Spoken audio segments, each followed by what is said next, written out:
St. Mary's College of Tagum Incorporated is a home and a school where exemplary education is rooted in its core values, faith, excellence, and service. Its holistic approach to honing its learners' knowledge, skills, and abilities contributes to producing successful achievers and world-class Marian professionals. SMCTI offers programs under the Basic Education Department from kindergarten to grade 12. It also offers tertiary education programs such as liberal arts, business and accountancy, civil engineering, hospitality and tourism management, computer science, criminology, education, and nursing. It also offers postgraduate courses under the Graduate Education and Juris Doctor programs in the Higher Education Department. Short courses under the technical and vocational programs are also available. For more details, visit smctagum.edu.ph or visit them at National Highway Tagum City, Davao del Norte. What are you waiting for? Experience quality time with us. Enroll now. Truly world-class, truly tibay. Diba isla picture to ba na sa ano? Ay utama na pa man may final defense. Napay PT, napay English research, year dance ug final exam. Uy friend, paki-abri sa good sa page sa atong latest topic sa mathematics please. Okay.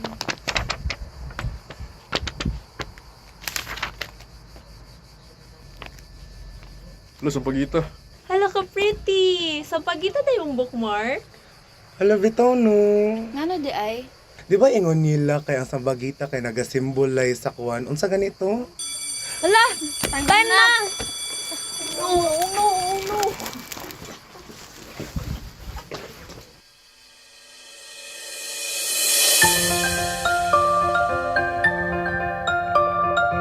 A place where time stands still through the corridors. Where young minds come alive.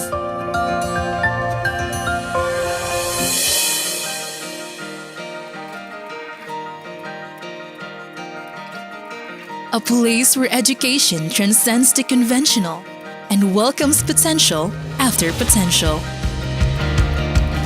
In St. Mary's College of Tagum Incorporated, we believe in the quality transformative Ignatian Marian education to think in novel ways.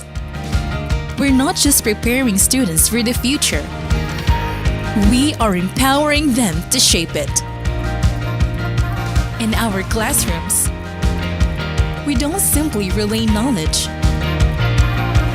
we actively explore and question. But learning also takes our students out of the classroom, where we believe that to learn is to do. And by doing, we are learning.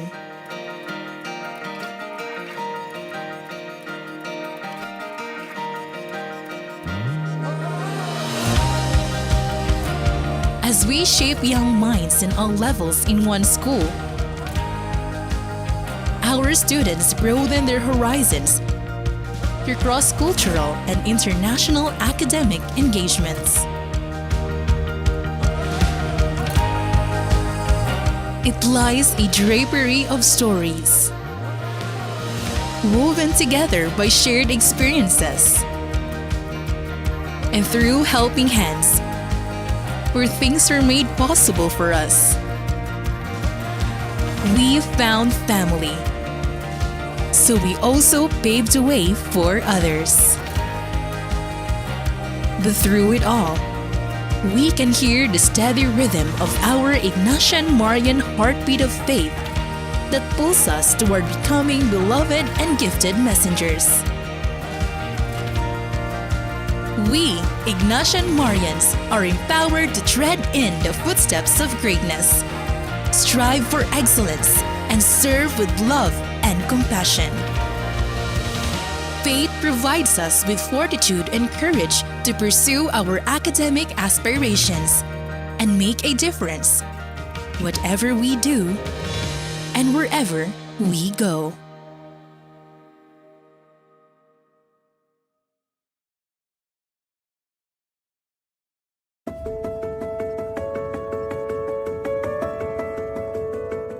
The academic journey continues. It's just the beginning of lifetime learning and rediscovery. Professionals are ascending the greatest heights in their careers while staying grounded in Ignatian Marian values at St. Mary's College of Tagum Incorporated, where we offer graduate education programs. Now, the focus on excellence and service aligns with my goal of being an educator who inspires students' critical thinking and creativity. Our graduate education programs enrich professionals so they can thrive in learning through holistic education and academic research engagements. I chose St. Mary's College of Tagum Incorporated for my graduate school journey because of its strong academic reputation, supportive faculty, and also the high commitment to the holistic education. Our program is designed to foster intellectual growth, cultivate moral integrity, and inspire a heart for service. We provide advanced knowledge, leadership skills, and the necessary Ignatian Marian values to excel in their respective careers and make meaningful contributions to our communities. Our Marian teaching experience connects educational theories with spiritual growth. As one of the professors in the graduate education here at St. Mary's College of Tagum Incorporated, I cultivate the Marian experience by emulating Mary's contemplative approach of teaching, by letting the students reflect their own learning journeys and evaluate their learnings on how to apply these in their respective schools. I would invite students to engage into meaningful reflections in such a way that it would also make them fully alive, especially as they serve as educators. We continue to be steadfast in having more well-rounded professionals who will use our teachings and be great educators themselves. SMCDI has always been my top choice because it allows me to balance the demands in my career, personal life, and graduate studies seamlessly. As educators and learners, I encourage them to continually discern, grow, and of course integrate these Marian values, especially to ensure that our academic journey is marked by depth, meaning, and service to others. Here at SMC, we believe that these are the core foundations of making teachers a better instructional leaders.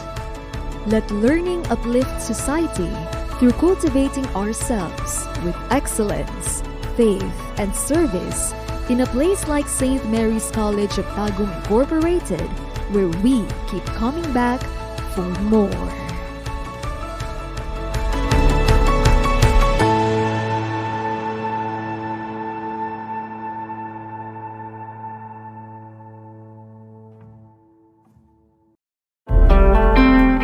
A lawyer must be emotionally strong as how can we apply the law and how can we bring law to the people. Faith, excellence, and service. The leading edge of the Juris Doctor program of St. Mary's College of Tagum Incorporated in its persisting pledge to nurture aspiring lawyers. It remains a top-performing school with 1 to 10 candidates among the law schools in the Philippines and the first and only law school in Davao del Norte to offer a Master of Legal Studies. Our approach blends rigorous legal training with a deep commitment to social responsibility, empowering our students to not only excel in the legal profession, but also make a meaningful impact on society, inspired by the Ignatian Marian mission of serving others. Through experiential learning, Minds are cultivated by the complexities of legal knowledge. I chose SMCTI for my Juris Doctor journey because of the quality of their instruction and their education they provide. Practical challenges await them, and thorough educational preparation comes in handy as future advocates and leaders in law.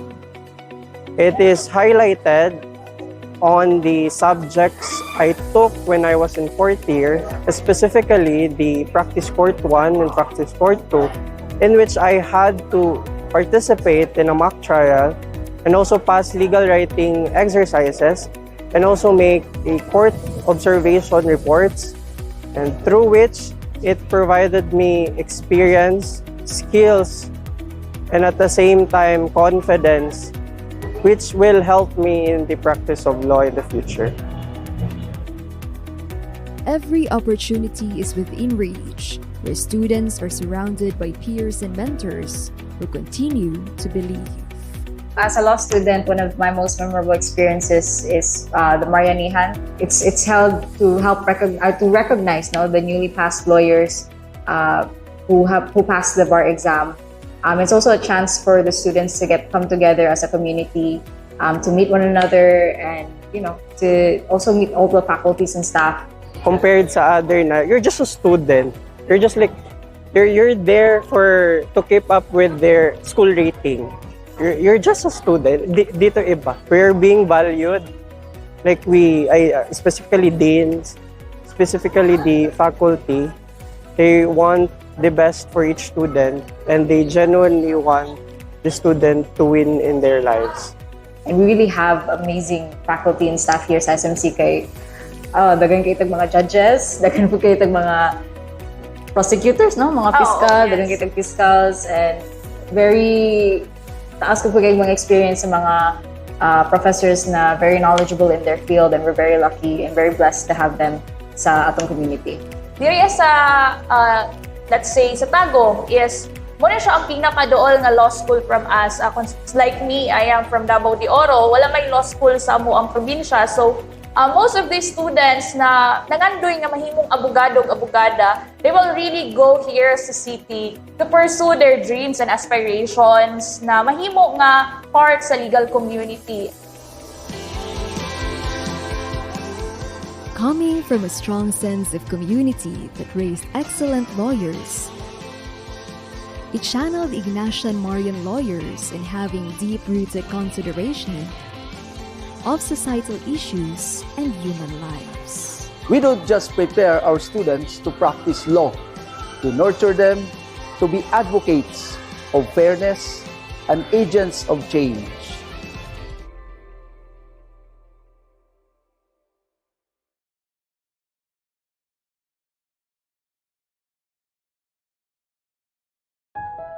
St. Mary's College of Tagum Incorporated is a home and a school where exemplary education is rooted in its core values, faith, excellence, and service. Its holistic approach to honing its learners' knowledge, skills, and abilities contributes to producing successful achievers and world-class Marian professionals. SMCTI offers programs under the Basic Education Department from kindergarten to grade 12. It also offers tertiary education programs such as liberal arts, business and accounting, civil engineering, hospitality and tourism management, computer science, criminology, education, and nursing. It also offers postgraduate courses under the Graduate Education and Juris Doctor programs in the Higher Education Department. Short courses under the technical and vocational programs are also available. For more details, visit smctagum.edu.ph or visit them at National Highway Tagum City, Davao del Norte.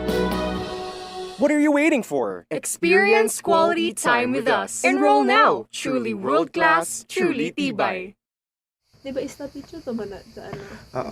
Ay utama na pa man di may final defense. Napay PT, napay English research, cheer dance ug final exam. Uy friend, paki-abri sa good sa page sa atong latest topic sa mathematics please. Okay.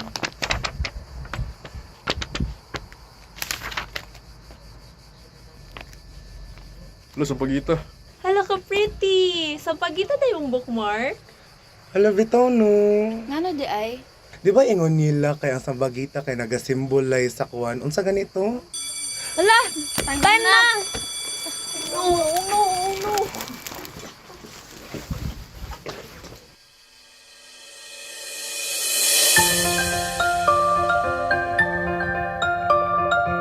A place where time stands still through the corridors. Where young minds come alive.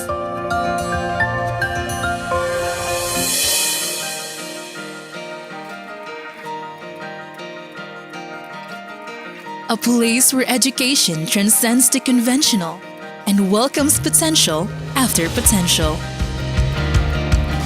In St. Mary's College of Tagum Incorporated, we believe in the quality transformative Ignatian Marian education to think in novel ways. We're not just preparing students for the future, we are empowering them to shape it. In our classrooms, we don't simply relay knowledge,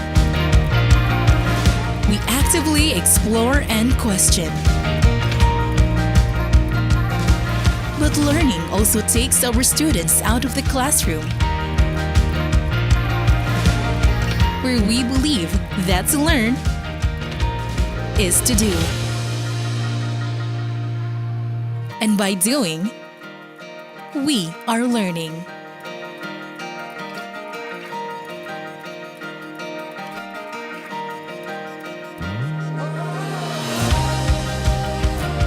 As we shape young minds in all levels in one school, our students broaden their horizons through cross-cultural and international academic engagements. It lies a drapery of stories, woven together by shared experiences, and through helping hands, where things were made possible for us. We found family, so we also paved the way for others. But through it all, we can hear the steady rhythm of our Ignatian Marian heartbeat of faith that pulls us toward becoming beloved and gifted messengers. We, Ignatian Marians, are empowered to tread in the footsteps of greatness, strive for excellence, and serve with love and compassion. Faith provides us with fortitude and courage to pursue our academic aspirations and make a difference, whatever we do and wherever we go.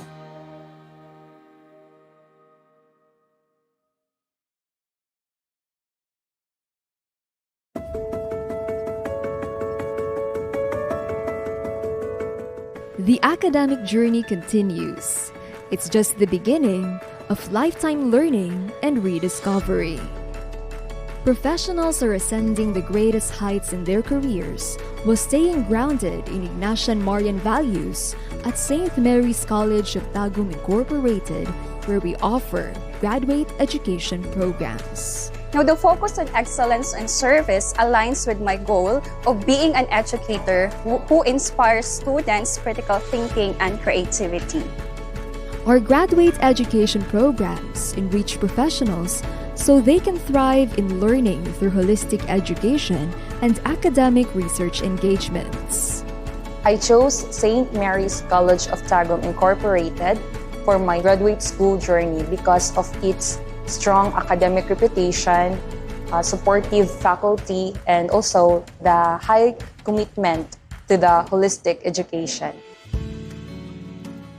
Our program is designed to foster intellectual growth, cultivate moral integrity, and inspire a heart for service.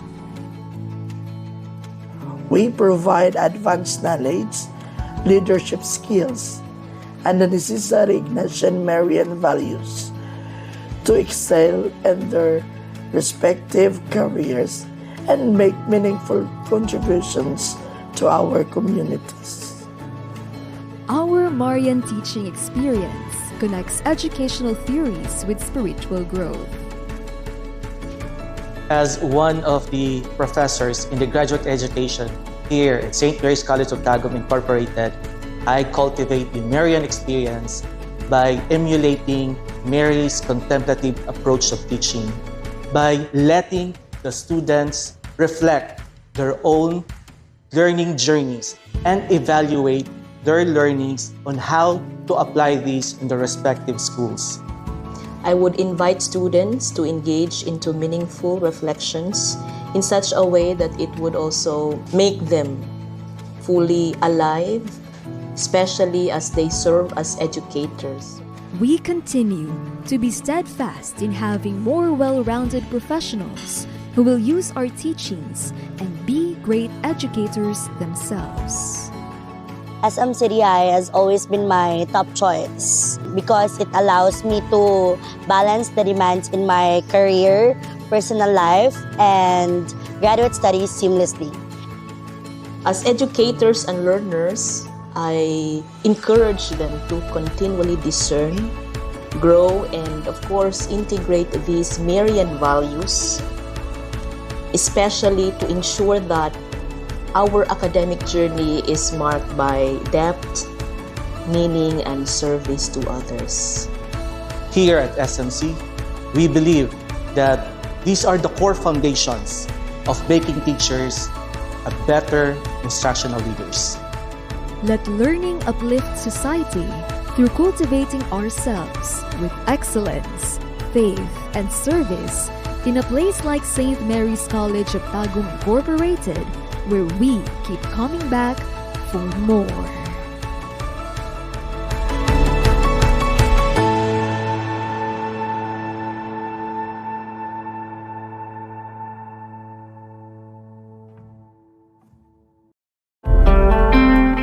A lawyer must be emotionally strong as how can we apply the law and how can we bring law to the people. Faith, excellence, and service. The leading edge of the Juris Doctor program of St. Mary's College of Tagum Incorporated in its persisting pledge to nurture aspiring lawyers. It remains a top-performing school with 1 to 10 candidates among the law schools in the Philippines and the first and only law school in Davao del Norte to offer a Master of Legal Studies. Our approach blends rigorous legal training with a deep commitment to social responsibility, empowering our students to not only excel in the legal profession, but also make a meaningful impact on society, inspired by the Ignatian Marian mission of serving others. Through experiential learning, minds are cultivated by the complexities of legal knowledge. I chose SMCTI for my Juris Doctor journey because of the quality of their instruction and their education they provide. Practical challenges await them, and thorough educational preparation comes in handy as future advocates and leaders in law.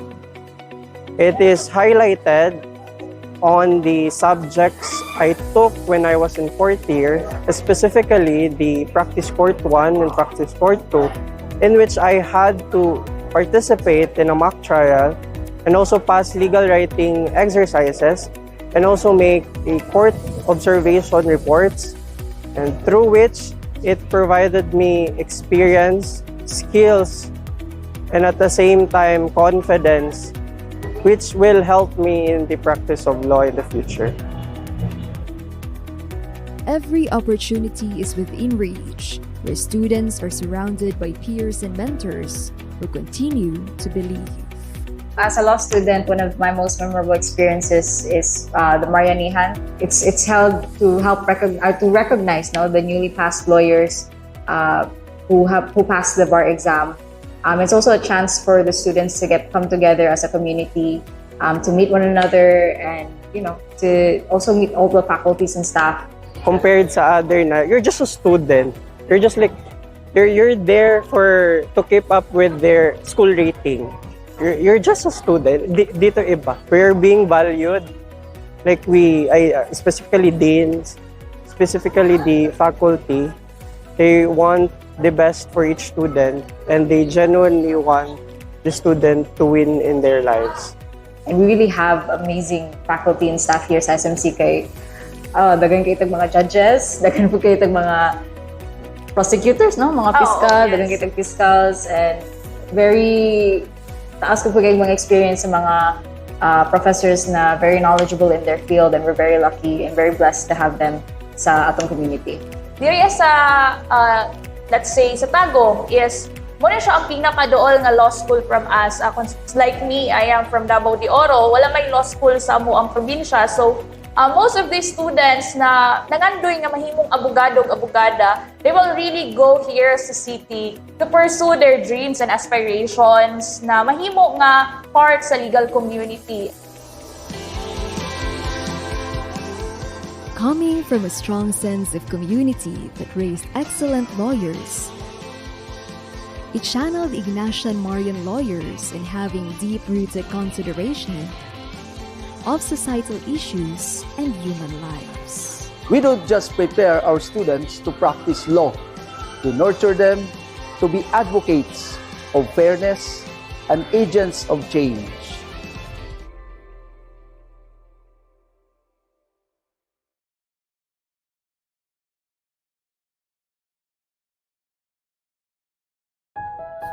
St. Mary's College of Tagum Incorporated is a home and a school where exemplary education is rooted in its core values, faith, excellence, and service. Its holistic approach to honing its learners' knowledge, skills, and abilities contributes to producing successful achievers and world-class Marian professionals. SMCTI offers programs under the Basic Education Department from kindergarten to grade 12. It also offers tertiary education programs such as liberal arts, business and accountancy, civil engineering, hospitality and tourism management, computer science, criminology, education, and nursing. It also offers postgraduate courses under the Graduate Education and Juris Doctor programs in the Higher Education Department. Short courses under the technical and vocational programs are also available. For more details, visit smctagum.edu.ph or visit them at National Highway Tagum City, Davao del Norte. What are you waiting for? Experience quality time with us. Enroll now. Truly world-class, truly tibay. Di ba isla picture to man sa ano? Ay utama na pa man di may final defense. Napay PT, napay English research, cheer dance ug final exam. Uy friend, paki-abri sagud sa page sa atong latest topic sa mathematics please. Okay.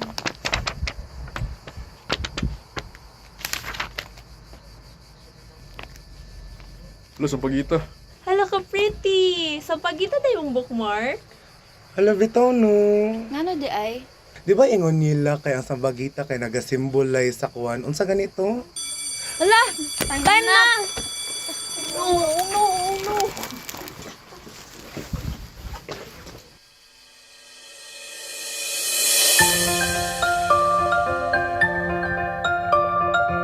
A place where time stands still through the corridors.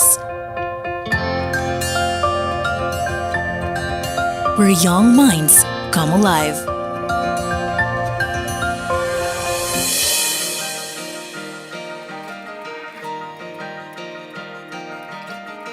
A place where education transcends the conventional and welcomes potential after potential.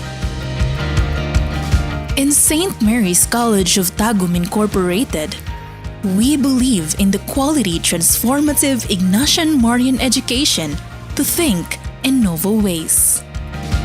We're not just preparing students for the future, we are empowering them to shape it. In our classrooms, we don't simply relay knowledge. We actively explore and question. But learning also takes our students out of the classroom, where we believe that to learn is to do. And by doing, we are learning.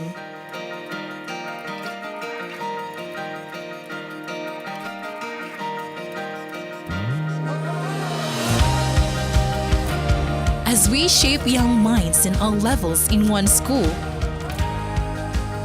our students broaden their horizons through cross-cultural and international academic engagements. It lies a drapery of stories, woven together by shared experiences, and through helping hands, where things are made possible for us. We found family, so we also paved the way for others. But through it all, we can hear the steady rhythm of our Ignatian Marian heartbeat of faith that pulls us toward becoming beloved and gifted messengers. We, Ignatian Marians, are empowered to tread in the footsteps of greatness, strive for excellence, and serve with love and compassion. Faith provides us with fortitude and courage to pursue our academic aspirations and make a difference, whatever we do and wherever we go.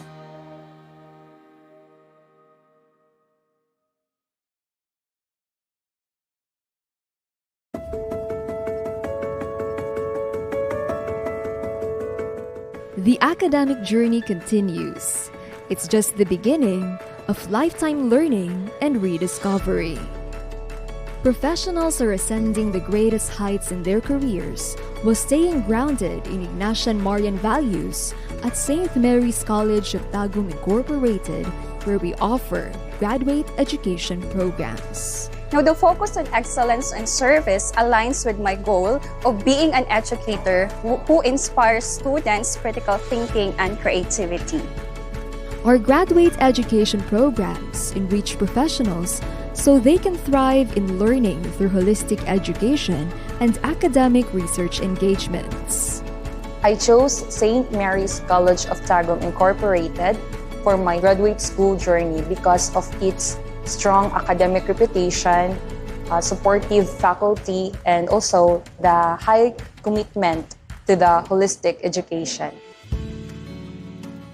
Our program is designed to foster intellectual growth, cultivate moral integrity, and inspire a heart for service. We provide advanced knowledge, leadership skills, and the necessary Ignatian Marian values to excel in their respective careers and make meaningful contributions to our communities. Our Marian teaching experience connects educational theories with spiritual growth. As one of the professors in the graduate education here at St. Mary's College of Tagum Incorporated, I cultivate the Marian experience by emulating Mary's contemplative approach of teaching, by letting the students reflect their own learning journeys and evaluate their learnings on how to apply these in their respective schools. I would invite students to engage into meaningful reflections in such a way that it would also make them fully alive, especially as they serve as educators.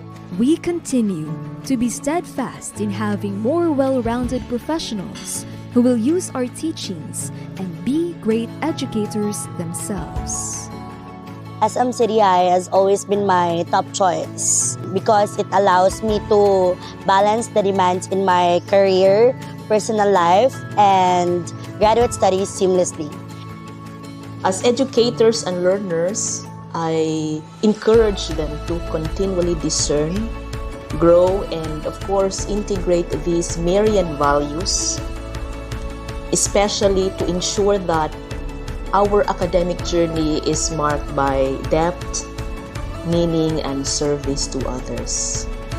Here at SMC, we believe that these are the core foundations of making teachers a better instructional leaders. Let learning uplift society through cultivating ourselves with excellence, faith, and service in a place like St. Mary's College of Tagum Incorporated, where we keep coming back for more.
St. Mary's School.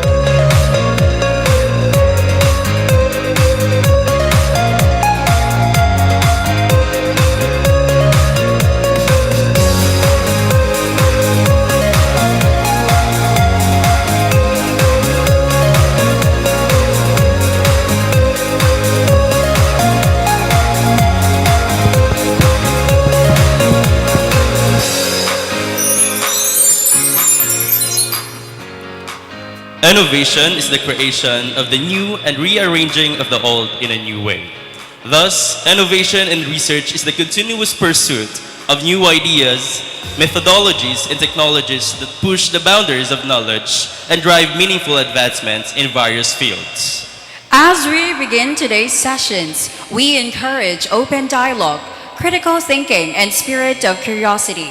Let us make the most of this event by engaging actively, challenging ideas, and supporting one another in our shared quest for knowledge. To our school president, Sister Maria Marilu B. Madronero, RVM. To our vice president for academic affairs and research director, Dr. Neil Ryan B. Ado, LPT. To our dean of graduate school program, Dr. Perla C. Padro, LPT. To our research ethics committee chair, Dr. Socorro L. Neri, LPT. To our research associate, Dr. Daphne M. Ligaspino, LPT. To our esteemed speaker, graduate school instructors, judges, and of course to our graduate school students, praise be Jesus and Mary. Welcome to the 3rd International Multidisciplinary Research Conference. I am Maria Lorraine B. Anino. And I am Justin Jones G. Notarte, your host for today. It is with great excitement that we welcome you to the 3rd International Multidisciplinary Research Conference, a platform dedicated to the pursuit of knowledge, collaboration, and innovation. Today, we gather as researchers, scholars, and leaders to observe innovative and groundbreaking discoveries that exemplify our core values: faith, excellence, and service. This forum serves as an opportunity to not only present valuable research, but also to develop connections, exchange perspectives, and inspire future researchers. Whether you are here to showcase your work or gain insights from our esteemed speaker, your contributions are important in shaping the future of Ignatian Marian research. Once again, welcome to the Day 3 of the 3rd International Multidisciplinary Research Conference. And at this juncture, let us commence this event by seeking guidance from our Heavenly Father through an opening prayer to be offered by Dr. Christine C. Undang, LPT, followed by the singing of the national anthem and school hymn through an audio-visual presentation. May we request everybody to kindly rise.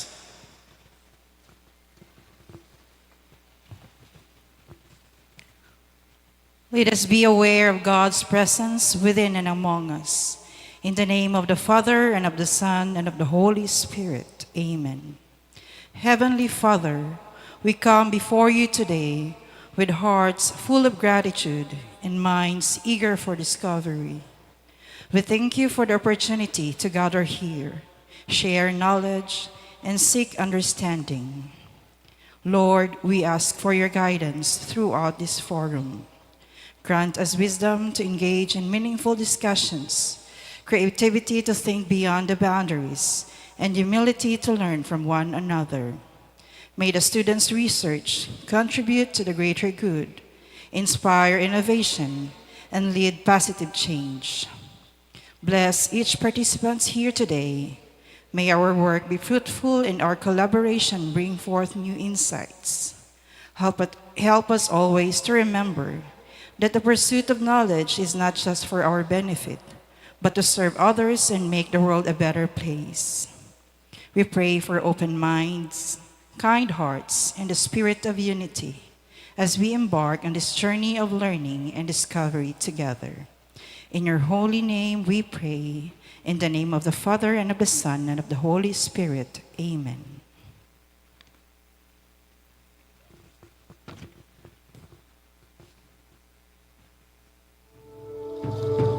Mga kababayan, ang pambansang awit ng Pilipinas.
on you. Our hands are ever ready. Service our all. We'll share our powers to reach God's goal. We're ready to defend the faith we profess. Love for each other be our mighty quest. God, our noble country, Mary be our light. Aid us to dare to uphold the right. You may now take your seats. Now, to set the endearing atmosphere of this prestigious event, let us hear the welcoming address from the Dean of the Graduate School Program, Dr. Perla C. Padro. A round of applause, please.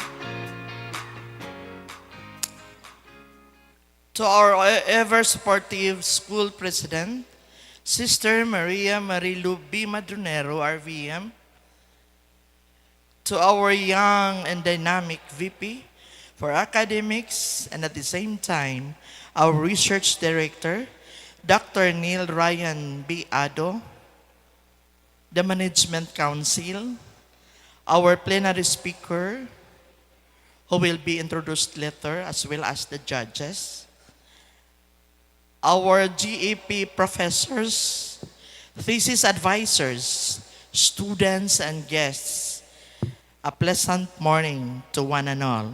Praised be Jesus and Mary. Today we stand at the crossroads of inquiry and innovation, united by a shared passion for research, the bedrock of progress and discovery. This forum is more than just an assembly. It is a celebration of the relentless pursuit of answers, the courage to challenge conventions, and the vision to illuminate the unknown. Here, ideas will converge, breakthroughs will emerge, and the seeds of tomorrow's advancements will be sown. Hence, on behalf of the organizing committee, it is my pleasure to welcome you all to our third Graduate Education Multidisciplinary Research Conference with the theme, Empowering Student Research in the Age of AI, Advancing Sustainability and Societal Impact. This activity reflects our commitment to advancing knowledge and driving innovation in the field of education. Thank you for joining us, and I wish you all a productive and enriching experience as we listen to our plenary speaker and as we witness our graduate education students of their oral presentations. Together, let us embrace this opportunity to inspire, to be inspired, and to push the boundaries of what we know. Welcome to the third Graduate Education Multidisciplinary Research Conference 2025, where the future begins today. God bless us all. Thank you.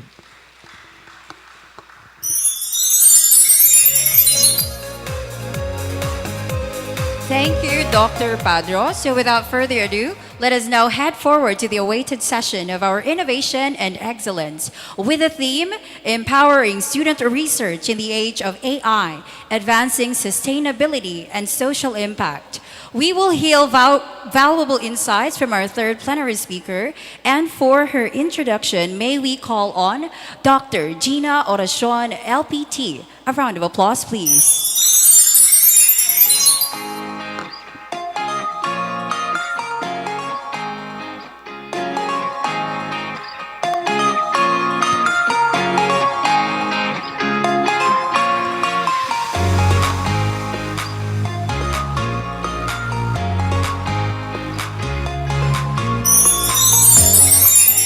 Good morning, everyone, especially to the members of the Management Council, and welcome to the third International Multidisciplinary Research Conference. It is truly an honor to introduce a distinguished academic leader whose visionary contributions have significantly shaped the landscape of higher education and research, particularly in, to borrow the phrase, Sub-Saharan Mindanao. So our guest speaker today is a highly accomplished and dynamic leader in the field of education. He currently serves as the Vice President for Academic Affairs in Brockensshire College, bringing with him a wealth of experience in academic leadership, research, and institutional development. Dr. Chavez has played pivotal roles in various institutions, previously serving as the 5th president of Brockensshire College and the former president of Jose Maria College Foundation Incorporated. Under his leadership, he spearheaded transformative initiatives that led to the prestigious PACOCOA accreditations for multiple academic programs, ensuring the highest standards of education. Beyond his administrative expertise, Dr. Chavez is a respected academic scholar holding 2 doctorate degrees, a PhD in management, and a PhD in educational leadership. He is widely recognized for his strategic thinking, innovative approaches, and ability to drive institutional growth and excellence. He has a robust achievements in the realm of research. Here are some of his notable achievements. In October 2013, he received the Best Research Paper Award from the Mathematical Society of the Philippines. In February 2014, he was honored with the National Research Institutional Leadership Award by the Philippine Association of Institutions for Research. He was also awarded for Best Research Paper by the Davao Association of Colleges and Universities Network in 2015. He successfully established the Southeast Asian Interdisciplinary Research Journal, an internationally peer-reviewed journal indexed by Google Scholar.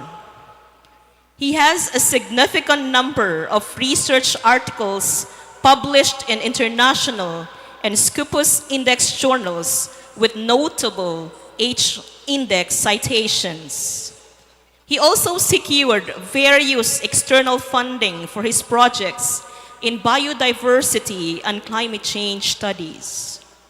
In 2017, he was engaged as a consultant by the Alliance for Improving Health Outcomes in drafting the Philippine National Unified Health Research Agenda, or NUHRA 2017 to 2022. In terms of research affiliations, he assumed the position of chairman of the Technical Committee for the Department of Science and Technology Regional Health Research Development Consortium in 2015. Additionally, he served as a former member of the Research Ethics Committee of Southern Philippines Medical Center. He also held a position as a board member of the Working Committee focusing on standards and accreditation within the Regional Ethics Monitoring Board under the umbrella of Philippine Research Ethics Board. His impact on research and ethics is truly remarkable. And he has also been very instrumental in the creation of the Research Ethics Committee here in our beloved school, St. Mary's College of Tagum Incorporated, ensuring that ethical research standards are upheld. Additionally, he has served as an external panelist and consultant, guiding institutions in strengthening the research frameworks and policies.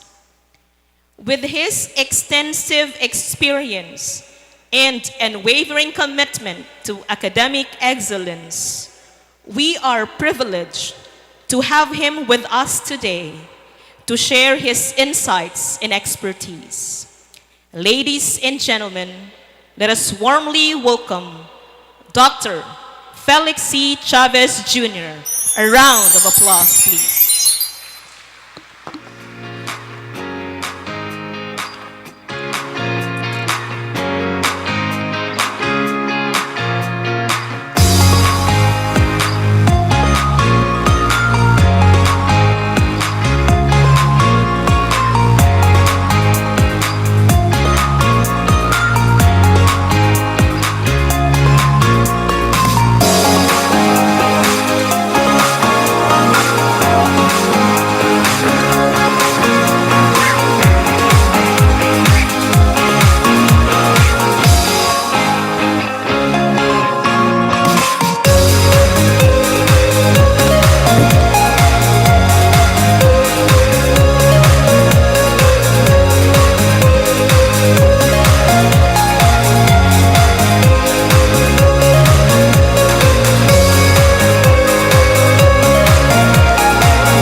Okay, good morning.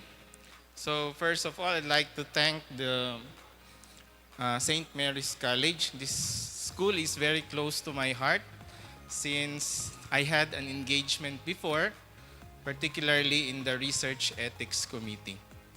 So I am given 30 minutes to present to you certain topic about artificial intelligence. So the topic that I choose is the ethical issues in the use of large language learning models in research publishing. So what is this large language learning models? So these large language learning models, this is a type of artificial intelligence that use machine learning techniques. As a matter of fact, it is a deep learning strategy that are trained for a vast text data coming from diverse sources.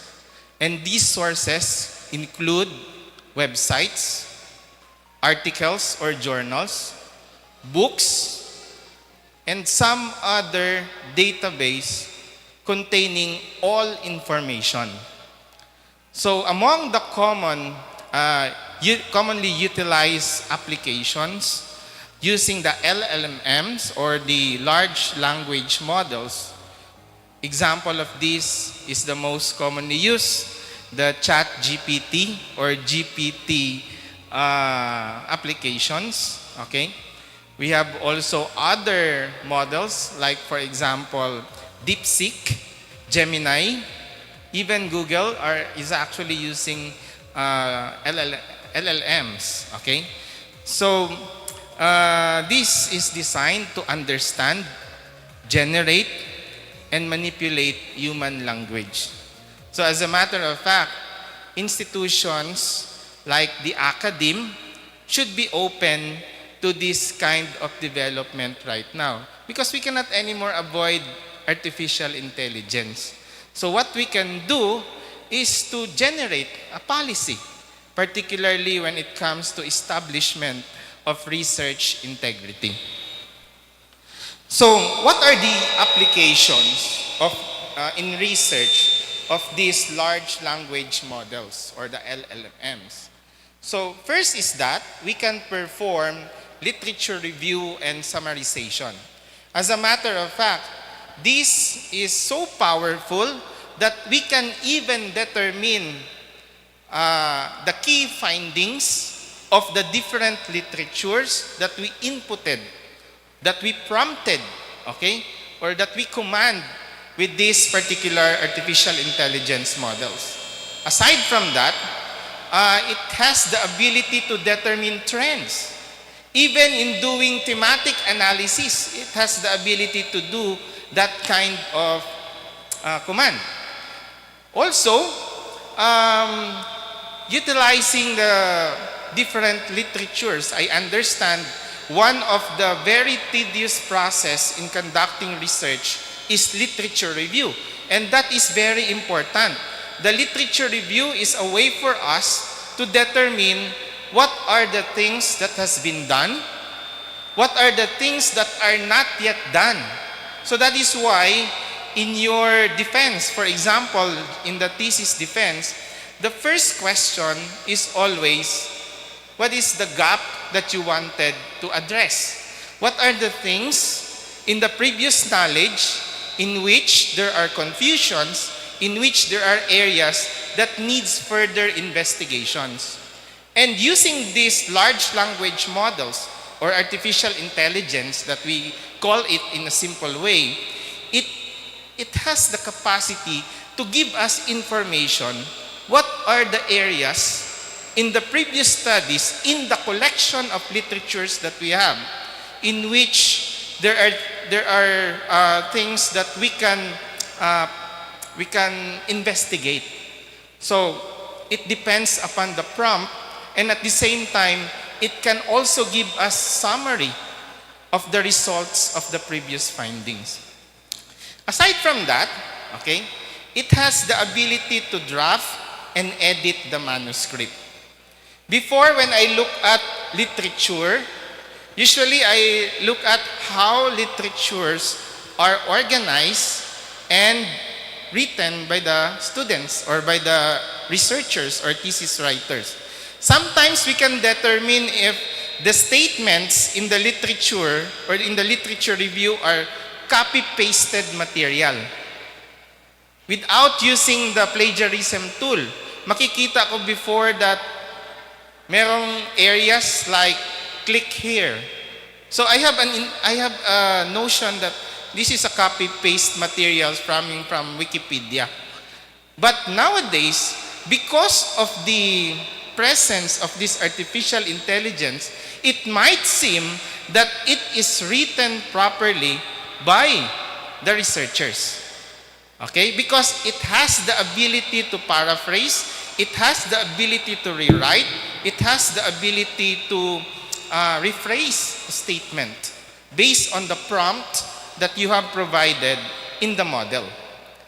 Also, these artificial intelligence LLMs has the ability to perform data analysis. As what I have mentioned, even the narratives that you have obtained coming from the interview with the participants, for example, in a qualitative research, those narratives can be inputted in the model or in that AI, and you can make a specific prompt, like for example, to perform thematic analysis.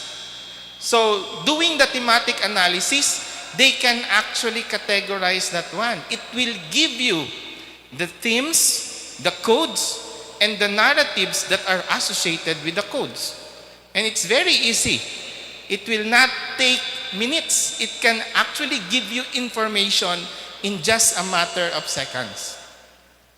So, with these applications in research, that is why a lot of debates, a lot of issues that arise, because it's already a combination between human and machines. So what are the different issues that arise in using these large language models? So ethical issues include, first, the authorship. Second, the concept about plagiarism. Third, transparency. And fourth, accountability. So let's start first with authorship. So when we talk about authorship, it confers credit or responsibility. Okay? So, as a matter of fact, there are actually issues when it comes to authorship, even with human researchers. Sometimes, there is an issue whether you are the main author or you are the co-author. That is why in the policies and guidelines in the academe or in the institution, we have this co-authorship agreement. Especially, for example, the advisor will become the co-author of the paper published by the student researchers.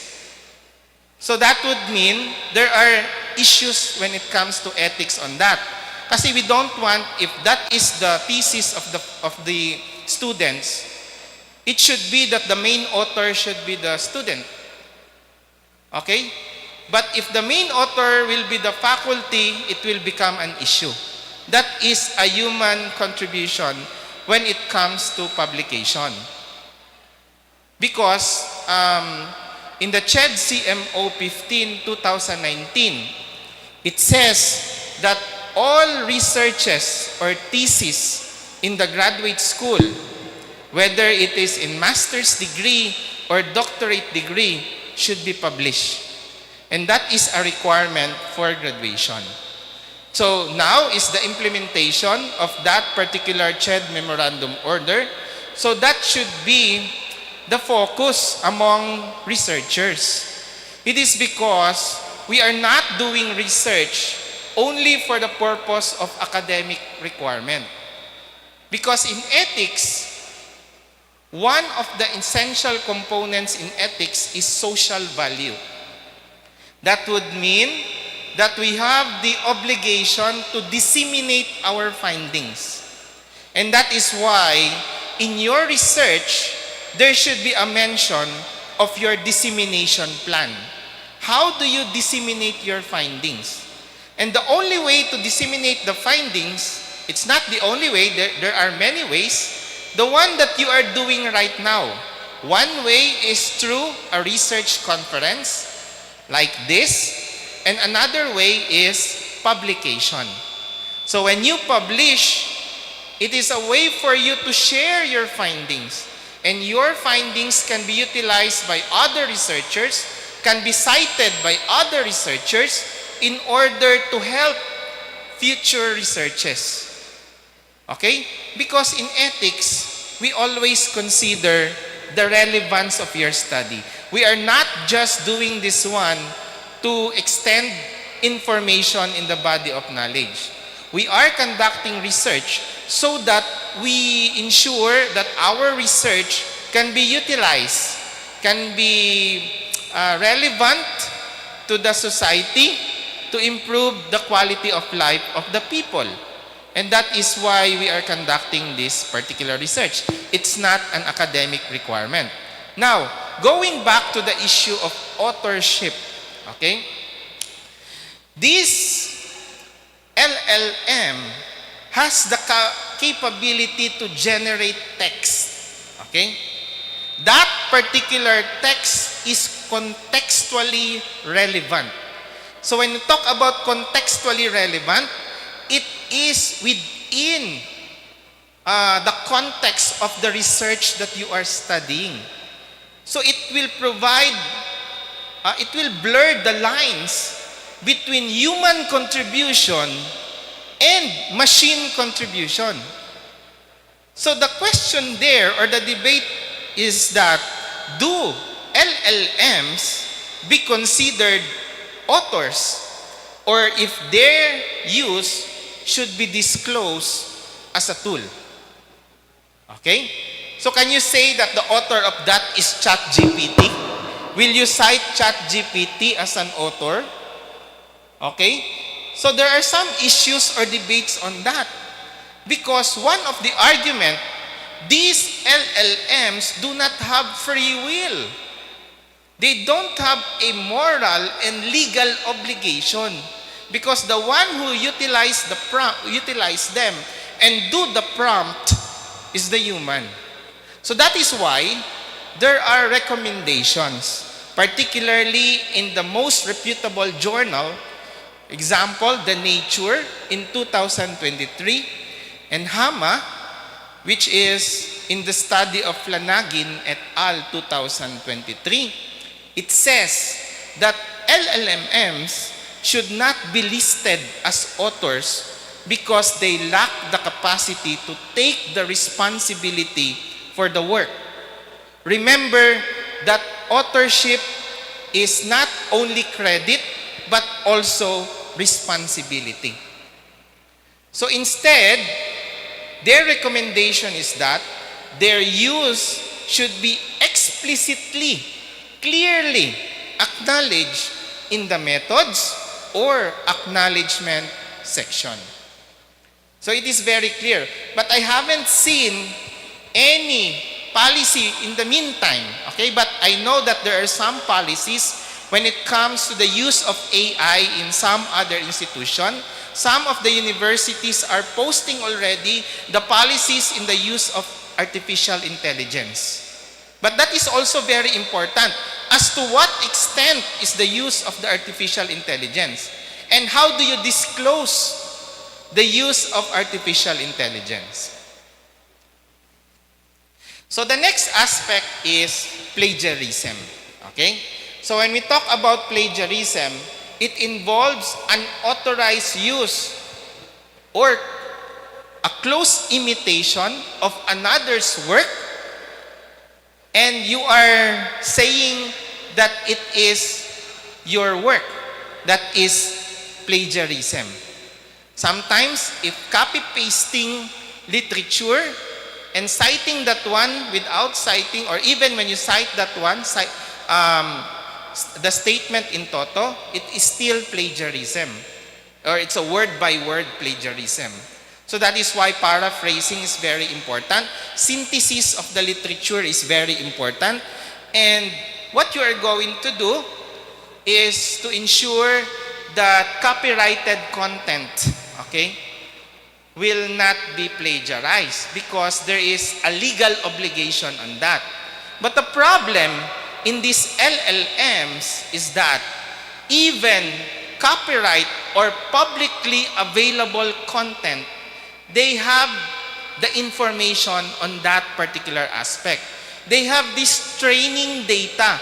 That is why some of the GPTs, these are, for example, Chat GPT, they will give information that my training data is until 2023. Before that is GPT-3. Now this is already GPT-4. So from time to time, there is continuous learning and training of that particular machine, in which the database and information seems to be that it will become the same simulation as just like the human being. So, the question here when it comes to plagiarism is that, do the texts generated by LLMs could inadvertently replicate existing content leading to unintentional plagiarism, and how to detect? Okay, now, there are some cases that the plagiarism is unintentional. We don't know that there are statements there, okay? If you use the AI, that particular statement is coming from a copyrighted content, and we don't know that one. So in that particular case, the question here is, do we have the tools that is advanced in detecting AI written text and plagiarized content, okay, in the research paper?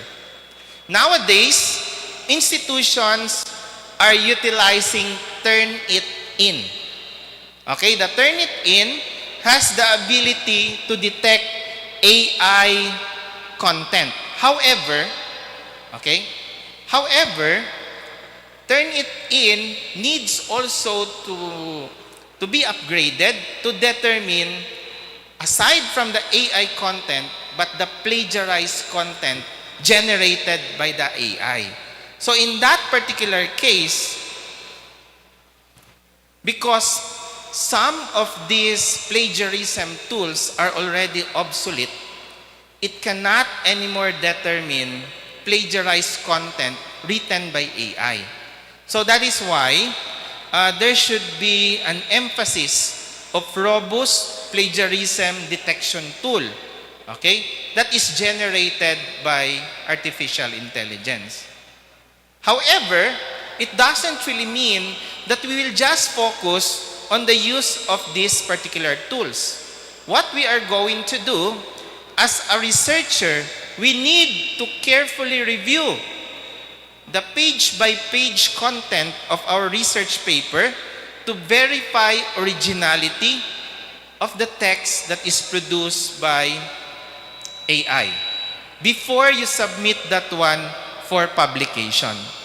The problem is that usually in my informal interview with researchers, what they did is that depende na yan kung ma-detect kung mayroong plagiarized content. Ang ethics committee na ang bahala dyan if there is a detected plagiarized content.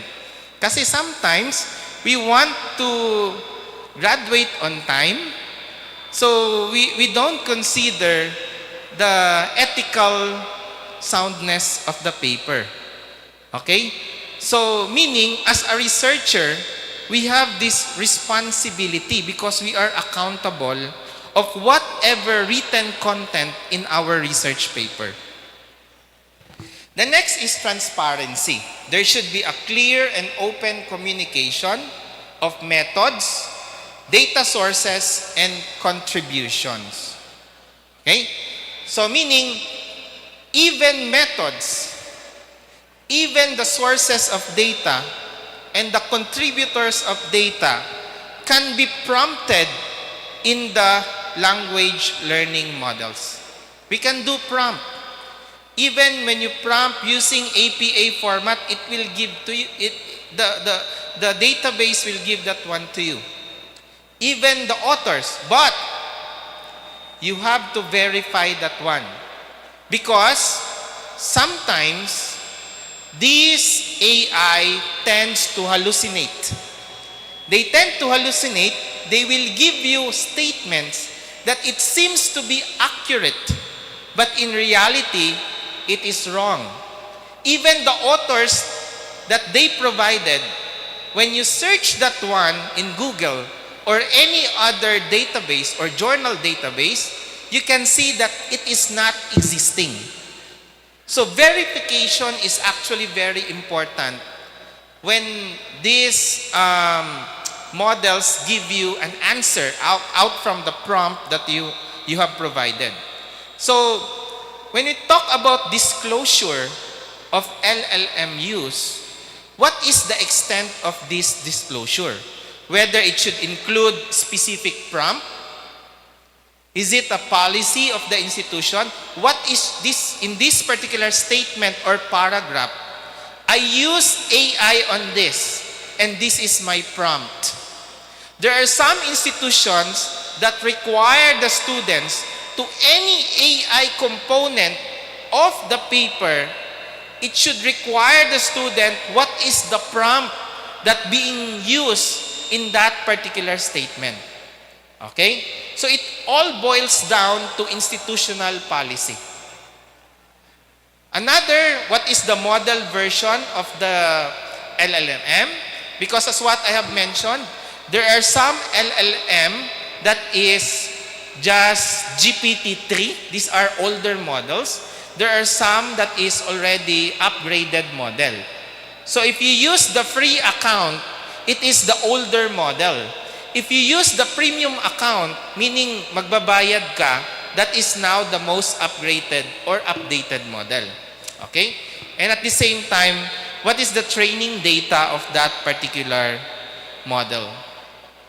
So to address transparency, there are some journals, okay, journal publication.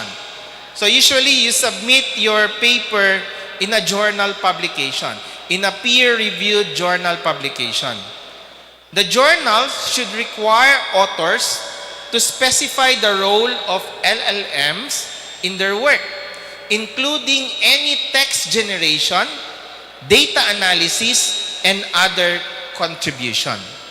So, the recommendation of Science Journal, it says that there should be clear guidelines on how and when to disclose the use of LLMs in research. As of now, there are still several or many institutions do not have a clear guidelines when it comes to the use of AI in research. But it should be full disclosure. Do not say that we are not using ChatGPT. You have to disclose in what particular part of the paper that you have utilized ChatGPT, for example. What is your prompt? What is the model that you are using? So it should be disclosed. The next aspect is accountability. Okay? So it refers to the responsibility of authors and publishers. So it will implicate both the authors and the publishers of the journal for the content they produce and disseminate. Okay? So there are debates when it comes to responsibility for errors or biased information or wrong information or misinformation. There are some tendencies that errors will arise if you will not verify the text generated by the model. So if you are not verifying that one, you are not keen in doing that one, as what I have mentioned, not all softwares has the ability to determine plagiarized content or AI content. So that is why there could be a big possibility of errors if you use this AI.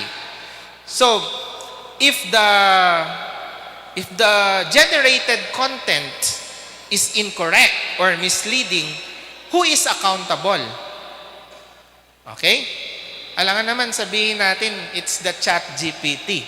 When we talk about accountability, it should be a human being with moral obligation. Okay? So, the suggestion or the recommendation here is that human authors must take full responsibility for the content, including any errors or biases introduced by the model.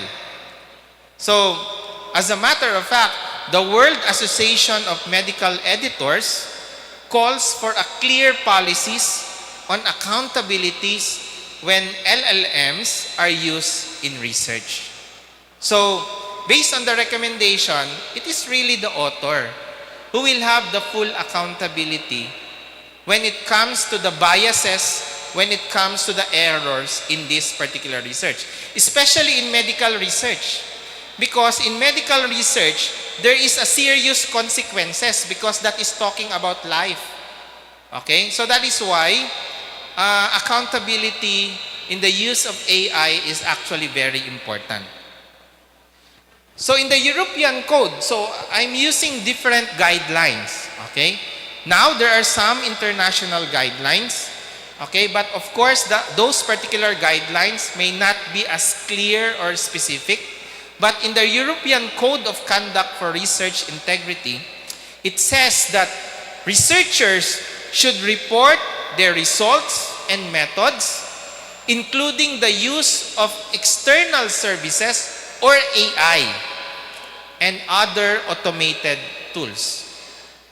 Hiding the use of AI or automated tools in the creation of content or drafting of publications is a violation of research integrity. Okay, so if you don't disclose the use of artificial intelligence in the content of your research, is considered as a violation of research integrity.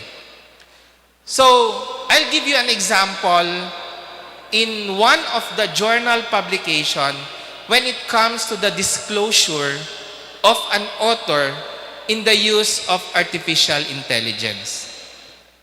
Okay, this is an example declaration of the use of AI in the writing process in the study of Khalifa and Al-Badawi in 2024. So, it says, the authors of this manuscript declare that in the writing process of this work, no generative artificial intelligence or AI-assisted technologies were used to generate content, ideas, or theories. So meaning, they are not using the model to generate the statement or the text in the paper. We utilize AI. Ito na yung disclosure. This is now the disclosure.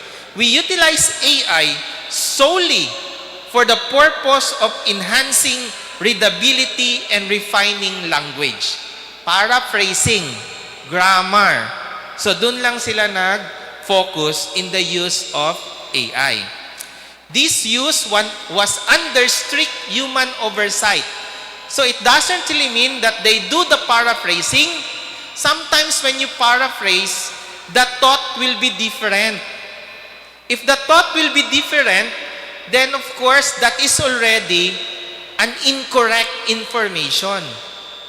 So it will change the findings of the previous study if you paraphrase the literature.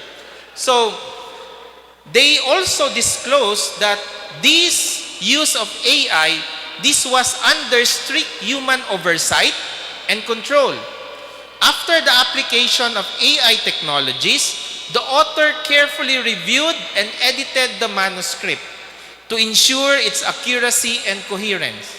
The authors understand the potential of AI to generate the content that may sound authoritative, yet might be incorrect, incomplete, or biased.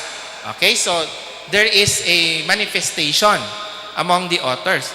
Considering this, the authors ensured that the manuscript was thoroughly revised by human eyes and judgment.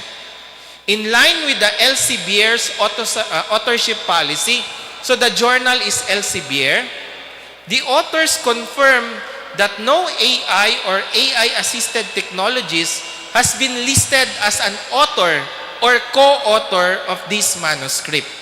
So hindi nila gisite yung ChatGPT. They are not citing other AI technologies. The authors fully comprehend the authorship comes with responsibilities and tasks that can only be attributed to and performed by humans. And authors have adhered to these guidelines in the preparation of this manuscript.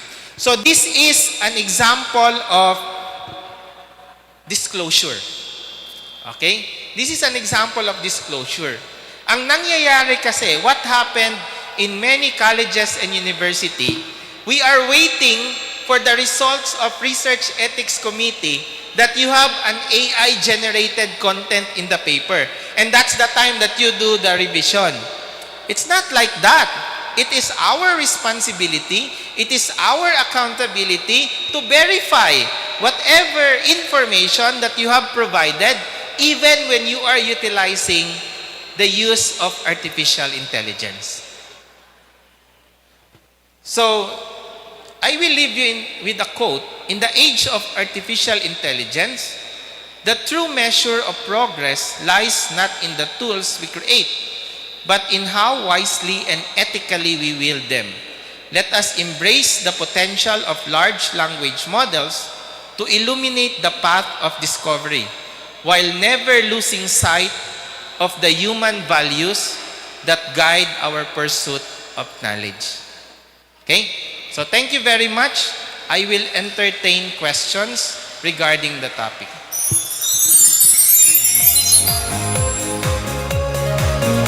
Okay, so the floor is now open for the questions in our open forum. So anyone is actually allowed to ask questions.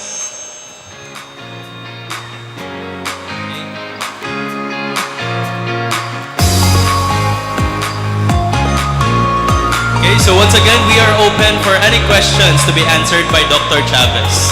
Anyone?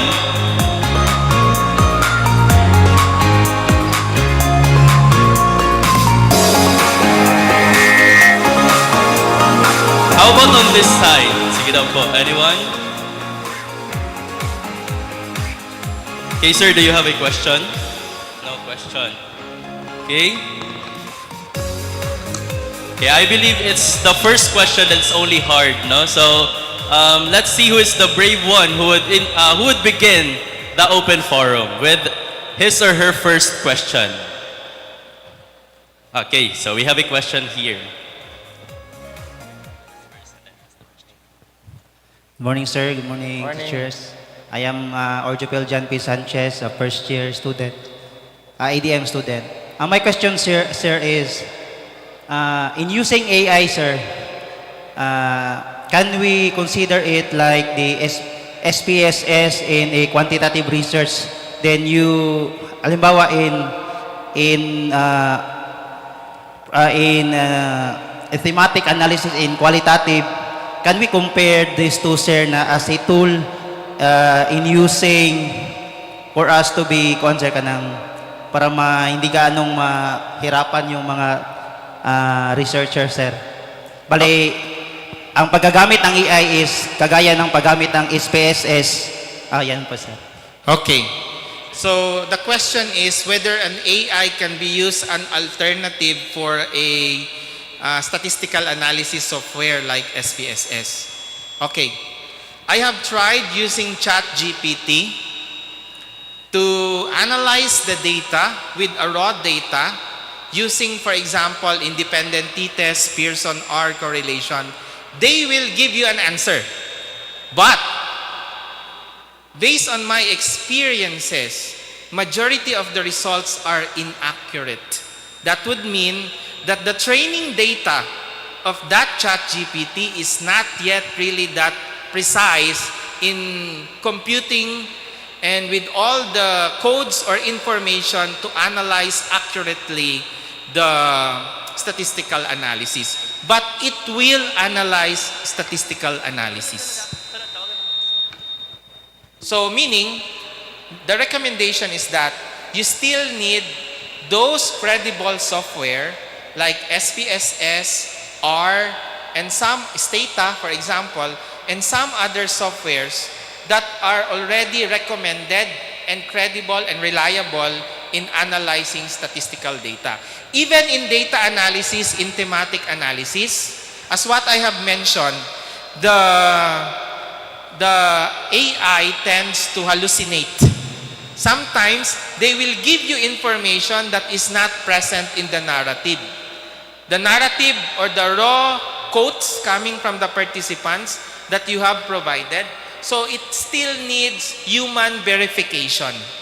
Kaya nga, sa defense, this will be the challenge among panelists. So the audit trail is also very important. Kasi when you do audit trail, malalaman natin whether those information coming from the participants are aligned to the codes and themes that you have presented in the findings of the study. So what I mean is that there is still a need for human verification. But that is a good question. When it comes to a question of analysis, it can perform analysis. But when it comes to the accuracy, it is still questionable as of this time.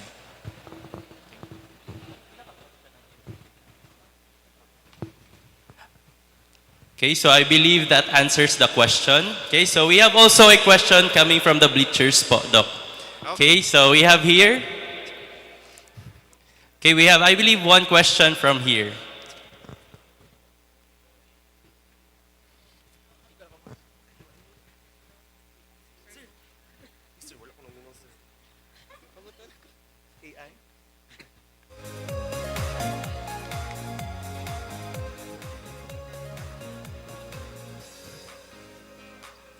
Hi, sir. Good morning. I'm Dovi Bayonas from Might English 1. Now, talking about AI, sir, artificial intelligence, is there a certain, I know that there are limitations, but how do we moderate the use of AI in terms of research po? What are the tips you can share to us po, sir? Thank you so much. Okay. So what I can recommend is holistic in nature. I'd like to recommend that the institution should develop an AI policy in research. Like for example, to what extent do the students can utilize AI?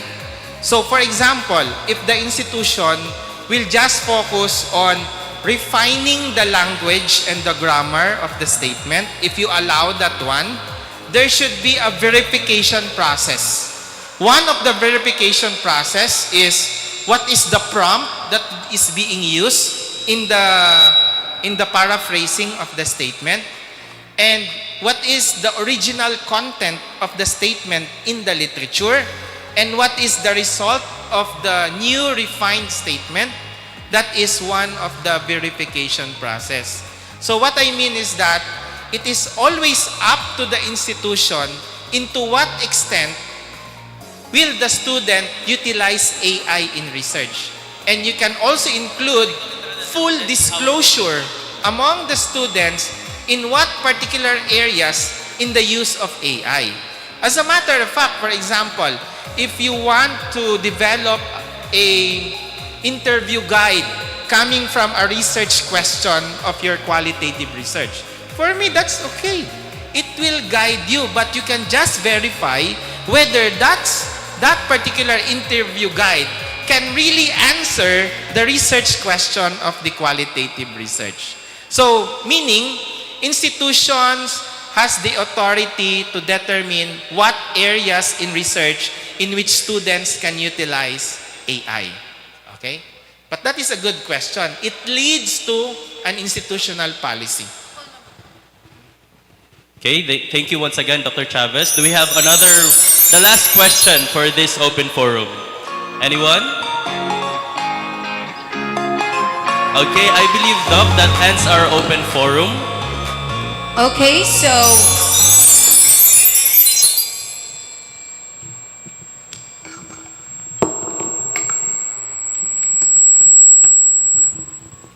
Okay, so once again, that concludes our open forum, and we sincerely thank our participants for that very much thought-provoking questions, and as well as, most importantly, to Dr. Chavez, no, for sharing his expertise in this field, no?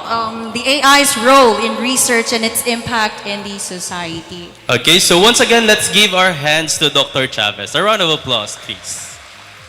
Okay, and now, in appreciation of the invaluable knowledge imparted to us this morning, we now proceed to the awarding of Certificate of Appreciation to our esteemed plenary speaker, Dr. Chavez. Okay, so we will now read the citations for our certificate, and may we request our Dean for Graduate School Program, Dr. Padro, and also our VPAA and Research Director, Dr. Ado, and our Research Associate, Dr. Legaspino, for the awarding of the certificate. For the citation, St. Mary's College of Tagum Incorporated, Research and Publication Center, Tertiary Education and Graduate Education Programs, Third International Multidisciplinary Research Conference, Certificate of Appreciation is awarded to Dr. Felix C. Chavez Jr. in recognition of his generous contribution of time and invaluable expertise as a research speaker at the Third International Multidisciplinary Research Conference 2025, organized by the Research and Publication Center of St. Mary's College of Tagum Incorporated, with the theme Empowering Student Research in the Age of AI, Advancing Sustainability and Societal Impact, held on March 20 to 2025. His contributions have significantly advanced St. Mary's College of Tagum Incorporated's mission of fostering vibrant culture of research within the institution. Given on the 31st day of March 2025 at St. Mary's College of Tagum Incorporated, Davao del Norte, Philippines. Signed, Dr. Neil Ryan B. Ado, LPT, Vice President for Academic Affairs, and signed, Sister Maria Marilu B. Madronero, RVM, School President. Once again, let's clap our hands for Dr. Chavez.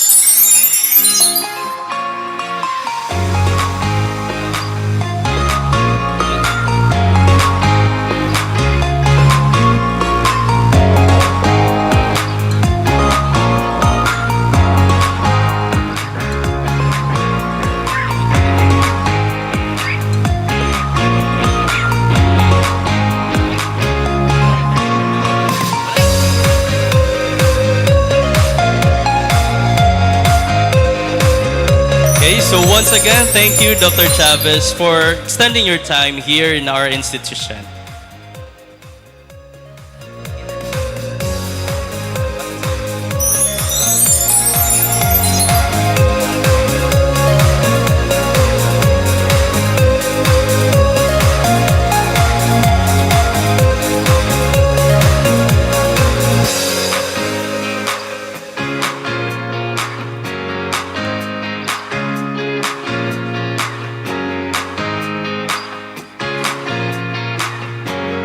So to keep us entertained, we will be having an intermission number from one of our Graduate education student, and he is also the senior high school focal person of our institution.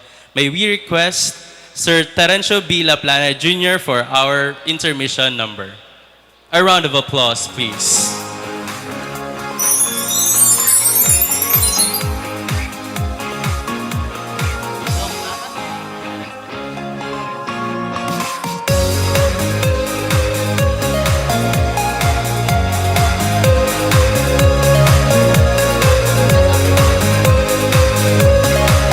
Okay, so this time, instead of having our intermission number, we would immediately proceed to the ribbon cutting. Okay? So, at this point, we proceed again to another significant part of today's event, and that is the ribbon cutting ceremony to formally inaugurate the research exhibit. So, this exhibit highlights a diverse collection of research projects that embodies the institution's dedication to academic excellence and social impact. So, to lead the ribbon cutting ceremony, we invite our Dean of Graduate Education Programs, our VPAA and Research Director, our professors in the graduate education, our plenary speaker, and also our judges to kindly proceed at the back for our ribbon cutting.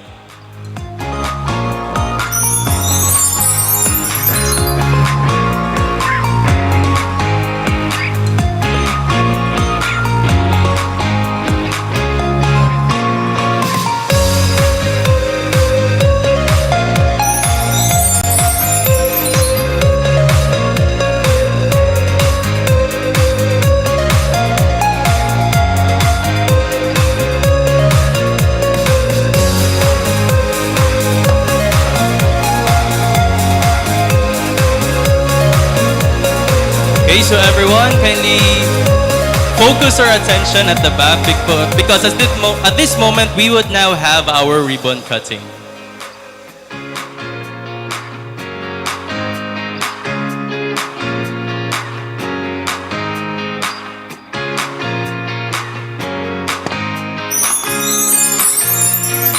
Okay, everybody, let's clap our hands for this event.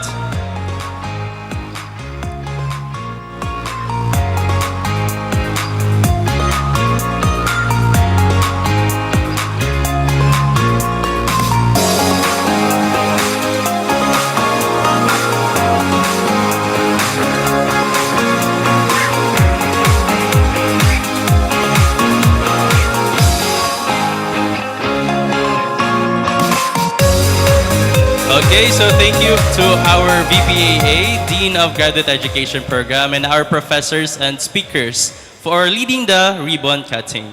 And now at this moment, we would now proceed to the next part of our event, which is for the formal presentation of our researchers coming from yesterday's event. Okay, so at this moment, we would now proceed to the reading of mechanics for the visual abstract and interdiscipline research presentation. May we request Dr. Klein Mamayabay, LPT, to give us or read us the mechanics for this morning's presentation. Okay, a round of applause, please.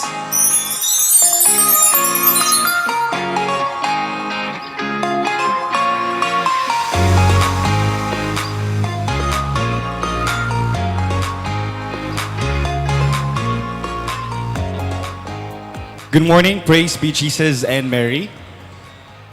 The mechanics for the interdiscipline research presentation. The research groups or presenters qualified to participate are those officially chosen by the program selection committee based on criteria for best research papers specified below. In this part, one or two group representatives will present their study via live. The representatives will be given a maximum of 12 minutes to present their study using their prepared PowerPoint presentation. For the Q&A portion, it will follow after the end of every presentation, and the critics or judges or the audience will ask the research presenters questions about their study or presentation for about 8 minutes. Boards will be used as time signals for the presenters. Boards will be raised to signal if you have 2 minutes left, and another to signal that your time is up. Mechanics for the poster visual abstract presentation. And each presenter or research group is entitled to have one entry for the contest. The poster visual abstract should be created by the group members and not outsourced or contracted to anyone else. Failure to abide by this provision would result in automatic disqualification. For the poster visual abstract specification, the size of the tarpaulin will be 3 feet by 4 feet, and the orientation will be landscape. And it must contain the research title, the authors, the introduction of the context of the study, the methods, the findings or outcomes of the study, and the concluding sentence, and citations or references if needed, for the images and ideas included in the visual abstract. The poster visual abstracts will be posted on the official Facebook page of the Research and Publication Center for public viewing. The poster will also be shown during breaks on the first day in the virtual platform, thus researchers need to submit a soft copy of their posters in JPEG format to the committee in charge for their program 2 days before the event. The research groups are expected to submit and attach their posters to the poster walls inside the Mother Ignatia Gymnasium a day before the event to officially qualify for poster presentation. The researchers will be grouped into clusters, and there will be 3 winners for every cluster of the said contest. Towards at the end of the event, the winners of the following awards will be declared: Best Poster for Visual Abstract, Best Research Presenters for Interdiscipline Presentation, and Best Research Paper for Interdiscipline Presentation. The criteria for the following contests: we have criteria for research presentation. You will be judged based on your oral presentation and your PowerPoint presentation. For the criteria for best research paper, you will be judged based on the study, based on its originality, based on its relevance, based on the presentation of a strong background or introduction, based on its methods, based on the idea if your study poses no danger or risk to human and to natural environment, and based on research findings, and based on your recommendations or implications. For the criteria for the poster or visual abstract presentation, you will be judged based on the clarity of the message, the completeness of translation, the relevance and creativity and originality of your visual abstracts, and the last one is the visual impact. Nonetheless, those are the guidelines for our interdisciplinary research presentation and poster visual abstract presentation mechanics. Once again, thank you. Thank you so much, Dr. Mama Yabay. Now, before we begin with the research presentations, let us first acknowledge the presence of our esteemed judges and reactors who will evaluate the entries. May we call on our research associate, Dr. Legaspino, and once again, Dr. Mamayabay to introduce our panel of judges. A round of applause, please.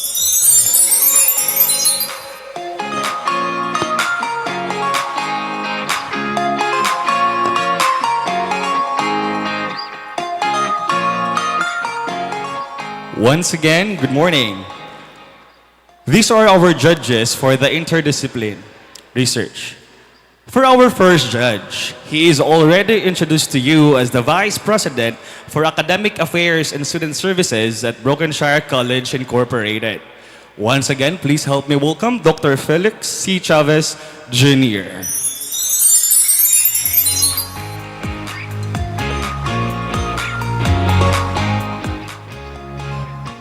For our second judge, he is an associate professor at the Institute of Advanced Studies of Davao del Norte State College in Panabo City, Davao del Norte.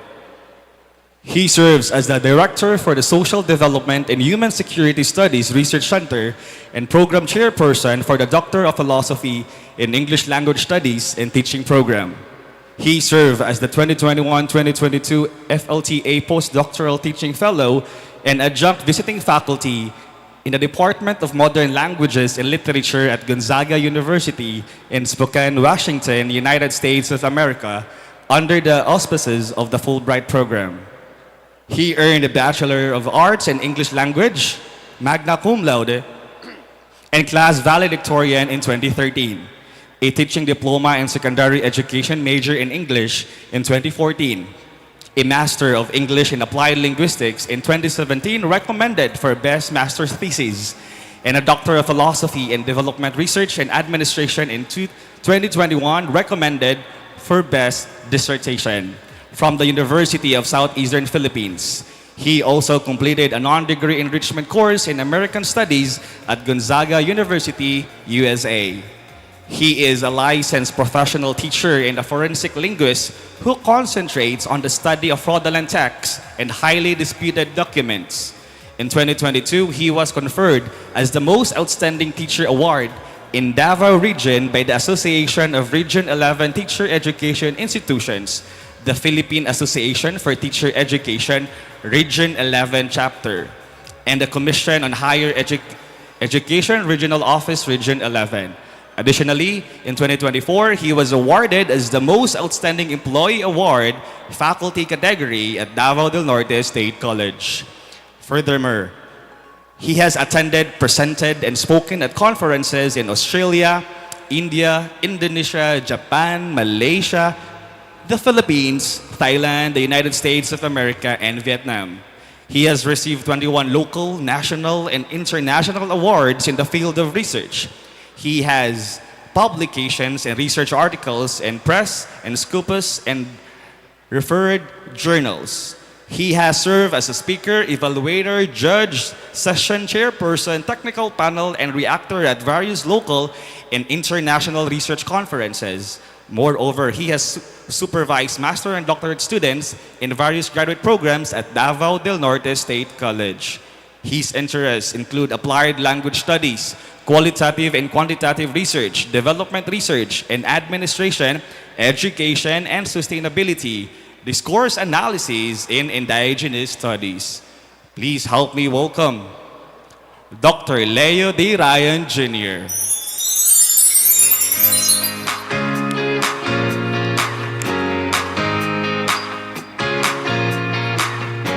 For our last judge,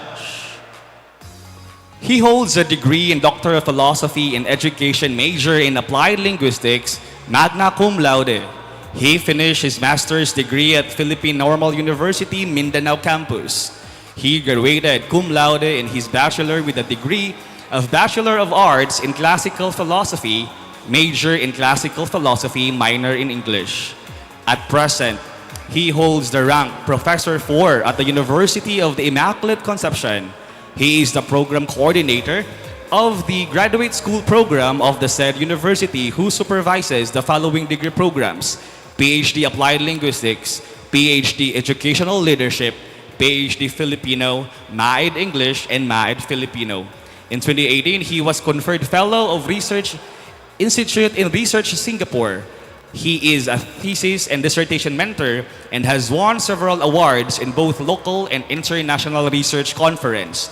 To name a few, the following are the awards: Best Speaker, Institutional Research Advocacy Awardee, Certificate Merit of International Research Presentation, Meritorious Performance in International Research Conference, Highest Commendation for International Publication 2016 Category A, ISI Scopus International Journal Publication Platform, and Highest Commendation for International Publication 2016 Category B, UIC Base International Journal Publication Platform. To name a few of his publications, we have Oral Communicative Competence of Second-Year Hotel Restaurant Management Students in the University of the Immaculate Conception, The Realities of Suicide Notes via Linguistic Lens, the appointment of Claritas Carlos as Philippine President National Security Advisor, a sentiment analysis on the mandatory ROTC in senior high school, an automatic hate speech detection and social media through computational linguistics, infidelity videos in focus, a sequential explanatory approach on the relationship between social literacy and student engagement as mediated by English-speaking skills. And currently, he is a national trainer on assessment and strategies in learning, chairperson on the CHED Right Region 11 Semantics on English course, Theories of Language Acquisition course, and Language Research course, a member of the Regional Quality Assurance Team of Region 11, a member of CHED Accreditation Experts Committee, and a peer reviewer of International Journal of Qualitative Research. Please help me welcome no other than Dr. Danilo G. Baradillo Freire.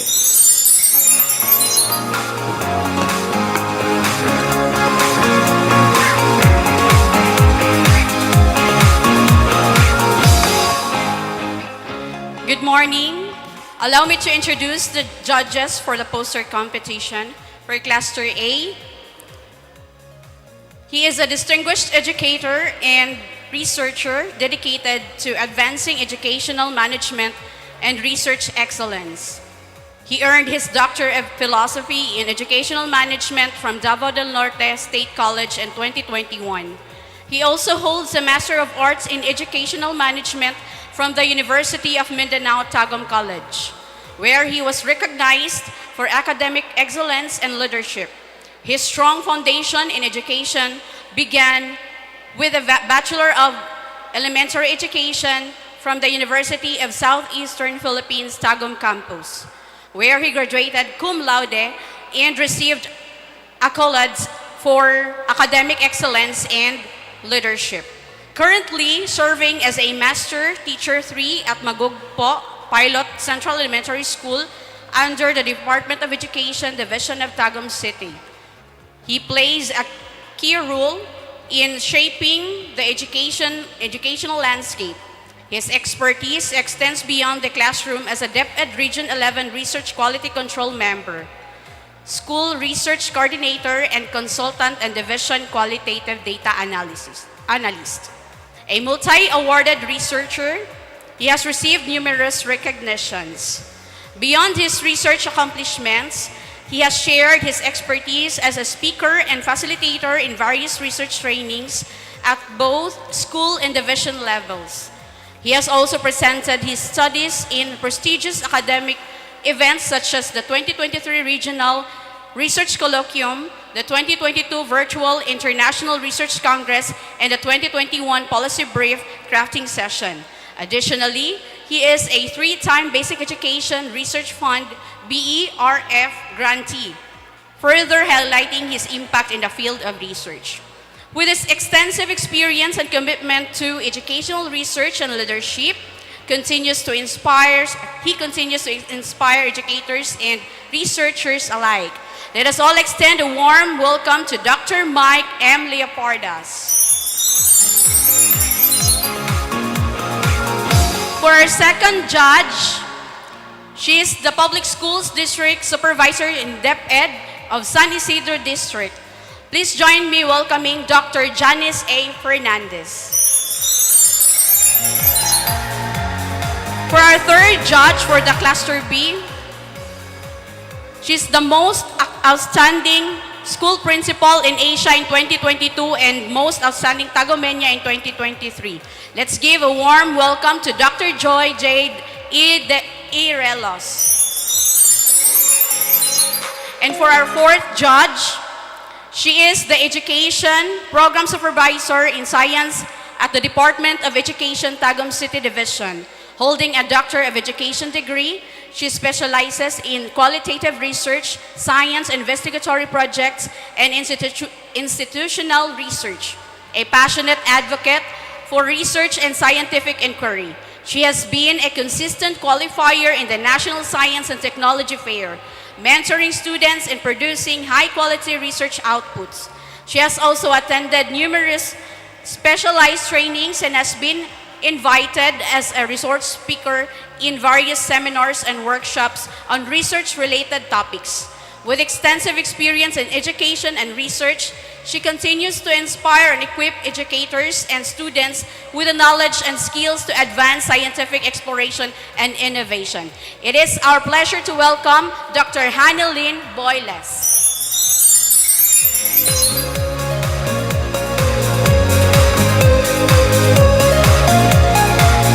Thank you, Dr. Mamayabay and Dr. Ligaspino for the introduction of our judges.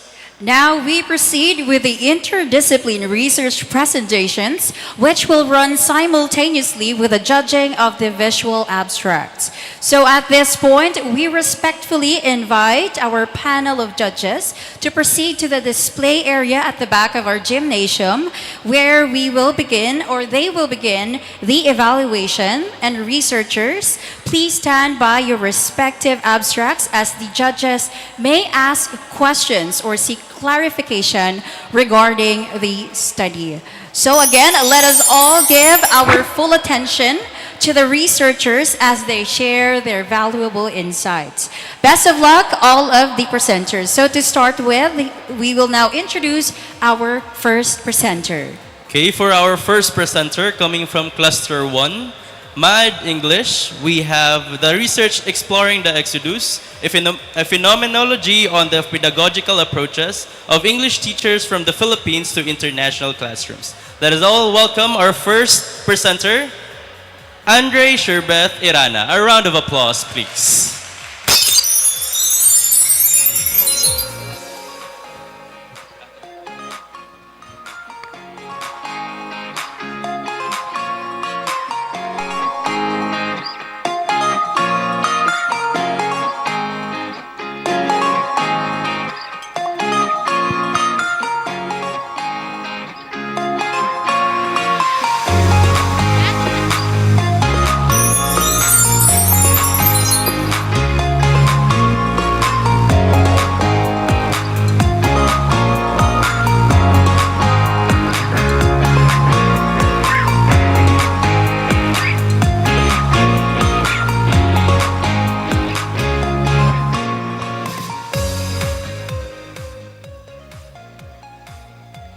To the esteemed adjudicators, to the faculty and staff of this esteemed institution, to my co-researchers and students, and to everyone present in this esteemed conference, maayong buntag sa atong tanan.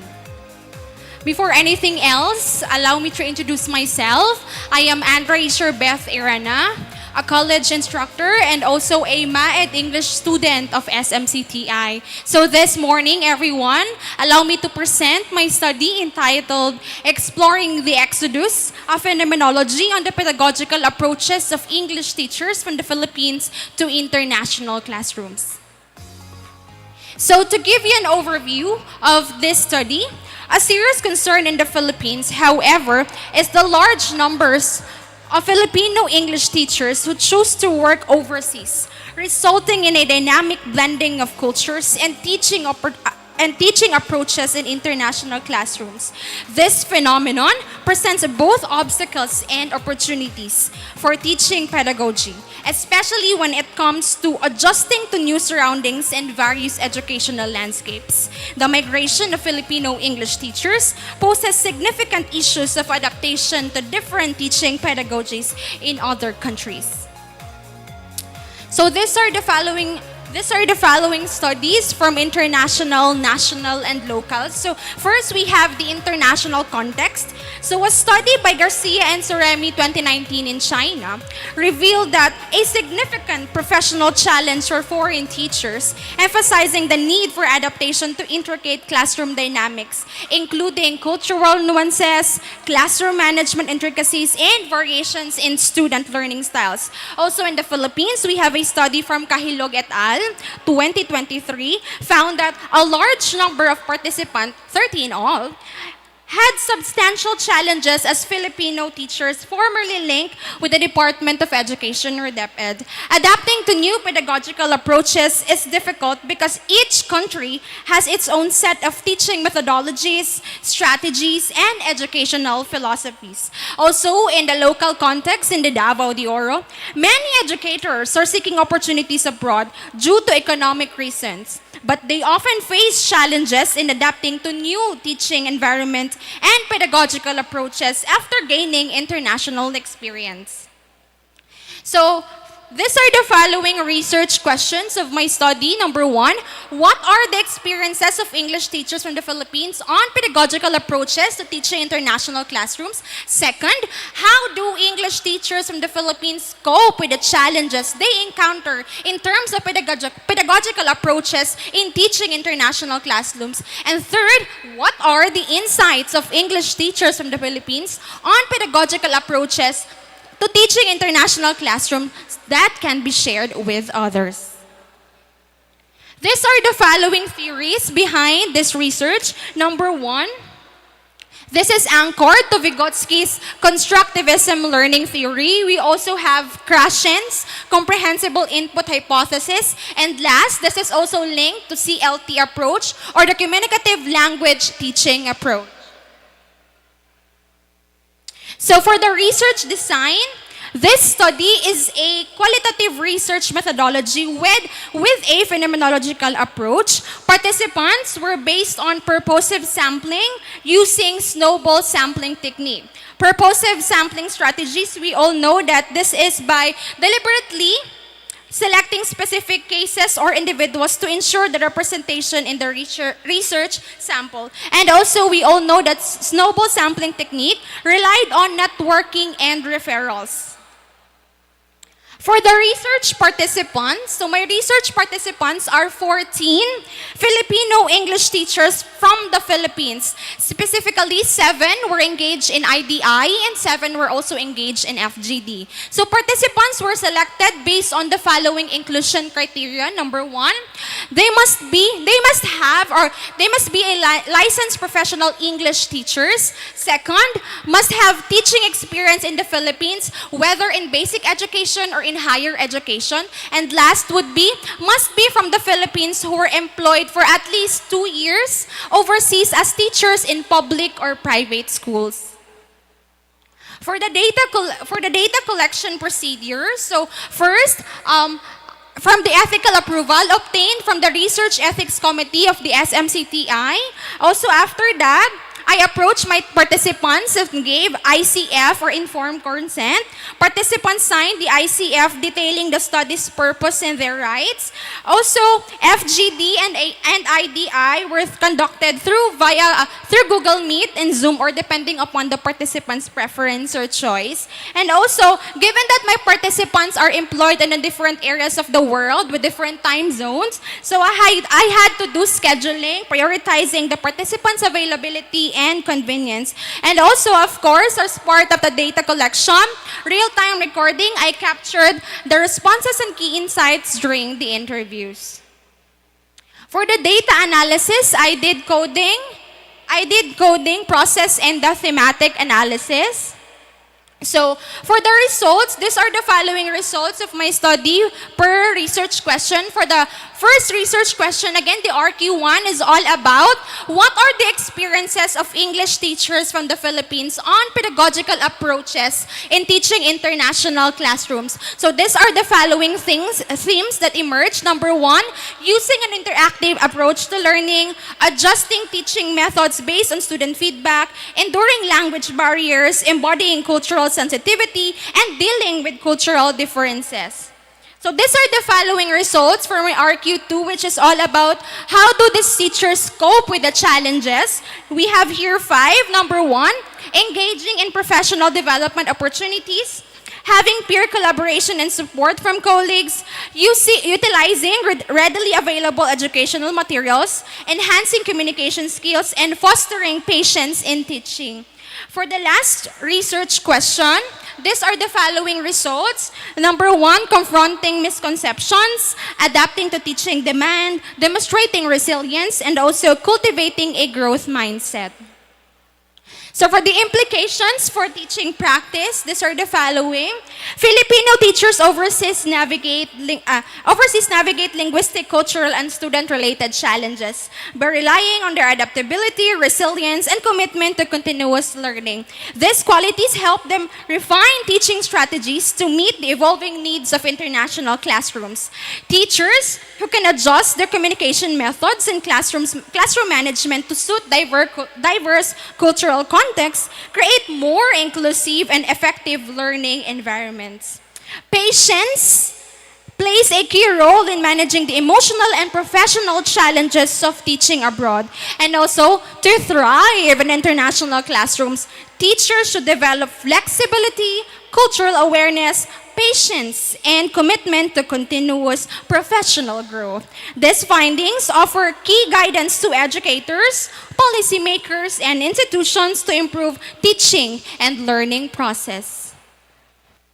So that would be all for my presentation. Once again, good morning, and thank you, everyone.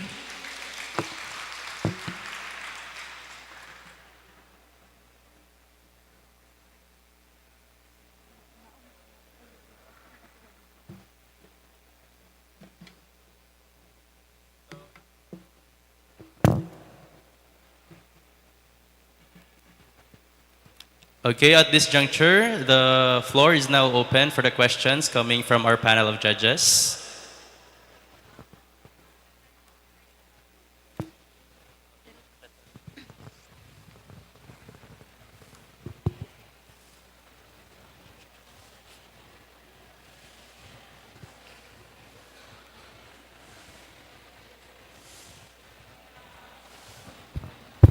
Hello, Tess.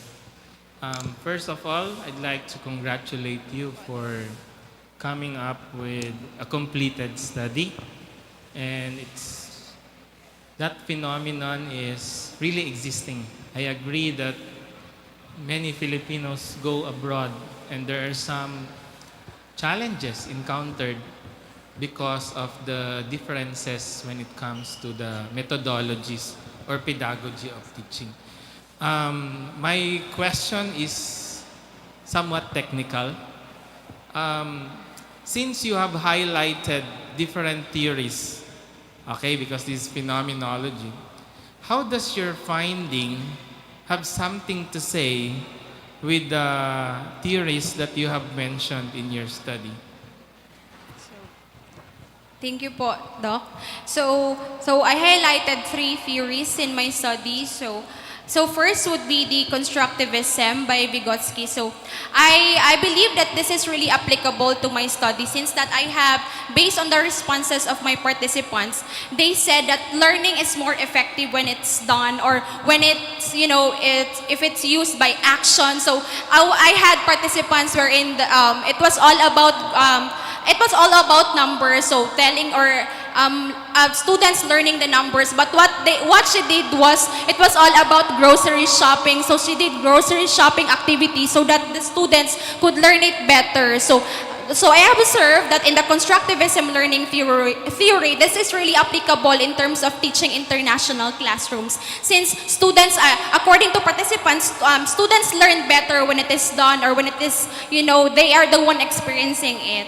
And also in the CLT approach po, Doc, in the communicative language teaching, communication was really important since that also these are Filipino English teachers. And one of my insights there was, I think it was in the second RT question, which is the communication skills of the Filipino teachers.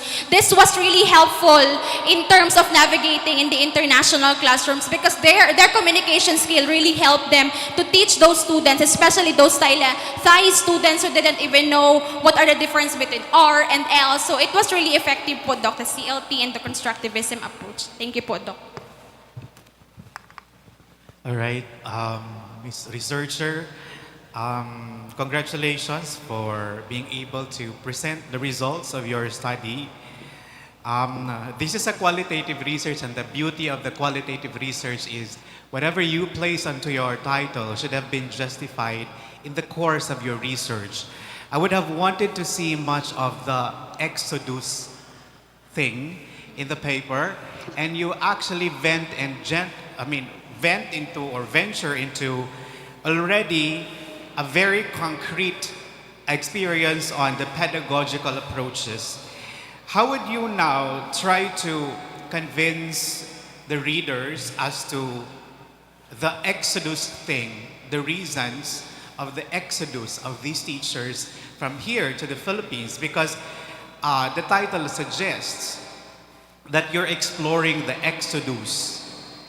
I would have wanted to read and to hear you telling me of some reasons why, because this is how beautiful qualitative research is. Is there a portion in your paper that would have highlighted this kind of phenomenon?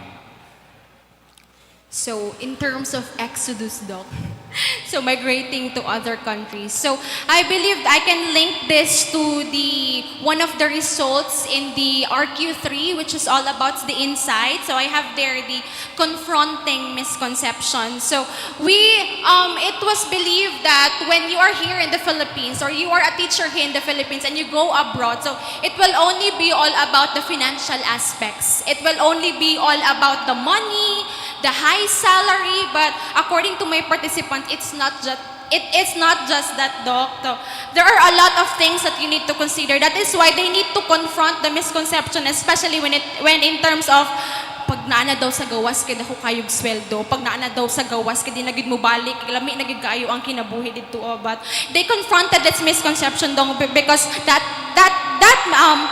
instance is not the only thing that would matter. There are a lot of things. So, but in that aspect, I believe that could be a recommendation, Doc, in terms of the exodus, no? Explore more all about their compelling reasons, no? Dig deeper into their compelling reasons, Doc. So I think that could be better for recommendation, Doc. All right, thank you. But you highlighted there on confronting the misconceptions with respect to people who have been in outside Philippines and going back to the Philippines. Is this what you mean by confronting misconceptions? No po, Doc. This misconception. Our misconceptions here, or teachers here, or Filipinos here po in the Philippines towards those teachers who are already employed abroad. All right, I think that's a very, very troubling reason as to how Filipino teachers are going abroad. Just so you know, we need to confront misconceptions that when you're going outside the Philippines, life is better. Thank you. Thank you, Doc. Hello, Ma'am Andre. Congratulations for presenting your completed research. This is just maybe a future direction that I'd like you to like consider maybe, because this is already completed, right? And you are, I guess, soon to graduate from the program. Okay. My first point I'd like to raise is maybe since you're dealing with those teachers going abroad in the context of pedagogical approaches, maybe you can read or put insights on pedagogical diaspora. That is something that you can consider maybe in deepening your understanding about the phenomenon being investigated. And the second one is I'd like you to address the notion of the observer's paradox. How did you address this one in your paper?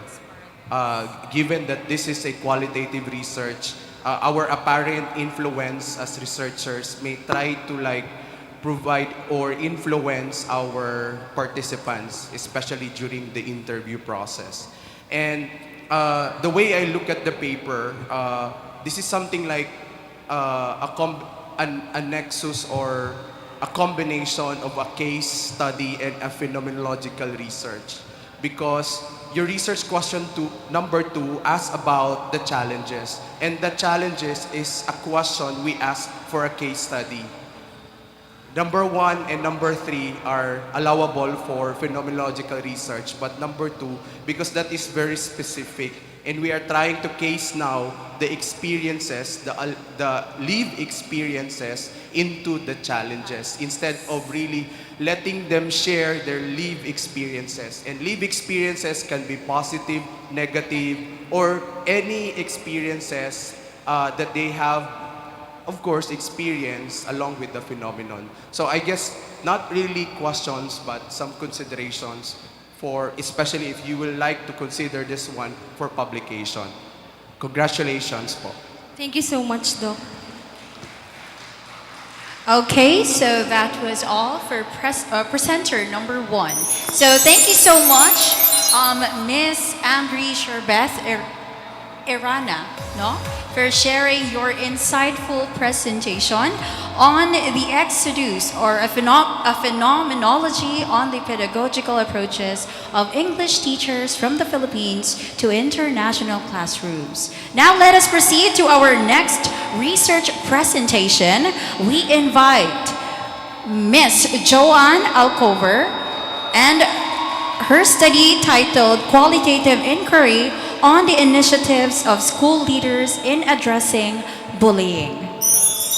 A round of applause, please.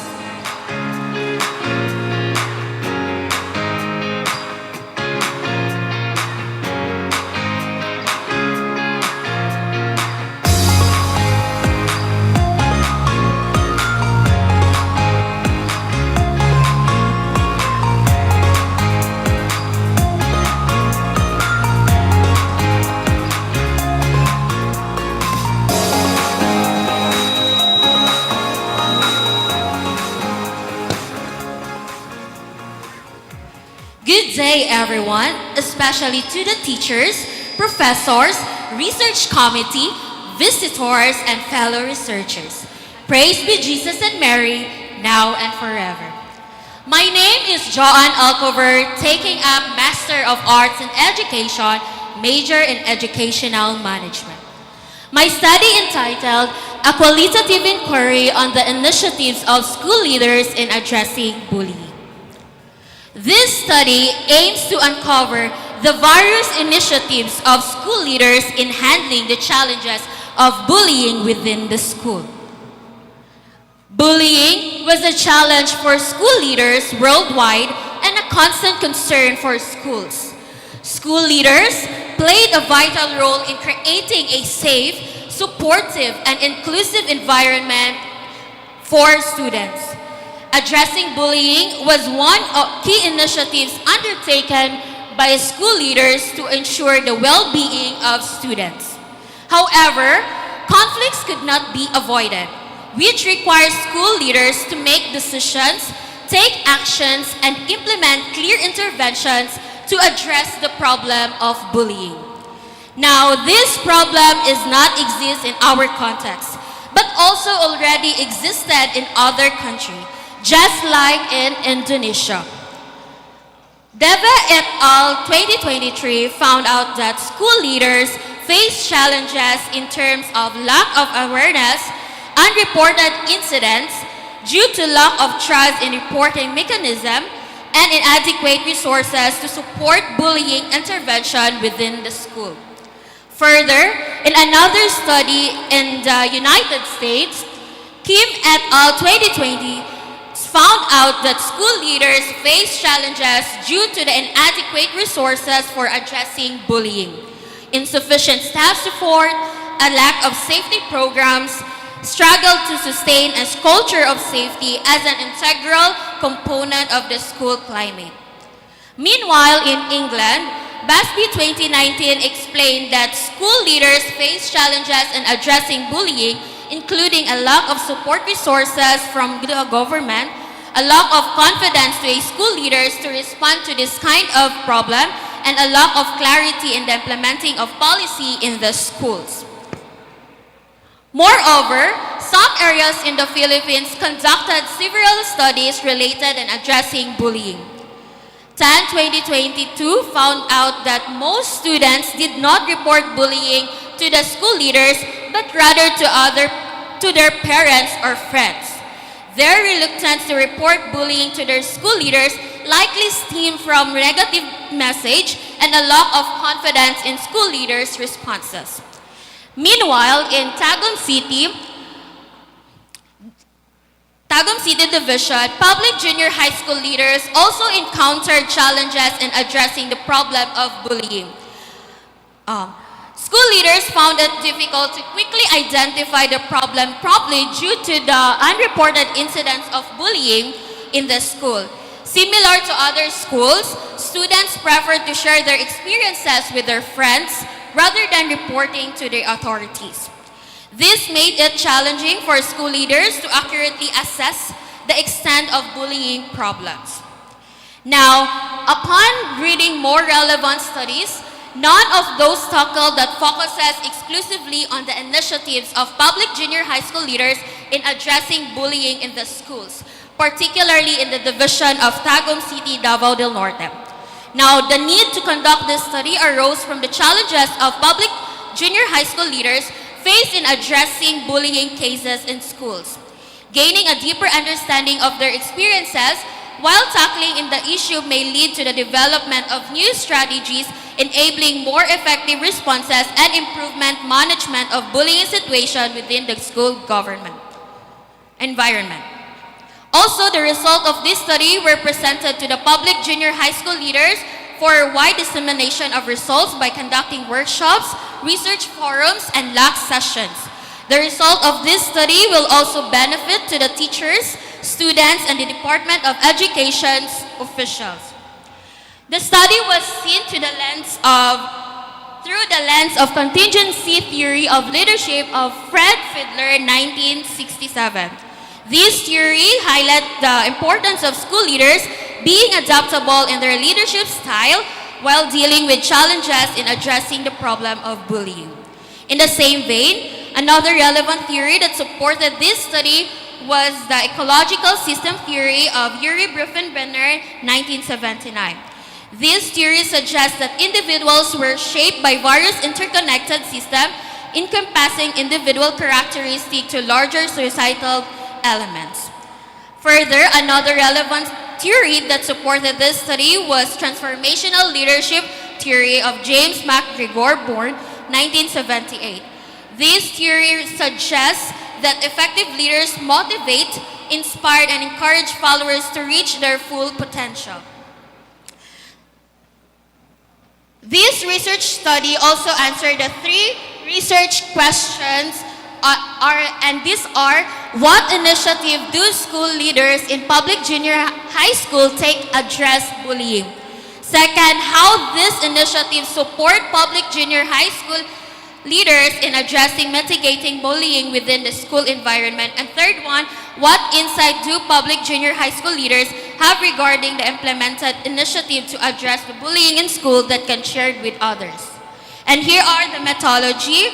So this study anchored with a qualitative research design employing the phenomenological approach. This study was also conducted at the Vision of Tagum City, involving 10 public junior high school leaders who are selected through purposive sampling. And here are the data collection procedure and the data source. Further, in this study, I utilized the response obtained from the in-depth interview of my participants. They were asked to provide answers and share their experiences based on open-ended questions found in the interview guide. In order to support these findings, I used a reliable publications, websites, books, journals, articles, and reference mentioned in the related review of literature of their study were used to support these findings. Also, it will analyze through the thematic analysis according to Wong 2008. And here are the results and discussion. With regards to the initiative of school leaders in addressing bullying, these major themes emerge in RQA1. First, utilizing school welfare, raising awareness through dissemination, gaining assistance from stakeholders, adhering to fundamental educational guidelines and policies, following systematic guidelines and policies, integrating concepts in delivery of lessons and school activities, establishing rapport and positive environment, and collaborative with others. And also to support initiatives, the participant cope through the following. Thank you.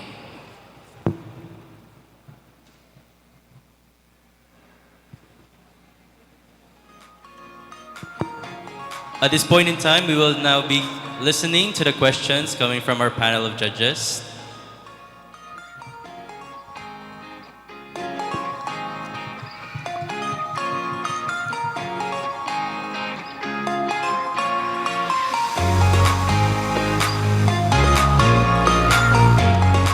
Okay, so congratulations for presenting the results of your study, ma'am. Thank you, Padre.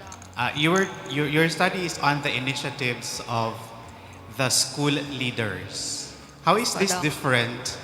How is this different in our department order number 55, series of 2013 on anti-bullying, diba? There is, if you come to read the department order, there is a 4-tier initiatives. Were you aware of that?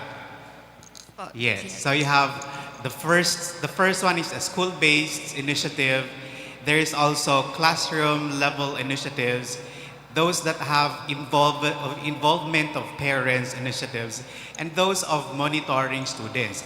This is the 4-tier provisions of the department order number 55, series of 2013 on anti-bullying. How is your result different from these particular initiatives already in place by the department order already been implemented? Thank you po, Doc. In the department order 55 po, Doc, na, the similar of my result is the school leaders, they really want to disseminate more effective interventions that can apply to their classrooms of their classroom in the school. Also, in this result, it will help also to create more effective strategies to address the bullying in the school. We, the school leaders, according to the findings po, the school leaders is more on create a strategies po to address this bullying po. So how is this different from the one already given? Is it similar or not similar? Totally not similar? There is some sort of likeness. For me po, Doc, it is quite similar po because their goal is to how they address this problem within their schools and how the stakeholders help those school leaders to address this bullying po, Doc, in their school. So as the researcher, ma'am, what do you realize with the results from the interview of your school leaders? I realized po that this result, it can help for the future researchers po. Okay, thank you very much. Hello, ma'am. Congratulations for presenting your study. Thank you, Doc. With this, the lens that you have explored is coming from the school heads, the principals, right? And I understand that this is in line with the educational management perspective. Now, my question, maybe you can answer this one. What is the most actionable point that the study have found out that could establish the sustainability of the anti-bullying programs, no, coming from the lens of the school heads? Thank you po, Doc. Based on the result po, I found out that the school leaders should be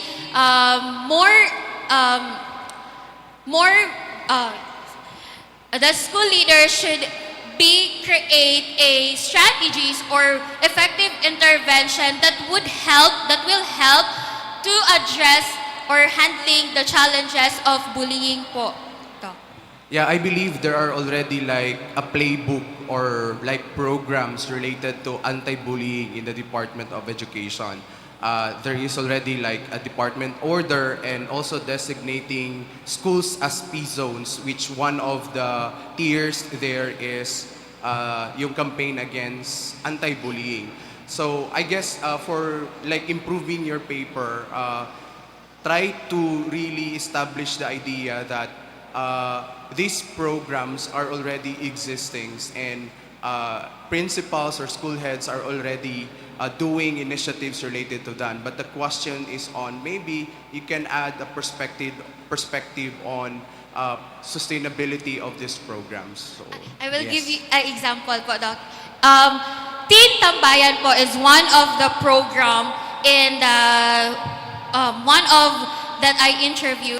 Teen Tambayan is some of the students kasi po, Doc, they are not directly to tell their school leader and school principal to if they have a problem. So instead, here in Teen Tambayan, this Teen Tambayan, it is designated by the school leaders who are mga students, mga officers, that those students na victim of bullying, they can directly go to the Teen Tambayan. Because as I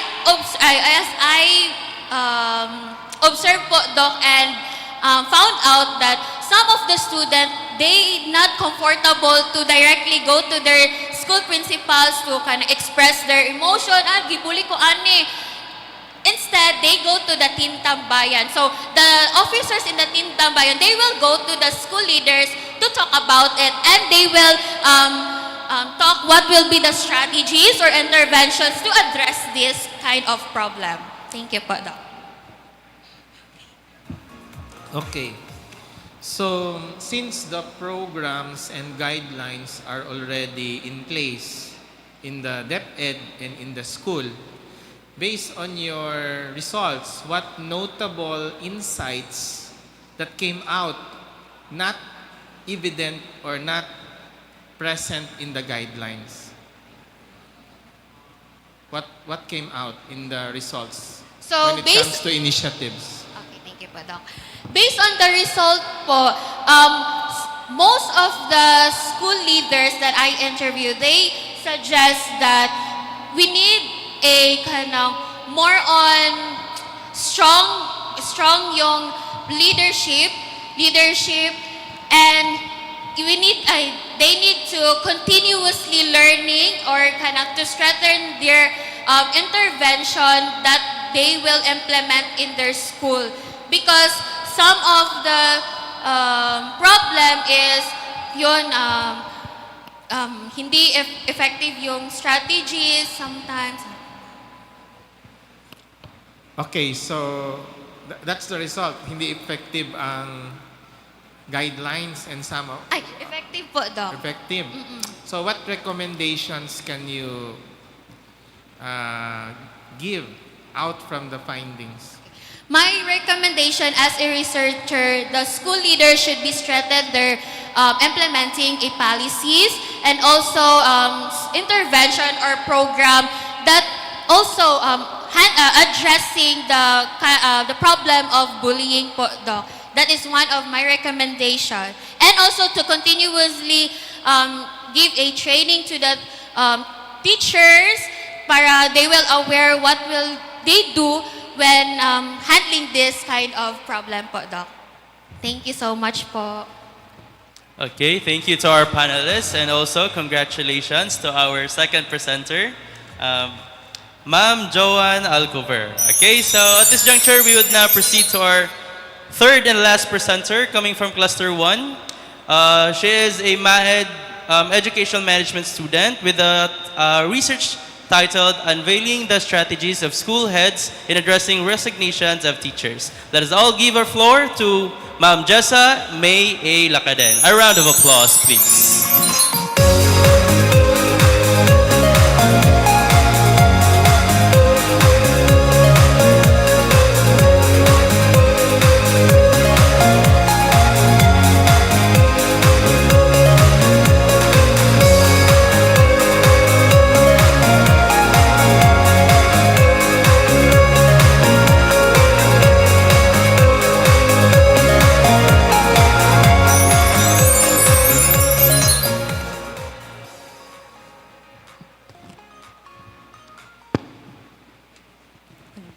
Good morning, everyone.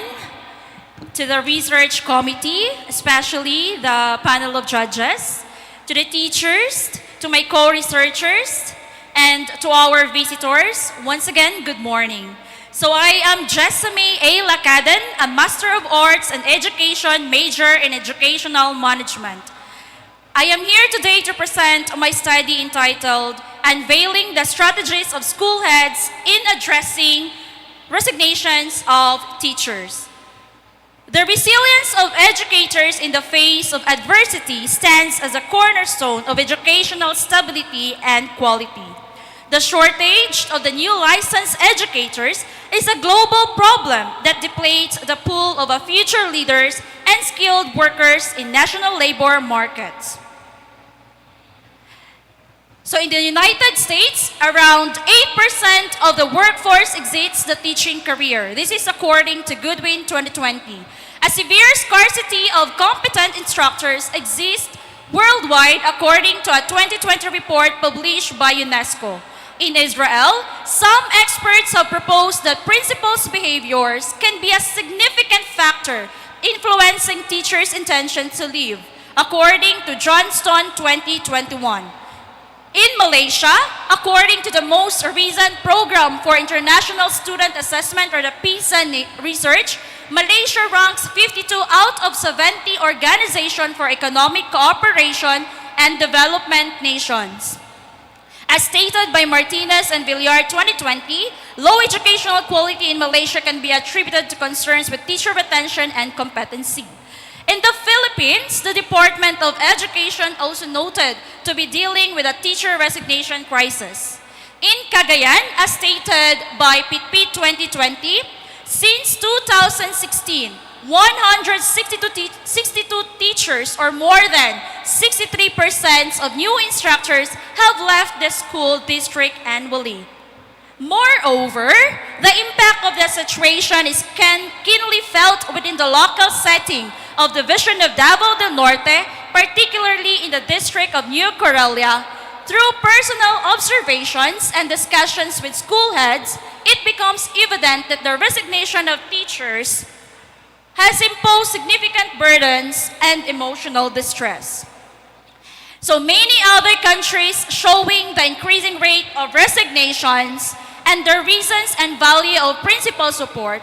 However, there is an absence of qualitative investigation into the particular tactics used, the contextual subtleties, and the dynamic relationship between principals and the resigning teachers.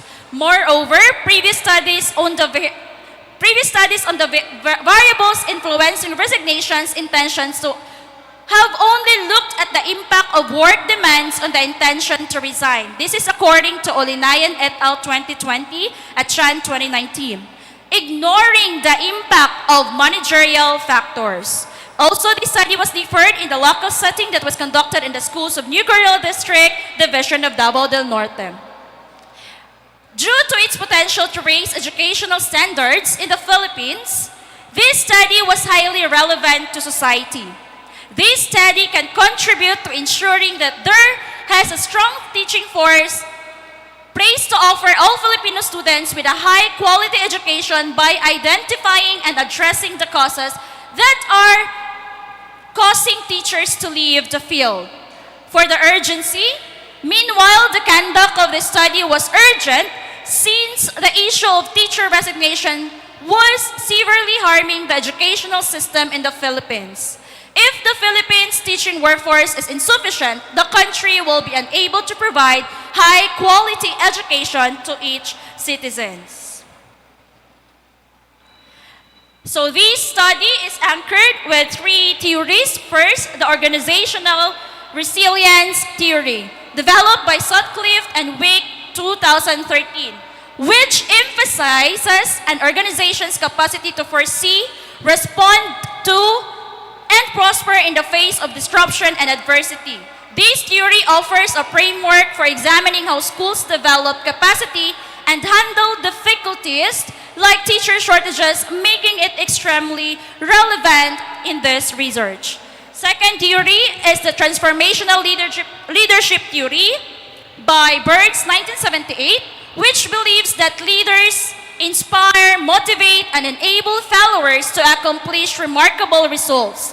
This theory provides a useful framework for examining the ways in which school administrators can create an atmosphere that promotes teacher retention by demonstrating important transformative qualities like personalized consideration, intellectual stimulation, and inspirational drive and idealized influence.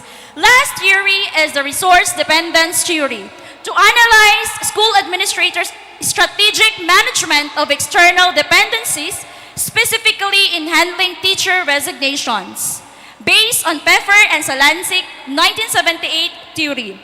Thus, resource dependence theory is a well-known management theory concerning organization and strategy. So this research is anchored also, or have the research questions, 4 research questions. First, what are the strategies of school heads in addressing teacher resignation? Second, what are the lived experiences of school heads in utilizing strategies in addressing resignations of teachers? Third, how do school heads cope with the challenges they encountered in addressing resignations of teachers? And fourth, what are the insights of school heads on addressing resignations of teachers that can be shared with others? So this study employed a phenomenological method in the qualitative research design. The participants in this study were 10 school heads in New Guerrilla District from various educational institutions that have experienced and managed teacher resignations. They were fairly selected and identified through purposive sampling. The following were the selection criteria that were used in identifying and selecting the participants. A, those who are school head in New Guerrilla District, Division of Davao del Norte. B, those who have rendered at least 3 years of experience in educational leadership roles. C, those who have experienced teacher resignations. So in this study, I use interviews as the primary data source, especially in-depth interviews with 10 research participants who are principals from several schools from New Guerrilla District, Division of Davao del Norte. I also use secondary sources of data such as books, journals, and articles that were used as references in the related review literature as the final means of supporting the results. So for data collection procedures, there were identifying the participants who were qualified for the study, obtaining permission to conduct the study, preparing resources for the study, such as an interview guide and recorders, letter of communication, ICF forms, and recorded face-to-face interviews for 30 minutes. For my data analysis, I have transcribing, data cleaning, develop comprehensive themes, presenting the data using a table with 3 columns. First column are the participants' exact answer. The second column are the analysis or key concepts. And third column are the developed themes. That's all. Thank you.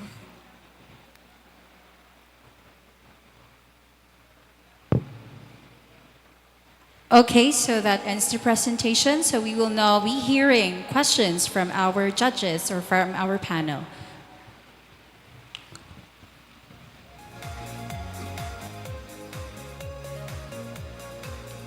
Hello ma'am, congratulations for presenting. Although naman lang sa results and discussion, no?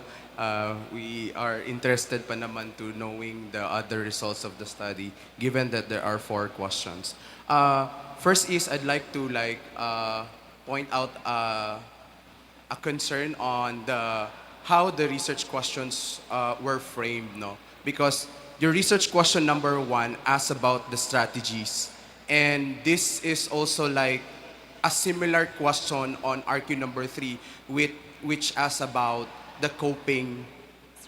Yeah, because the tendency is there would be like an overlap of the themes or of the experiences, like the strategies on how the school heads address teacher turnover. No, I think the overall idea of this study is teacher turnover.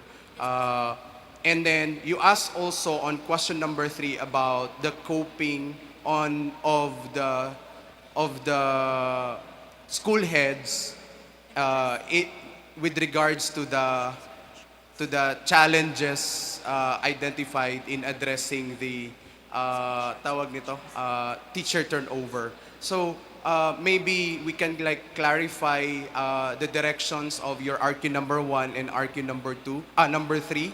And when we try to ask about the coping strategies, particularly in your RQ number 3, you ask about the how do the school heads cope with the challenges? But the thing is, you did not ask about the challenges, or which of the research questions will address about the challenges. Because when we ask RQs, no, the challenge, the coping strategies, this must be connected to the challenges identified during maybe the interview or data gathering process. Okay, so maybe you can clarify on that, no, on how the research question, because maybe research question number 3 could be a redundancy of RQ number 1. Strategies, coping, they are actually in fact almost the same, no? And then I'm just interested because the locale of your study is in New Corelia. Can you share to us the statistics of teacher turnover in New Corelia? As based from what from the school heads that I interviewed, they experience at least 2 teachers who handled resignation po. At least 2 teachers po each I interviewed school heads. So meaning how many percentage are this teacher turnover? No, because we have to situate also that the phenomenon of teacher turnover is really existing in New Corelia. So I'm just interested, no? Or maybe you can further clarify on that when you try to publish this one, your paper later on, no? Anyways, congratulations. Thank you, sir. Thank you po, Doc. Okay. Hi, ma'am. How Hello are po, you? Doc. I'm Are you fine good? po. Yes That's po. good. You're talking of unveiling the strategies of the school heads in addressing resignation of teachers. And you mentioned in your presentation that you were actually looking into the dynamics of the principal and that of the resigning teacher. Am I right? Yes po, Doc. How do you describe it?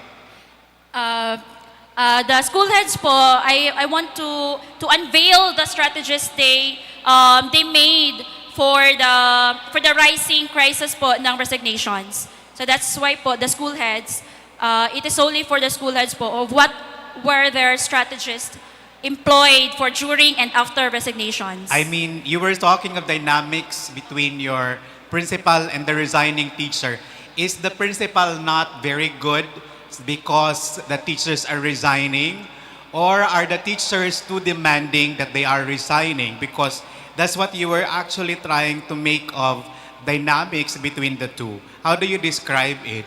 Teachers po have their own personal reasons po on resigning. So it has nothing to do with the attitude of the principal.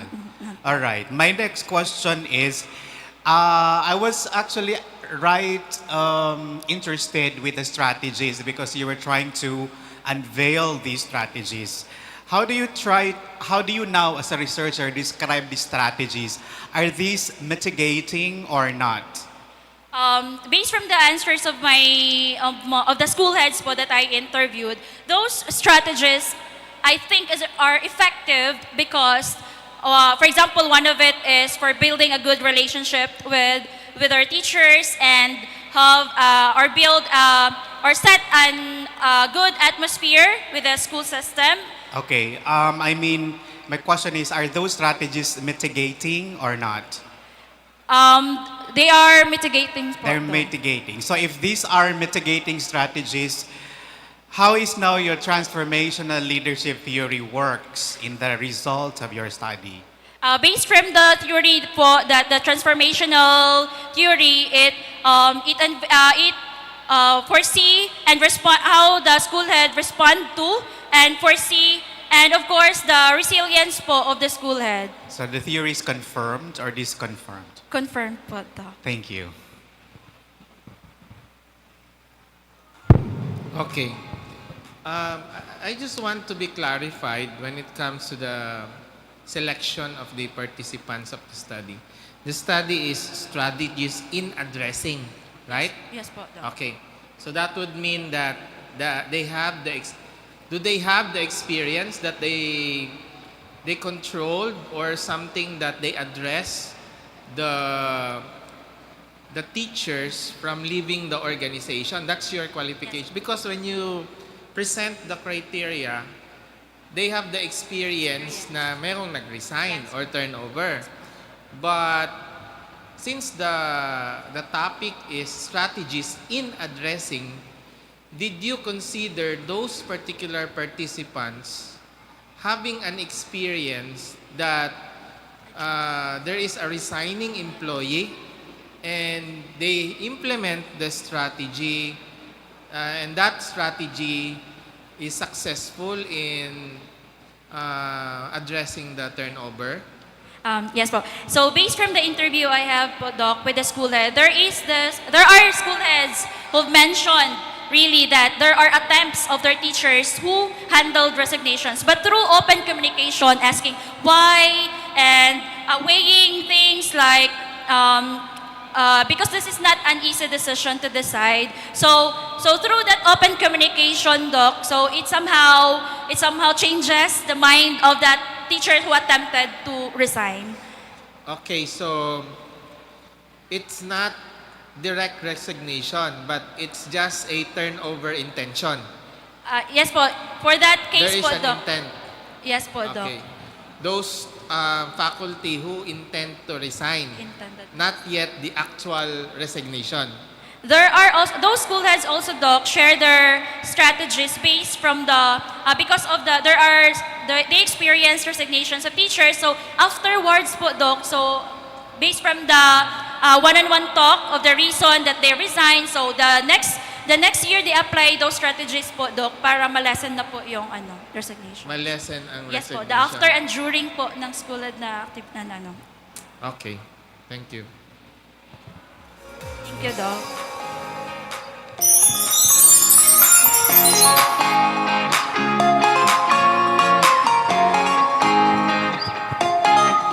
Thank you so much to our third presenter, Ms. Jessa May Lacaden, on presenting her paper unveiling the strategies of school heads in addressing resignations of teachers.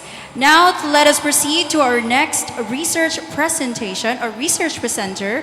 We invite Jason Carabeo from Cluster 2 to share their study titled Students' Self-Esteem and Self-Control as Predictors of Academic Achievement of Students in Mathematics. Let's give them a round of applause, please.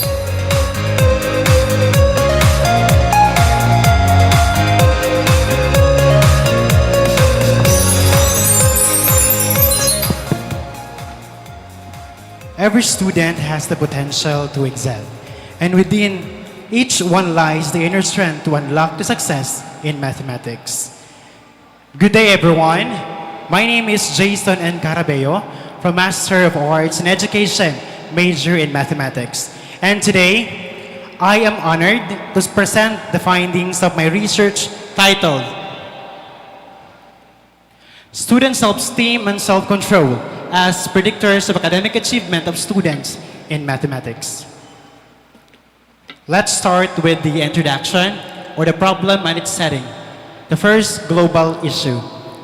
In Indonesia, Effendi and Kesmentini 2022 revealed a dramatic drop in Indonesia's PISA mathematics rankings. The World Bank 2021 highlighted that over half of Thailand's students failed to meet minimum PISA mathematics standards. Similarly, Kiweli and Mkomwa 2022, citing that Tanzanian resources reported alarmingly low mathematics achievement in Tanzania. In the national issue, we have the Philippines face a serious mathematics education crisis. Studies consistently document critically low student achievement, ranking second to last in PISA 2018 according to Kalyaman and ITAS 2020, as well as scoring significantly lower than regional peers, and TIMSS 2019 underscores the problem. Let's proceed to the local issue. We have here students in Carmen District, Davao del Norte, Philippines, demonstrated low mathematics proficiency. First quarter exam in 2022 to 2023 yielded a mean percentage score of 69.24%, below the 75 standard. National Achievement Test results also showed a decline from 78.02% in 2017 to 70.96% in 2018, indicating a consistent trend of poor mathematics achievement according to CRUDA 2022. A significant research gap exists regarding the specific influence of self-esteem and self-control on junior high school students in mathematics achievement, especially in the context of new normal education. This study addresses this gap in Davao del Norte, aiming to provide educators with evidence-based intervention, identifying students needing support. This research contributes to understanding the interplay of these factors and their impact on student success, disseminating through various channels. Next is the statement of the problem. We have here 5. Let's start with the first independent variable under the self-esteem. Question number 1, what is the level of learner self-esteem in terms of self-acceptance, self-competence, social and physical self-acceptance, and academic self-competence? Second question, what is the level of self-control of learners in terms of procrastination, attentional control, impulse control, emotional control, goal orientation, and self-control strategies? Third question, what is the level of academic achievement of grade 10 learners in terms of summative score in grade 10 mathematics subject? Number 4, is there a significant relationship between self-esteem and academic achievement of grade 10 learners in mathematics, or self-control and academic achievement of grade 10 students in mathematics or learners? And the last question, do self-esteem and self-control significantly influence the academic achievement of grade 10 learners in mathematics? We have here the theoretical framework. This study is grounded in theories showing that both self-esteem and self-control positively impact the academic achievement of the student. Next, we have here the method. For the research design, this quantitative study used descriptive and correlational methods to explore how self-esteem and self-control relate to math achievement. Descriptive methods by Muhammad et al. 2020 examine summarize the data, while correlational analysis by Garcia et al. 2020 examined the relationship without manipulation according to Cooper 2019. And of course, regression analysis determined how well self-esteem and self-control predict math scores, providing insights into the strength of this connection. Next, we have the research respondents. This study targeted 10 grade 10 students from 5 public schools in the division of Davao del Norte. I have 301 students out from population of 1,370, and I use stratified random sampling. Next is the research instruments. I use 3 instruments. The first one is the adopted 29-item self-efficacy scale by Rifai et al. 1999. The second one is the adopted 29-item multidimensional self-controlled scale by Nelson et al. 2020. And the third one is the researcher-made 40-item mathematics summative test based on the Math 10 MELCs. These are the results in the summary of level of self-esteem of students. Results reveal that the measure of variability indicated the students' self-esteem are relatively small and close to each other with overall SD of 0.56. The second table is the summary of level of self-control of students having a category mean of 3.40 and the descriptive equivalent of moderate. The third table is the status of academic achievement of students in mathematics. We have here the variable academic achievement with the mean of 33.36, SD of 10.28, and descriptive of did not meet expectation. Next, we have the table 4, the significance of the relationship between self-esteem and self-control towards academic achievement of students in mathematics. As you can see, we have here that there is a significant relationship based on the data, since the decision of the null hypothesis is both rejected, having a weak but positive correlation. Next, we have the table 5, regression analysis on the student self-esteem and self-control as predictors of academic achievement of students in mathematics. The data shows that regression shows that self-control significantly predicts math scores with a p-value of 0.002, but unfortunately, self-esteem does not predict. The model explained only 7.9% of variance, indicating other factors influence math achievement. And next, we have here the summary conclusion and the recommendation. Self-acceptance was highest among self-esteem indicators, while social and physical was the lowest. And to end this presentation, let us continue to work together to ensure that every student has the opportunity to excel in mathematics. That would be all. Thank you.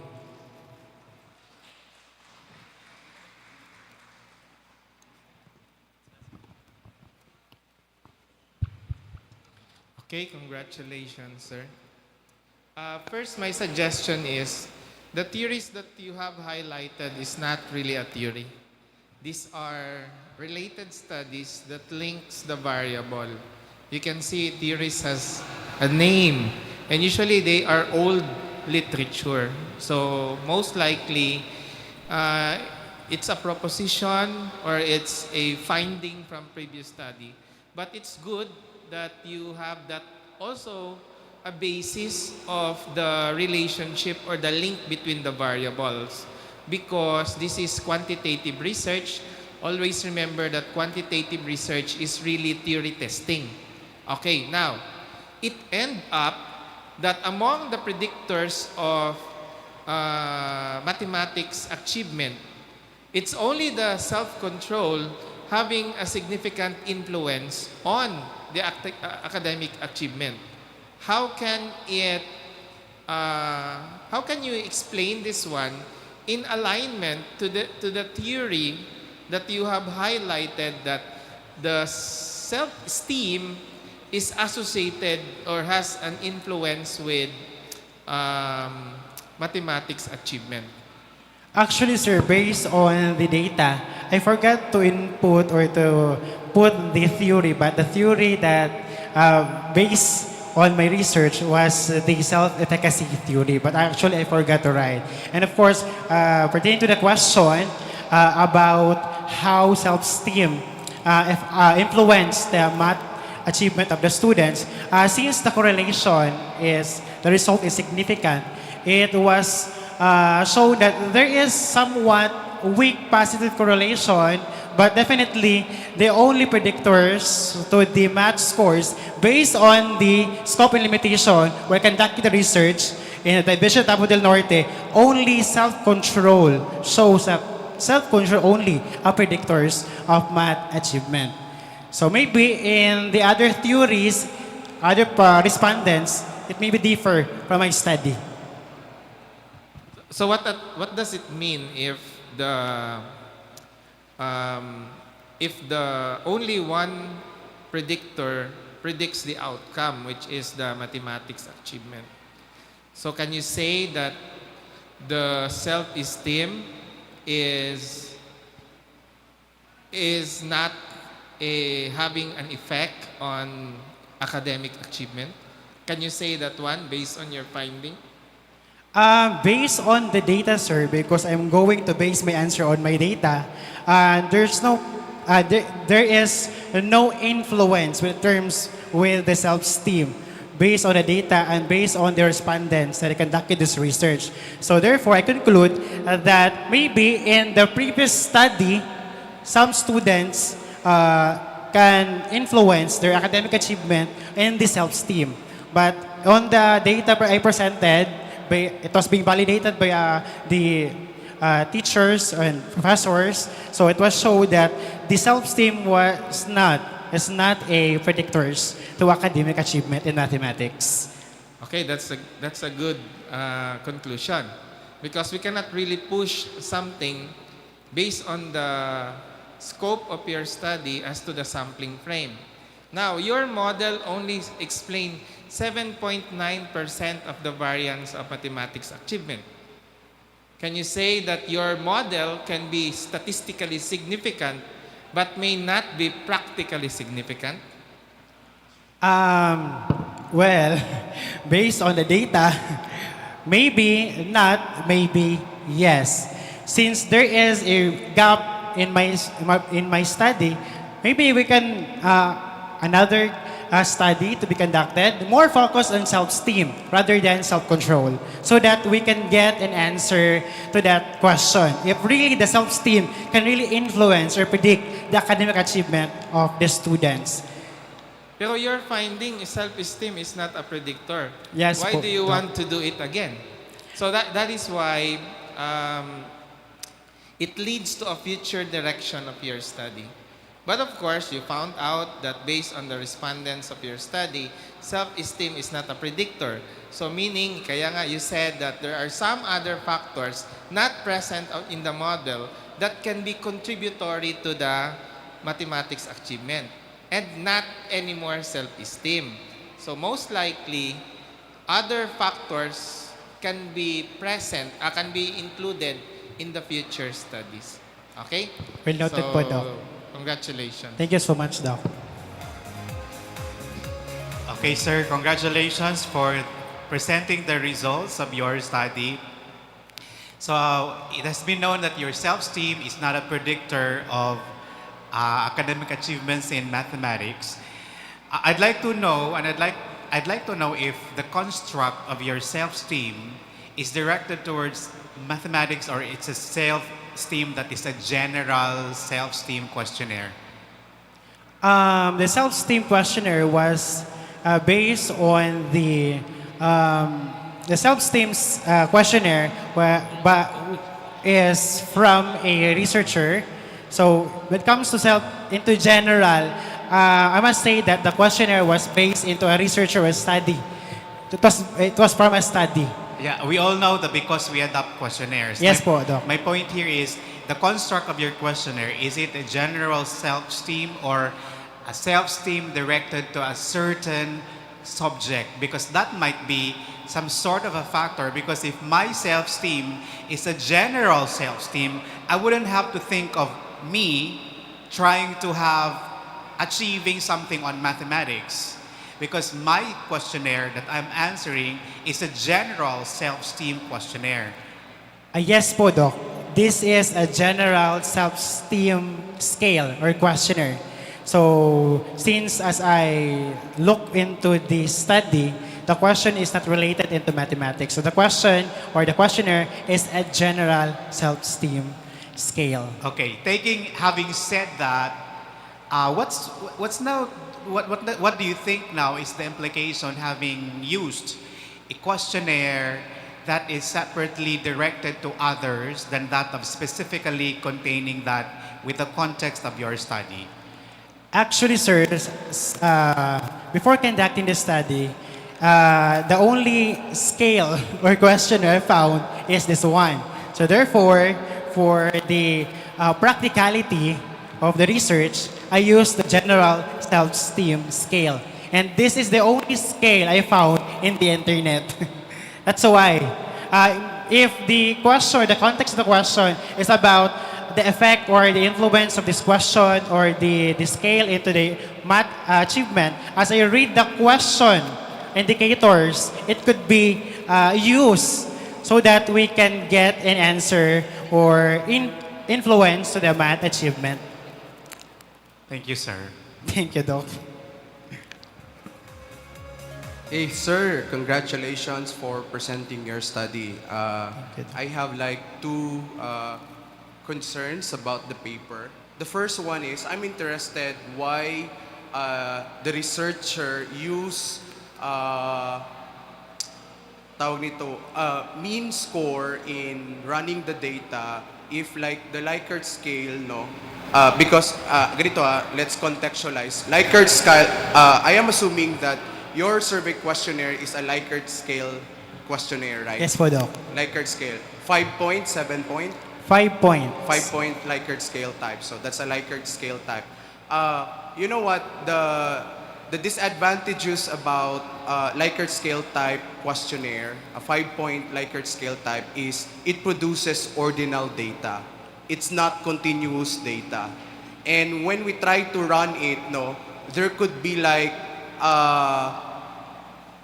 violations to our assumptions in running parametric tests, or maybe there are already potential biases that we have violated already with regards to running mean scores from a Likert scale type survey questionnaire. So may I hear your insights or your statistician insights why a mean score was used in running the data instead of either by the mean, by the median, or by the mode?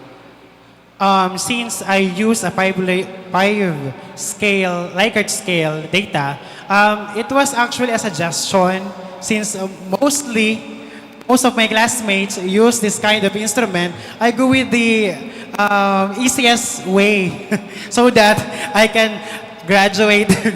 I can graduate my ed. I think that's the majority of my classmates did. But go back to the question. Maybe next time, if there is next time, I will use another scale so that I can get more specific, maybe. But for me, sir, the mean is very important for this research, especially in the two instruments, so that we can get a fast answer or results for the certain topic or study, because the mean is very important. I must say. Ganito na lang, no? This is somehow a misconception in using a Likert scale type that we use the mean, no? Maybe you can read further on this because Noted, Doc. there are many studies would tell us or would debunk the idea of using mean. Even University of the Philippines, Diliman, would not subscribe to mean when it comes to having a questionnaire using a Likert scale type, no? Because again, our estimates would be somehow questionable in the very nature of this, no? But there are justifications. That's why I want to hear your justifications. If in case you have thought of this, of using a Likert scale type, because again, a Likert scale type would produce ordinal data, not continuous data. Okay? Then my second concern is on, did you like, I understand that self-esteem has no significant influence on the academic achievement. But did you try to test the variance inflation factor between self-esteem and self-control? No, sir. No. Yes, because again, when we run parametric tests, there are assumptions that we have to fulfill. And in this case, one of the assumptions is no multicollinearity. When we talk about no multicollinearity, there should no be correlation or relationship between your predictor variables. Meaning, it could be that your self-esteem is a predictor of self-control, or the other way around. Self-control could be a predictor of self-esteem.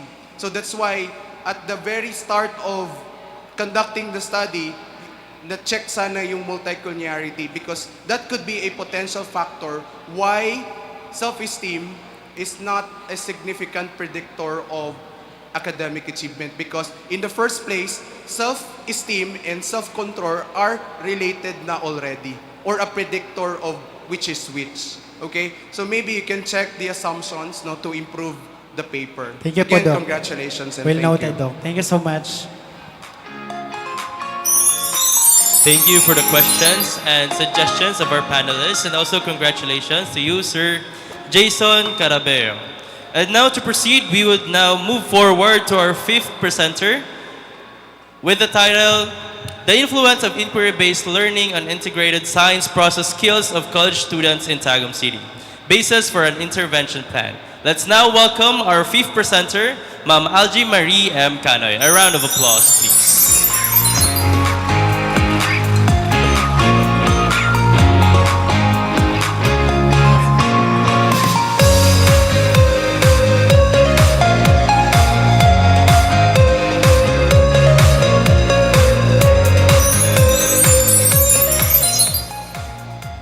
To the Dean of the Graduate School, Dr. Perla C. Padro, to the Vice President for Academic Affairs and Research Director, Dr. Neil Ryan Ado, to our dear panel of judges, my fellow researchers, guests, ladies and gentlemen, good morning. I am Algie Marie Canoy Navea, and I am here to present my study entitled The Influence of Inquiry-Based Learning on Integrated Science Process Skills of College Students in Tagum City, Basis for an Intervention Plan. To start, integrated science process skills is crucial to science education. However, several findings have indicated that integrated science process skills still require improvements. In the study conducted in Turkey, Indonesia, and Malaysia, it shows that integrated science process skills were rated as low, and students have low understanding of integrated science process skills. Thus, there is a need for further improvement for these skills. In a separate study conducted in Leyte, Manila, and Los Baños, integrated science process skills has attained the lowest percentage and lowest exam score range. And this indicates that it is a poor result and that an intervention plan is required to improve these skills. Furthermore, there is a growing concern of low proficiency level of integrated science process skills among college students in the locality. In a separate study, it was demonstrated how integrated science process skills were inadequately developed. For the research gap, there is a different indicators employed for inquiry-based learning, different study participants, no previous research involving these two factors has been reported in the locality, and no studies that have provided an intervention plan. The urgent concern about college students' low integrated science process skills motivates me to conduct this study, because if this problem is not addressed, this will have, or the students in the future will have a difficulty in applying these skills. This study aims to assist educators by providing an intervention plan to support and enhance the skills through innovative strategies. For the statement of the problem, this study sought to answer the following question. First, what is the level of inquiry-based learning of college students in Tagum City in terms of the following indicators? Second, what is the level of integrated science process skills of college students in Tagum City in terms of the following indicators? Third, is there a significant relationship between inquiry-based learning and integrated science process skills? Fourth, does inquiry-based learning significantly influence integrated science process skills? And lastly, what intervention plan can be crafted at the end of this study or based on the findings of this study? This study is anchored to Vygotsky's social learning theory, wherein inquiry-based learning allows students to actively participate in the teaching and learning process through inquiry that will influence integrated science process skills. And this is supported by several studies such as Ceylon and Golsa, which signify or stated that inquiry-based learning positively influence integrated science process skills. This is the conceptual framework of the study. For the research design, this quantitative study utilized a descriptive correlational design, and the respondents of this study are college students enrolled in science courses with laboratories for the academic year 2023-2024 at the 4 chosen Tagum City schools or university. And 2 adapted questionnaires were purposely chosen and adapted to collect data that will answer the research question. For the data gathering procedure, I started with seeking permission to conduct the study, then proceed with the random selection of the research participants, conduct general orientation and seeking of consent from the research respondents, administration of the questionnaire, and then checking, collating, and processing of data using the following statistical treatment that will answer the research questions of my study. This table presents the summary of the level of the inquiry-based learning. The descriptive equivalent for inquiry-based learning is very high. This indicates that the level of integrated science process skills is very much evident based on the responses. This suggests that inquiry-based learning engages students to exploration and insightful questioning, fostering real-world connection. For level of science process skills, integrated science process skills, the table presents this descriptive equivalent, which is moderate, which indicates that integrated science process skills are fairly manifested. It emphasizes students' development of essential competencies such as the indicators within the reasonably displayed scientific learning framework and a standard deviation of 24.98 indicating that the respondent is clustered to the mean.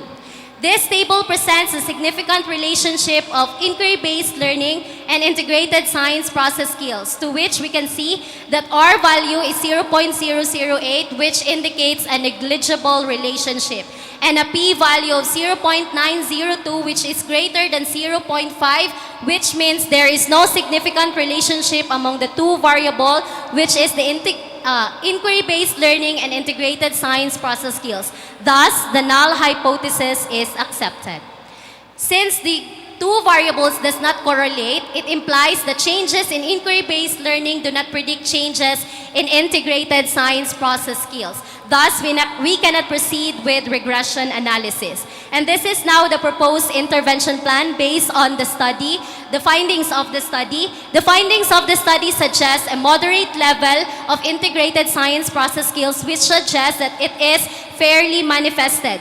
Thus, there is a need to conduct an intervention plan acknowledging the importance of integrated science process skills in science education and in order to give life on the significance of improving these skills. This program is named Intervention Plan on the Enhancement of Integrated Science Process Skills Project that seeks to improve student science process skills through practical experimentation, scientific encounters, and investigation.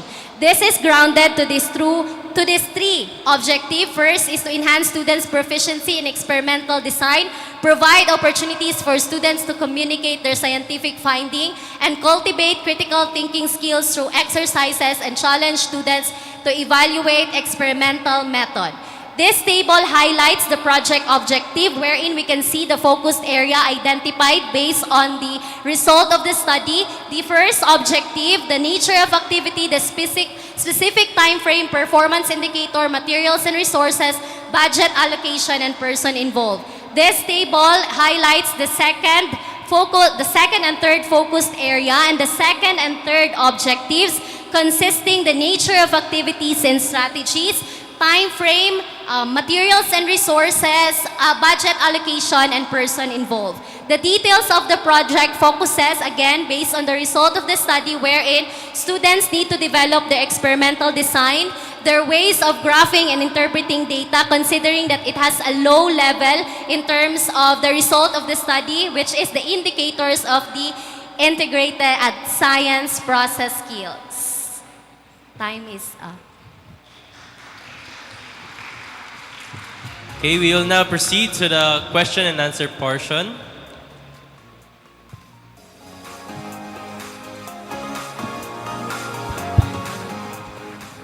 Okay, congratulations for presenting the findings of your study.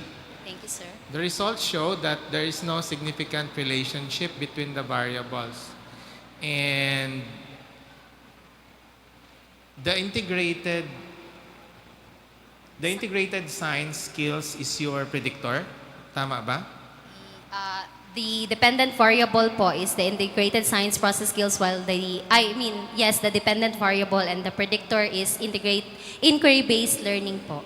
Okay, you found out that inquiry-based learning is not associated with integrated science skills.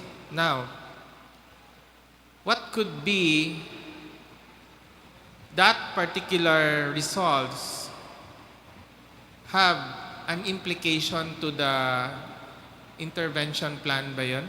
Yes. Your proposed program? Yes, sir. Yes, the result... Did you include the predictor? Kasi hindi naman siya predictor.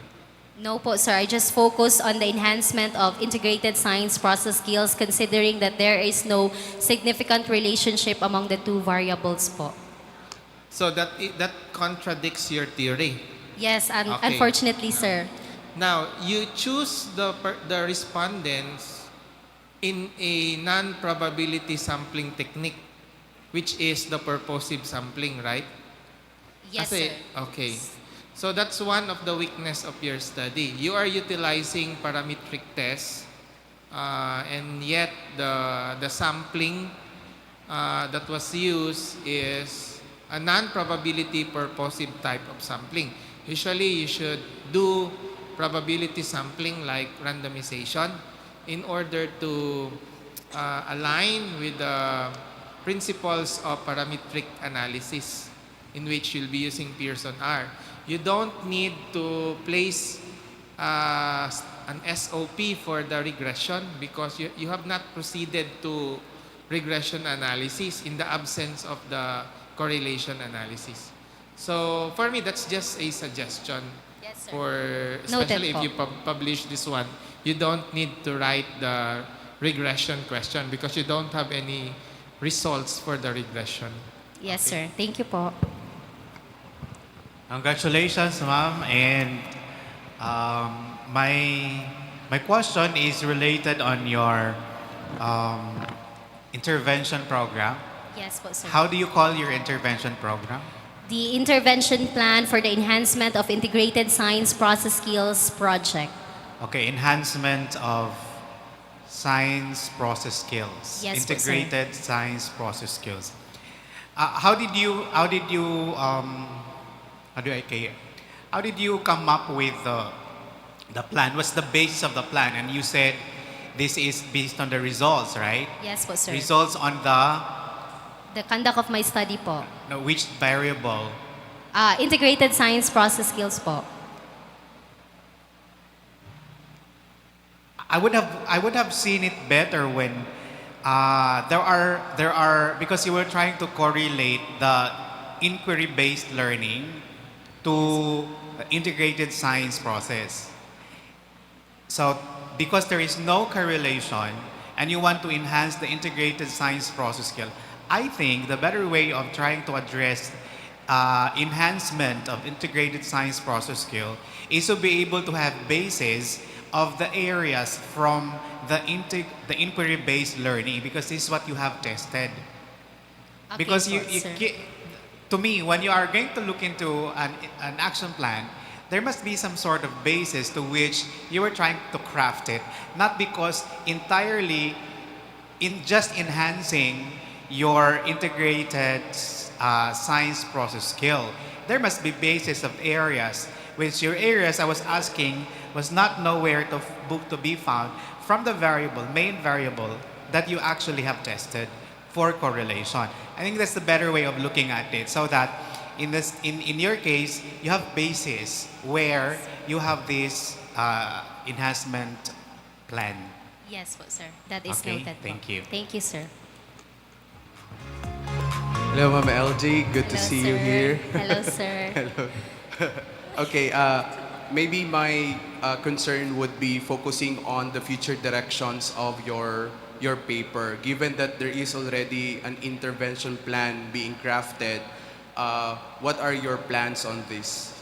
Well, that action taken based on the proposed intervention plan presented po, sir, is I have given a copy to the different participating schools of this during the conduct of the study, and I have already published this study wherein different researchers or different schools, teachers, or even students could use this intervention plan in order to enhance their integrated science process skills, which is, I acknowledge as a science teacher, it's very important to improve these skills since this is very crucial in understanding the bigger concepts in science education po. And maybe as a way like to do a follow-up on the study, you can further like get or collect their experiences related to the implementation, what can be improved and what actions can be taken to improve the intervention plan. Yes, sir. I'll try my best Yes, po. congratulations. Thank you, sir. Thank you po. Okay, so once again, thank you so much and congratulations to Ma'am Algie Marie M. Canoy for presenting her study on the influence of inquiry-based learning on integrated science process skills of college students in Tagum City. Now, let us proceed to our next research presentation, or research presenter. We invite Ms. Mariel M. Acosta to share her study titled Headlines Matter, isang diskursong pagsusuri sa mga tayutay na ginamit sa ulo ng mga balita sa pamamahayag ng pangkampus.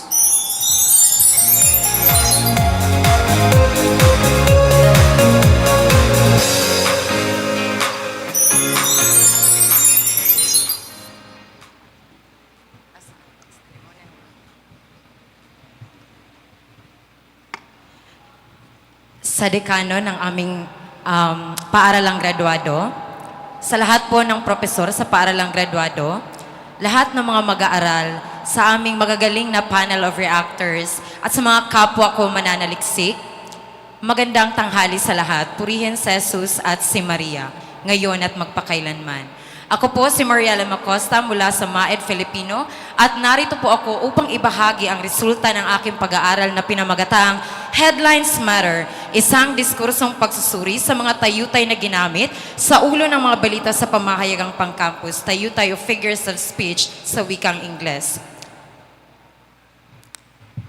May tuturing natin na ang pamahayagang pangkampus o campus journalism ay isang hamon para sa mga batang mamamahayag at tagapayo ng pamamahayag. At ito ay masasabi nating tunay na nangyayari kasi ayon sa pag-aaral ni Hakim 2023 na sa Bangladesh naging hamon sa mga batang mamamahayag ang pagsusulat ng ulo ng mga balita kapag sila ay nag-uulat sa paraang objektibo.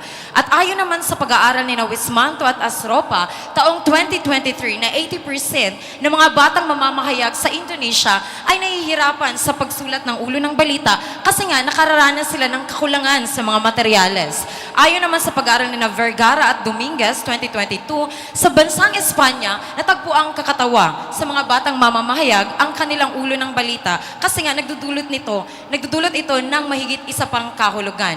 Sa konteksto naman ng Pilipinas, ayon sa pag-aaral ni Flores at Uy, nagiging hamon din para sa mga batang mamamahayag ang wastong pag-uulo ng balita. At natagpuan din sa pag-aaral ni De La Rosa 2021 na yung mga mamamahayag sa Central Luzon ay nahihirapan kasi nga nawawala ng interes yung mga mambabasa kaya nagkaroon sila ng hamon ngayon sa pagsusulat ng ulo ng balita. Sa kontekstong lokal, ayon sa pag-aaral ni Balinas at Iboho 2023, sa konteksto ng Davao de Oro, naging hamon sa mga batang mamamahayag sa mga paaralang may special program in journalism, yung mga pagsusulat ng balita kasi nga nagkakaroon sila ng pressure pagdating sa pag-abot ng standard sa pagsusulat. At sa dibisyon naman ng Tagum, karaniwang ginagamit ng mga batang mamamahayag ang tayutay sa pahayagang pang-campus na nagdudulot ng maraming interpretasyon mula sa mga mambabasa. Ito ay mapapatunayan ko dahil ako ay isang tagapayo ng pamamahayag, particular sa copy reading and headline writing Filipino. Okay, ginalugad naman sa pag-aaral na Patrimonio at Machutes noong 2023 yung mga problemang nararanasan ng mga batang mamamahayag, ngunit sa konteksto ng elementarya.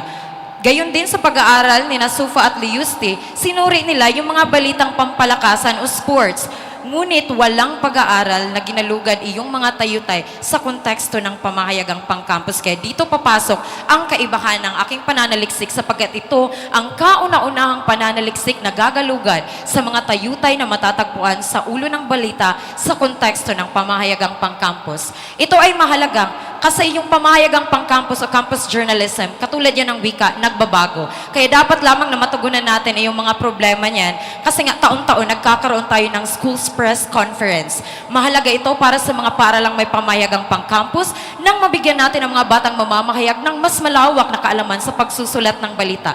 Gayon din sa mga tagapayo ng pamamahayag or school paper advisors nang mapaunlad natin yung kritikal na pag-iisip at kasanayan ng mga batang mamamahayag sa pagsusulat kasi nga talamak ngayon yung fake news, misleading information at disinformation.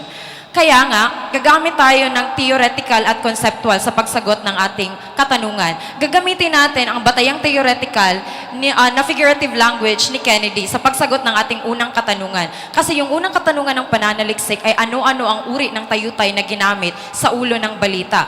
Okay, so ayon sa kanyang teorya, ang figurative language ay nahahati sa tatlong kategorya. Ito ay maaring comparative, contradictive, at correlative. Kapag sinabi natin comparative, maaaring meron tayong metapora, simile, at personifikasyon. Sa contradictive, maaaring pagmamalabis, paradox, pag-uyam, at pagtanggi. At yung pagpapalit-tawag sa correlative, yung pagpapalit sa clause, symbolism, allusion, at ellipsis. Sa pagsagot ng pangalawang katanungan kung paano ginamit yung uri ng tayutay, gagamitin natin ang konseptong discourse analysis ayon kay Fairclough. So dito sa pag-aaral na to, kinakailangan masuri natin yung gamit ng tayutay, kung ito ba ay direkta o tuwirang pahayag, ginamit bilang konotasyon o denotasyon. So ito yung metodolohiya, ginamit natin yung kwalitatibo at palarawan na pamamaraan sa 51 korpora ng ulo ng balita na matatagpuan natin sa mga piling sekundaryang paaralan ng may pamahayagang pang-campus. At saka, eto na yung resulta. Natagpuan sa pag-aaral na nahati talaga yung resulta ayon sa kategoryang comparative, contradictive, at correlative. Unang-una, tingnan natin yung uri ng tayutay, metapora. May halimbawa dyan, gold-blooded. Alberca itinakas ginto sa tisa amit, boxing flyweight division, naghari kay Angalon by decision. Mapapansin natin yung hammer dyan na gold-blooded, ginamit siya bilang hammer kasi nga upang ilarawan natin iyong balita na may dugong nananalaytay sa isang boksingero na dugo ng kanyang pagkapanalo. Ginamit din siya upang suportahan iyong headline na itinakas ginto para sa isang medalya. Another example, yung chess whiz Lumangtad, nagreyna sa girl speed blitz chess, sinikwat tiket tungo davraa. Sa pagsusuri natin, yung chess whiz, ginamit siya bilang hammer kasi inihambing na yung pagkapanalo niya ay mala cheesy. Okay? And meron din tayong comparative personification, calendar comeback, dating academic calendar, itinutulak. So ginagamitan siya ng personification. Kasi sa totoong buhay, yung tao lang naman ang may kakayahang bumalik. Pero dyan, ginamitan niya yung calendar ng katangian ng tao. Kaya ito ay personification. Meron din tayong simile, halimbawa, pangakong pagkakaisa ng unit team, naglaho na parang bula. So inilihan tulad yung pangako ng parang bula. Ito ay simile, indirektang paglalarawan. And then yung contradictive, meron tayong pagmamalabis or hyperbole. Tanggal pangil, guardian ng STNH at sibak matapos na sangkot sa puslit yosi. So ginamit din yung hammer na tanggal pangil, sobra-sobrang paglalarawan sa pagsibak sa kanya, sa pwesto. And meron din tayong, ba't hindi naman next?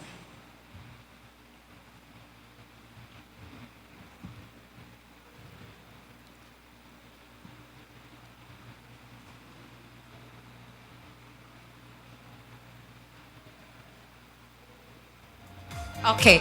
At yung pag-uyam or sarcasm, ayuda scam, DSWD, dole funds, binulsa ng mga politiko. Ito ay isang pag-uyam kasi nga nakakaalarma yung ayuda dapat tulong pero binulsa siya sa mga politiko na inaasahan ng mga tao na dapat tumulong sa bayan. And pagpapalitawag, 1, 2, 3 agreement nilagdaan na ng Estados Unidos. So sa kontekstong yan, yung Estados Unidos siya ay kumakatawan kay Pangulong Joe Biden. And yung pagpapalit sa cloud, balikat sa balikat, US government full support, ibibigay sa Pinas. So ginamit yung balikat dyan sa paglalarawan ng suporta ng gobyerno mula sa US patungo sa Pilipinas. At yung ellipsis dyan, makikita natin, hustisyang sigaw, positibe. Kahit tinanggal yung ponimang I at saka O, may intindihan ng mga mambabasa na ito ay positibo. Tsaka yung hustisyang sigaw, ginamitan siya ng tatlong tuldok or ellipsis. So alam na natin kung ano yung sinisigaw ng mga kaanak ng biktima. And allusion, Lydia de Vegas ng Davnor, bubulusok patungong Vietnam. So dito, yung atleta ay inilalarawan kay Lydia de Vega. Si Lydia de Vega ay isang sikat pagdating sa track and field. Kilala siya bilang pinakamabilis na atleta sa larangan ng track and field. At simbolismo, padyak sa makitid na karera ng buhay ng isang cyclist. So, meron dyan yung padyak na makitid ay kinakatawan yung pagsisikap at paghihirap mula sa pagsasanay ng isang cyclist. At tagas ng tinta, CJs na paaray sa pending workloads. Yung tagas ng tinta dyan, may mga nakaabang na gawain sa paaralan. Naghihintay sa kanila matapos ipaglaban nila yung karangalan ng mga paaralan sa journalism. Time's up. Thank you.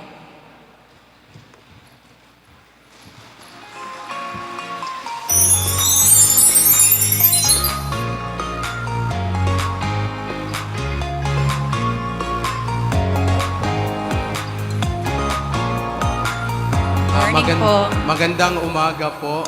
Magandang umaga din po. Maraming salamat at pagbati sa pagpresenta ng iyong pananaliksik. Maraming salamat po, Doc. Mapasubo jugog Tagalog ani. Okay. Ako po ay interesado na malaman ano po yung nangungunang tayutay na nakita natin sa pag-analisa sa mga pangunahing o sa mga ulo ng mga balita or yung pangunahing tudling sa pamahayagang pampamalakasan. Okay, sa pampalakasan po, yun po yung metapora. Metapora po yung nangunguna doon, tapos sinusundan po siya ng pagmamalabis. Ginamit po ng mga batang mamamahayag yung metapora kasi nga, direkta nilang inihahambing yung mga direkta nilang inihahambing yung pagkapanalo or pagkatalo ng mga atleta sa laro po. So ayun po sa resulta, metapora tsaka pagmamalabis po talaga yung mga tayutay na nangunguna sa balitang pampalakasan. So ano po ang implikasyon nito sa in a larger scale sa pagsulat ng ng mga artikulo sa pamahayagang pang-campus? Okay. Actually po, pagdating po sa Filipino language, meron po talaga tayong kakulangan sa materyales. Napakarami pong materyales pagdating sa wikang Ingles, ngunit pagdating sa wikang Filipino ay wala ka pong matatagpuan. It's very rare. So yun po, at saka yung pamahayagang pang-campus, hindi masyadong tinututukan. Yung campus journalism, more on teaching tayo, ganun. Pero, ligit sa kaalaman ng lahat na yung mga guro, nagiging school paper advisor din naman sila or nagiging coach sila. Subalit, paano sila makakuha ngayon ng materyales? So, gamit ang aking pananaliksik, maaari nila itong gawing materyales at saka maaari din tayong mag-invite ng mga eksperto pagdating sa larangan ng Filipino or sa wika para ma-validate pa natin yung resulta ng pag-aaral at nang magamit talaga ng ating mga guro sa pagsasanay ng kasanayan ng ating mga batang mamamahayag pagdating sa pagsulat ng balita. Okay po, naiintindihan ko po na ang papel na ito ay isang uri ng stylistic analysis po o stylistic na pananaliksik. Isa na lang pong katanungan, paano po pinili yung mga artikulo na gagamitin sa pag-analisa ng mga tayutay? Again po? Paano po pinili yung mga artikulo, lalo na yung mga paulo ng mga balita, the headlines, paano po pinili para maging parte sila ng corpus ng pag-aaral? Okay. Kasi po, isa po sa criteria ng aking pag-aaral, kinakailangan, bago tayo kumuha ng datos, yung paaralan ay meron silang campus journalism. So, yun, during training po, ako po ay humingi ng pahintulot mula sa kanilang tagapayo ng pamamahayag na kung maaari ay magamit namin yung mga ulo ng balita na ginamit ng mga mag-aaral while nasa training sila. Kasi yun naman po yung crucial doon, yung during sa training. Kasi hindi naman natin makakover na yung during sa contest. Kasi yun na po yung scope kasi sa pag-aaral, dapat RSPC qualifier sila. So habang nagsasanay sila for regional, kinukuha ko na yung mga ulo ng balita after the SPC para ma-analyze na po yung data. Sa pagpili po ng ulo ng balita, ano po yung criteria natin? Sa pagpili po ng ulo ng balita, kinukuha po namin yung pangalan ng mga CJ, kung sino yung writer sa particular section. Halimbawa, sino yung sports writer, sino yung news writer, and then kung ano po yung mga articles nila ginagamit po. So, through purposive sampling po. Salamat po. Thank you.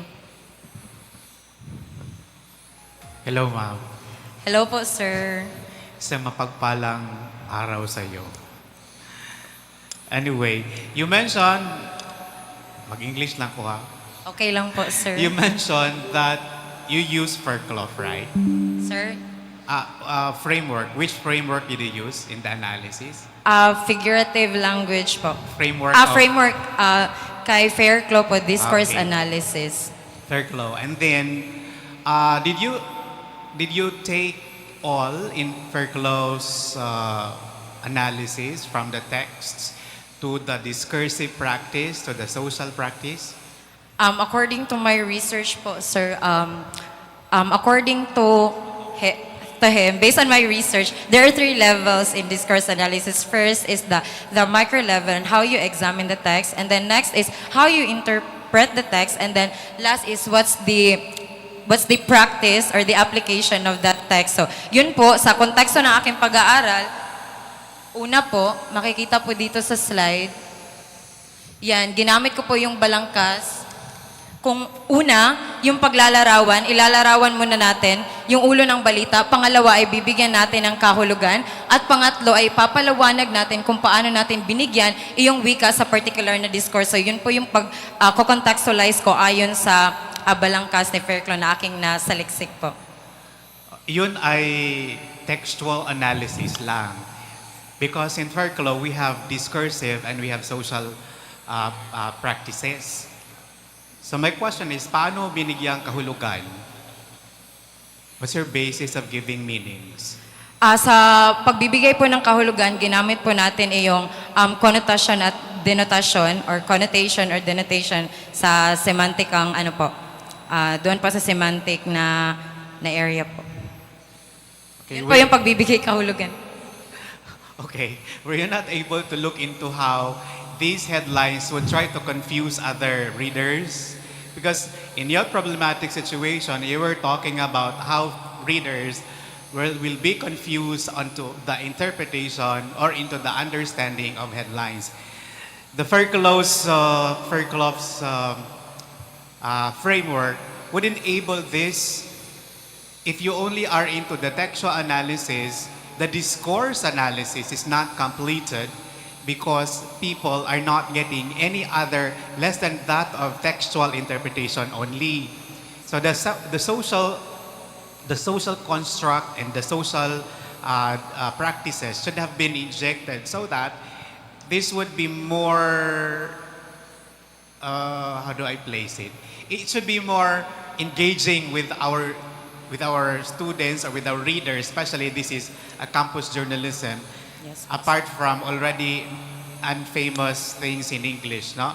So I think a suggestion would be looked into also the social the discursive practices and the social practices, because this is Fairclough's framework, and we do not disinherit or discredit him by just getting the textual analysis. Thank you. Thank you so much, sir. Okay. So, since you have these particular findings,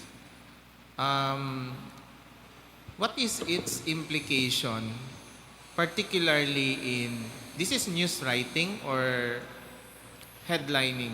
Headline po. Headlines. Because there are some headlines in the practical aspect, kumbaga, just to gain the attention. Is there a standard when it comes to headlining so that it will not be something that is somewhat superlative or too much, that just for the purpose of something that getting the attention of the readers, and at the end of the day, when they read the content, it's not really like somewhat they expected. So what is the implication based on what you have observed, particularly in the campus headlining?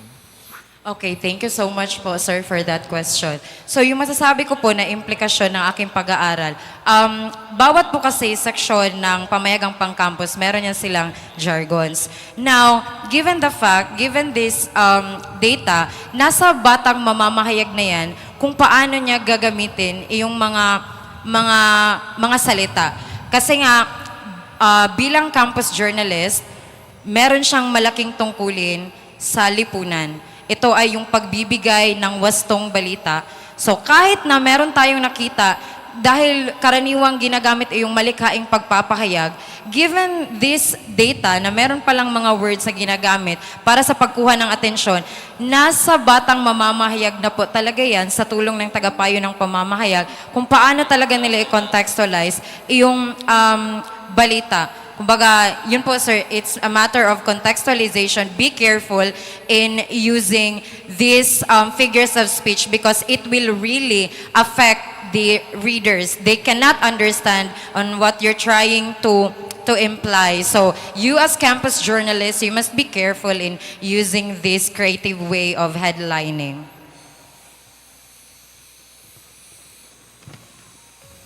Thank you, sir.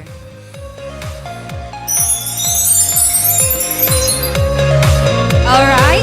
Thank you so much, Miss Mariel M. Acosta, for presenting your study on Headlines Matter, isang diskursong pagsusuri sa mga tayutay na ginamit sa ulo ng mga balita sa pamahayagang pang-campus. Now, that concludes our research presentations for this session. We commend all of our presenters for their dedication, for their hard work, and as well as their commitment to advancing research in their respective fields. Once again, congratulations to all of our presenters. Let's give them a round of applause.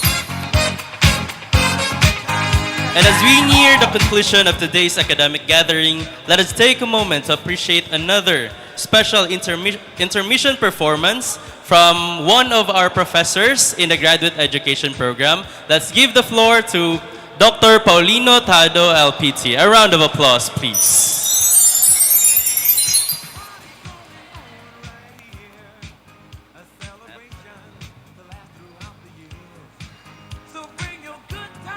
Okay, so once again, we would like to congratulate everybody for your time and effort in extending your knowledge and also contributing to the research culture here in our institution. So with that, you are all winners in the abstract and interdisciplinary presentation.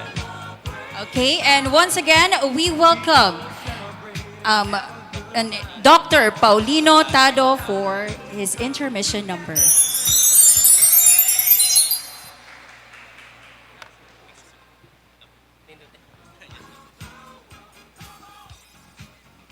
Hello. Magandang umaga sa ating lahat. Okay, so good morning everyone, to all of us. Thank you for inviting me, Char lang. But I would like to thanks Doc Padro and of course the director and the VP for Academic Affairs, Doc Rai, for allowing me to do this one. Though I'm not really an excellent singer, but I can sing. Of course, with your help. Okay, so the song that I'm going to sing this morning reflects my age. So I hope that everybody could relate. So kung makasabay, sabayan natin. So kindly play now the music.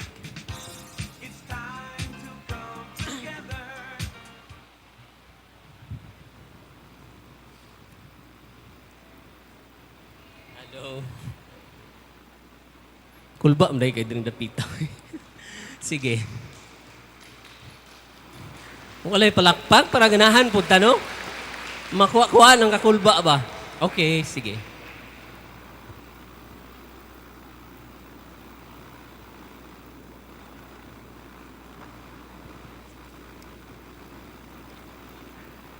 Ala na ako estudyante si UM dire oh.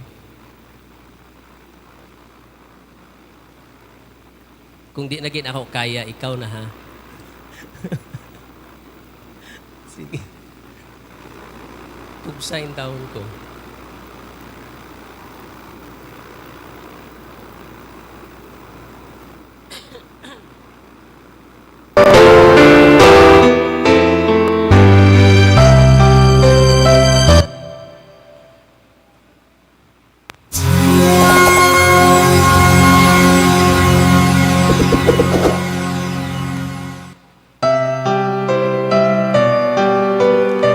Okay.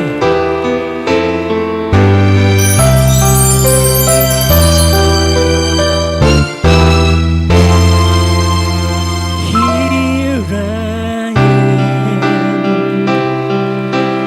playing with those memories again.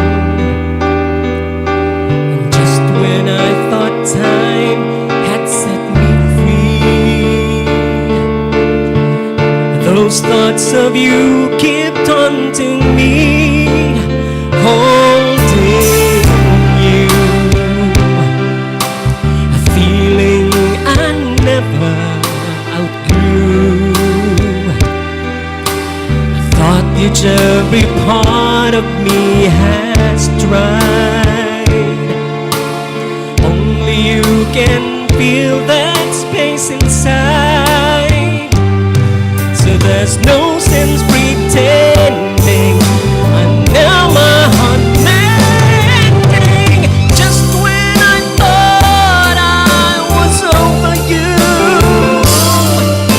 and just when I thought I could stand on my own, oh baby, those memories are crashing through, and I just can't go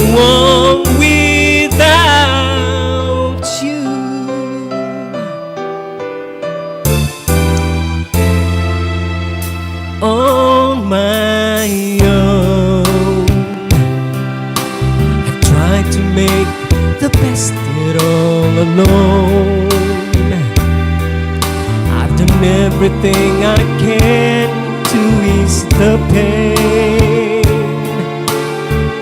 but only you can stop the rain. I just can't live without you. I miss everything about you.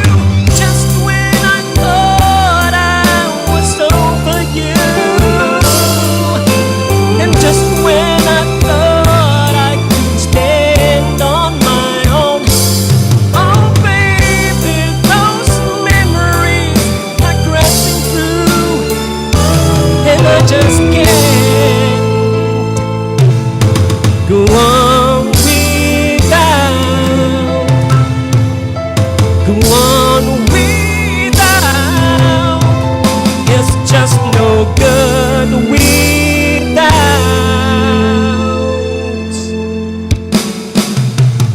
you.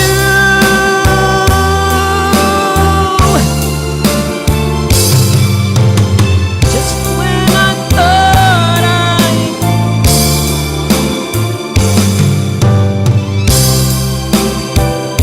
I was over you, just when I thought on my. Thank you, thank you.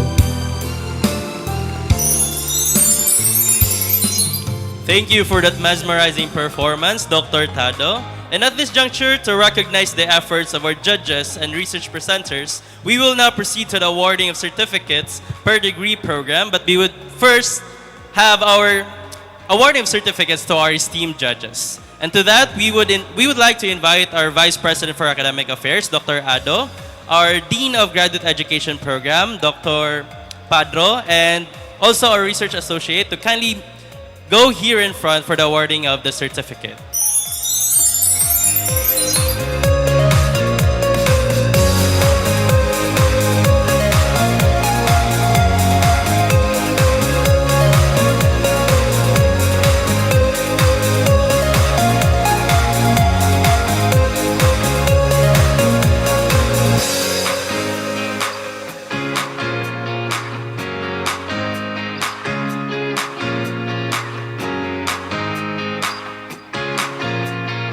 For the certificate, let me read the citation. Certificate of Appreciation is awarded to Dr. Mike Leopardas in recognition of his generous contribution of time and expertise as a judge during the poster presentation of graduate education category at the 3rd International Multidisciplinary Research Conference 2025, organized by the Research and Publication Center of St. Mary's College of Tagum Incorporated, with the theme Empowering Student Research in the Age of AI, Advancing Sustainability and Societal Impact, held on March 20 to 22, 2025.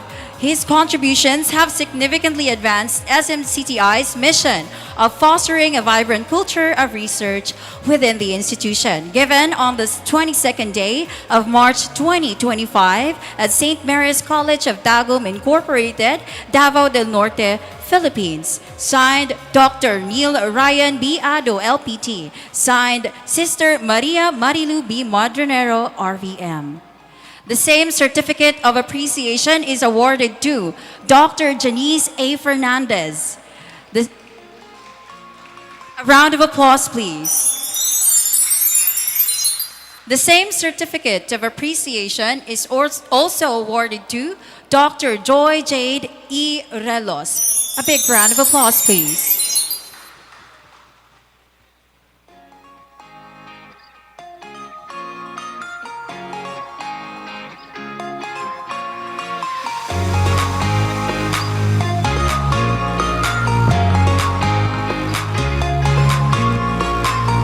So once again, let's clap our hands for our judges.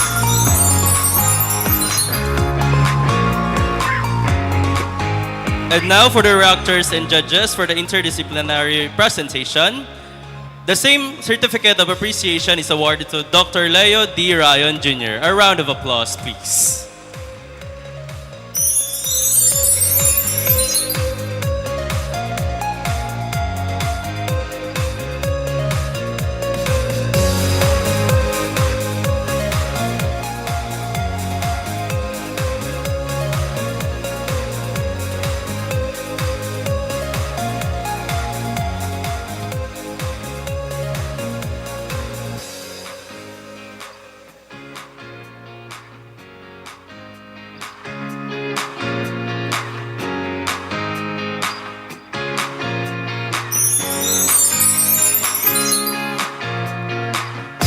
And also, the same certificate of appreciation is awarded to Dr. Danilo G. Baradillo. A round of applause, please.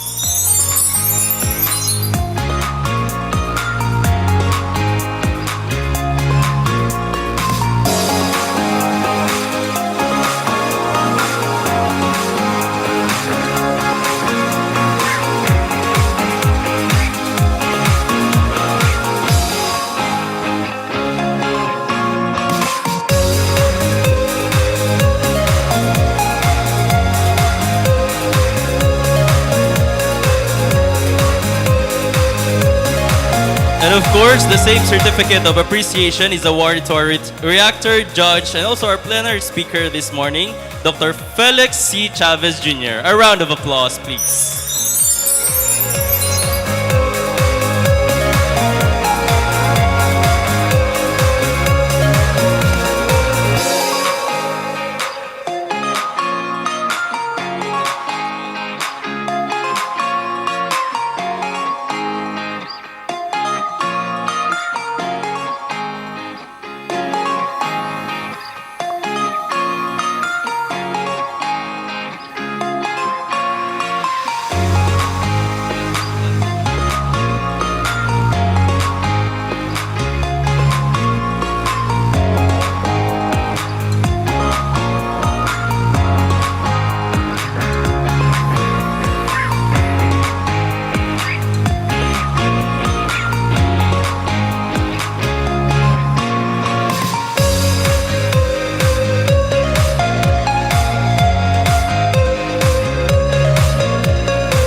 Once again, let's clap our hands for our panel of judges. Now we have come to one of the most anticipated parts of our program, the awarding of winners for the poster visual abstract presentation for both clusters, Cluster 1 and Cluster 2. Okay, before we would proceed to that, we would now be awarding the certificate for all researchers and presenters. Let us read the citation. Certificate of Research Presentation is awarded to for presenting his or her study in the oral and poster presentation during the 3rd International Multidisciplinary Research Conference 2025, organized by the Research and Publication Center of St. Mary's College of Tagum, Incorporated, with the theme Empowering Student Research in the Age of AI, Advancing Sustainability and Societal Impact, held on March 20 to 22, 2025. Signed, Dr. Perla C. Padro, LPT, Dean of Graduate Education Program, and signed, Dr. Neil Ryan B. Ardo, LPT, Vice President for Academic Affairs. And if we would call your program, kindly proceed here on stage for the photo opportunity. Let's begin with the MAED students of Educational Management. A round of applause, please. Okay, again, we request all our students to kindly proceed here in front for your certificate of presentation.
Same certificate of research presentation would also be given to the students of Masters of Education in Teaching Science.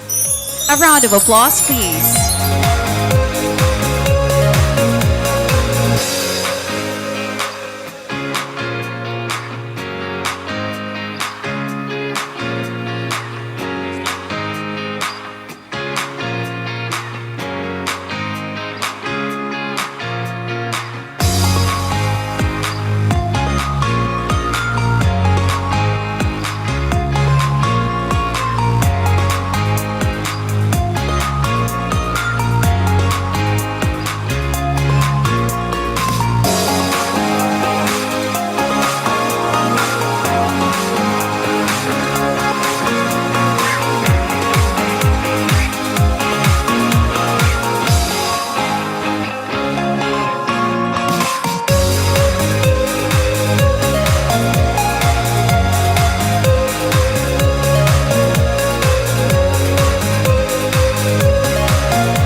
The same certificate of research presentation is awarded to the students of Masters of Arts in Elementary Education. A round of applause, please.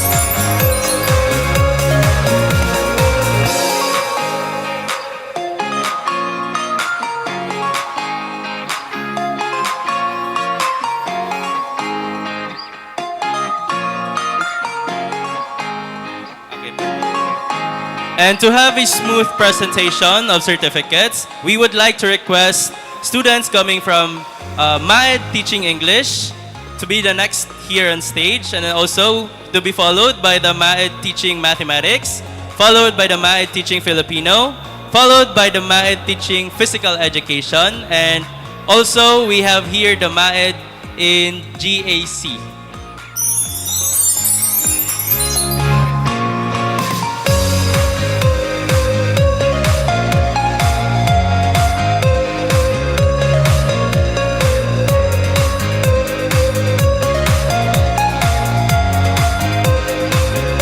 The same certificate of research presentation is also awarded to the students of Master of Education in Teaching English. A round of applause, please.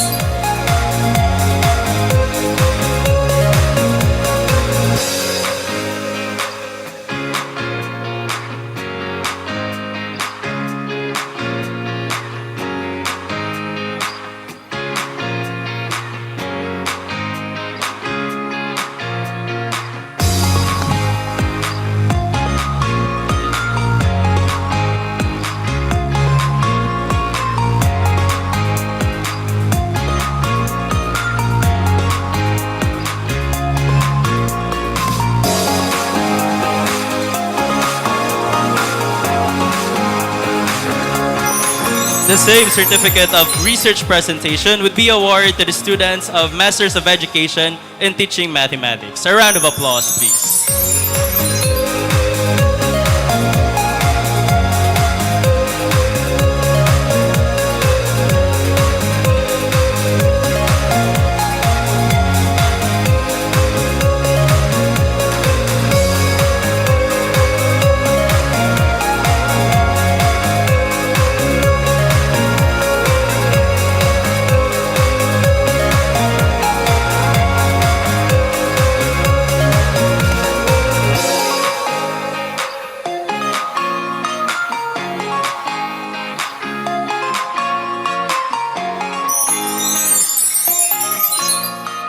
The same certificate of research presentation is also awarded to the students of Masters of Education in Teaching Filipino. A big round of applause, please.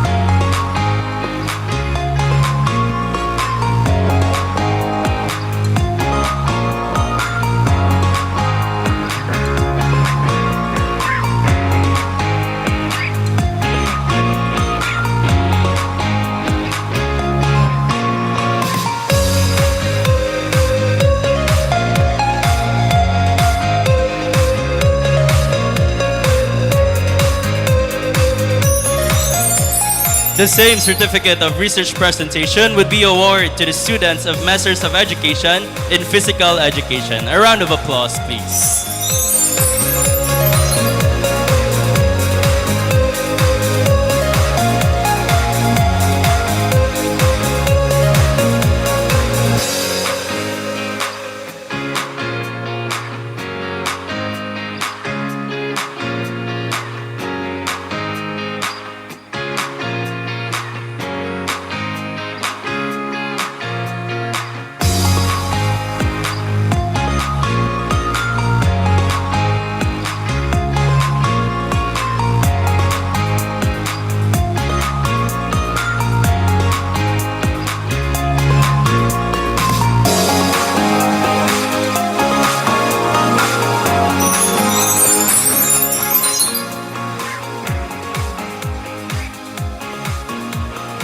And the same certificate of research presentation would also be awarded to the following students of Masters of Education in Guidance and Counseling. A round of applause, please.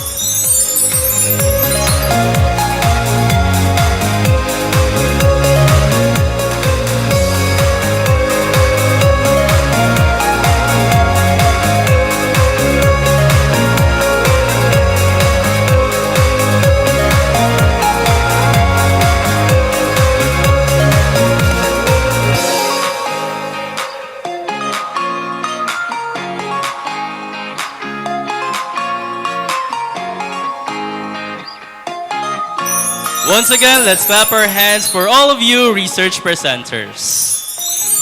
And again, we have come to one of the most anticipated parts of our program, and that is the awarding of winners for the poster visual abstract presentation for both clusters, Cluster 1 and Cluster 2. Again, this competition has showcased innovative and thought-provoking presentations which highlight both creativity and the academic rigor. And for that, may we request our school president, Sister Maria Marilu B. Madronero, RVM, to be here on stage for the presentation of winners. And also, we would like to request our panel of judges to proceed here in front for the awarding of winners, first for the visual presentation.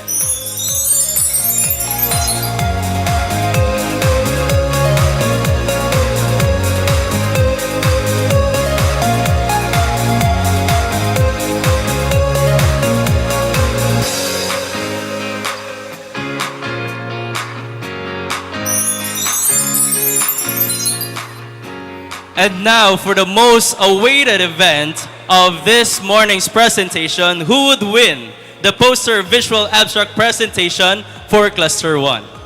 And for our third placer is entry number 20, Ma'am Lisel S. Bastida with the title Role of School Heads as Catalyst of Inclusive Education in the Classroom, a Phenomenology. Congratulations. And for our second place is entry number 27, Miss Hanilyn B. Inglisa, with the title Exploring the Lived Experiences of School Heads in Declining Retention Rate of Students in the Department of Education, Reasons in Focus. Congratulations. And for the champion for poster visual abstract presentation for Cluster 1 under the majors English and Educational Management, we have entry number 15, Andre Sherbe Irana, with the title Exploring the Exodus, a Phenomenology on the Pedagogical Approaches of English Teachers from the Philippines to International Classrooms. Congratulations. And now let us recognize the top 3 winners for the visual or abstract presentation for Cluster 2.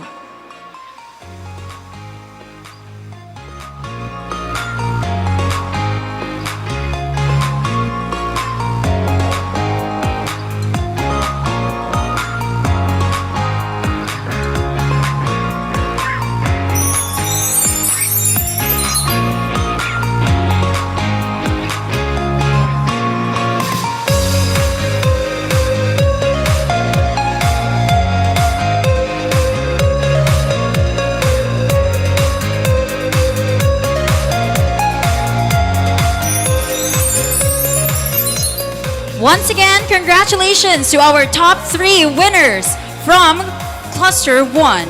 Now presenting or recognizing the top 3 winners for Cluster 2, we have for third place, entry number 43, Elton May L. Olaer, with their study title, Time Management and Emotional Intelligence as Predictors of Academic Performance of Students in Mathematics.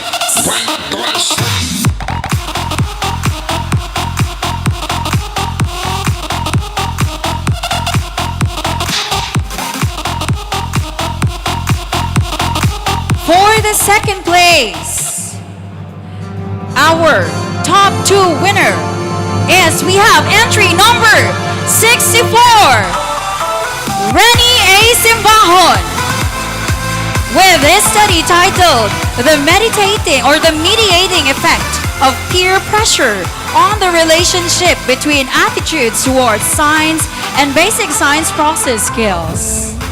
Was a time you and I faded together. That was then, but I know we're still. And for the champion, first place award goes to entry Entry number 66, Chalfie Queen Sumambot, with her outstanding study on examining self-directed learning readiness as a mediator between project-based learning and physics. Once again, congratulations, and let us give them a big round of applause.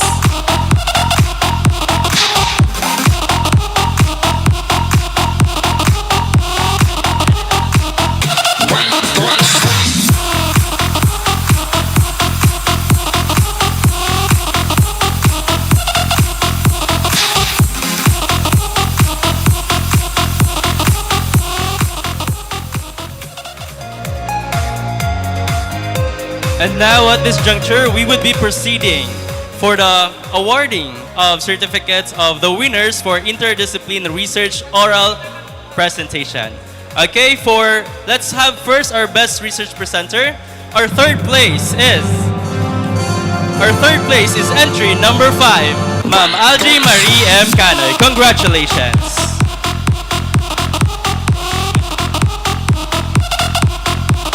And recognizing as well our top 2 or second winner, we have entry number 1, Miss Andre Sherbeth Irana. Congratulations.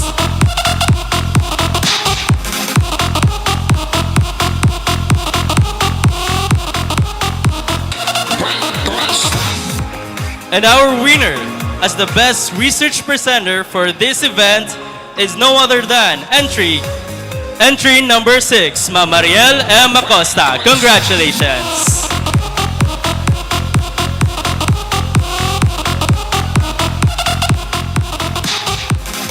Once again, congratulations to all of our winners for Best Research Presenter.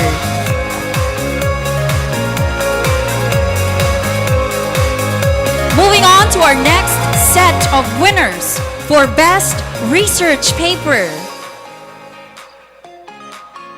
Starting off with third place, Best Research Paper, we have entry number 5, Miss Algie Marie M. Canoy. Congratulations.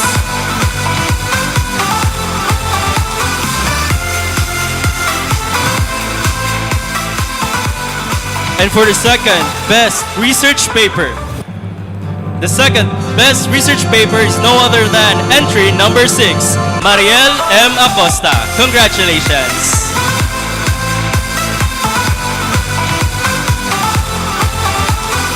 And finally, for the first place award for Best Research Paper goes to entry number 1, Miss Andre Sherbeth Irana, and her study titled Exploring the Exodus, a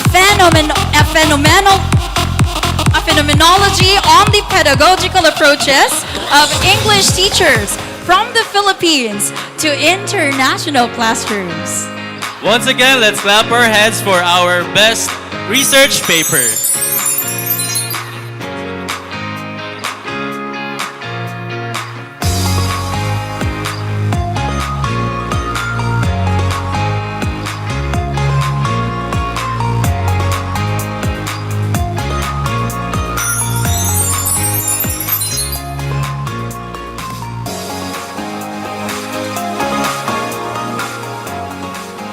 Again, congratulations to all of our outstanding research presenters and their best research paper. Now, as we conclude for today's session of the 3rd International Multidisciplinary Research Conference 2025, let us take a moment to reflect on the knowledge we have gained, the insights we have shared, and the connections that we have built all together as professionals.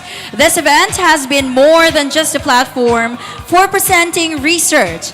It has been a testament to the power of collaboration, excellence, curiosity, and innovation.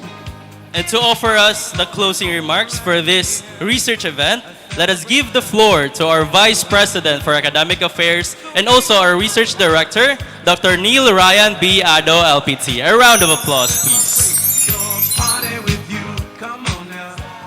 To our dedicated school president of this institution, Sister Maria Marilubi Madronero, RVM, our esteemed speaker for today, Dr. Chavez, our distinguished judges in both oral and poster presentations, my colleagues in the teaching and non-teaching force of the graduate education program, our brilliant researchers and advisors, students, guests, and everyone present here, physically and virtually in the live stream, good noon, praise be Jesus and Mary, now and forever.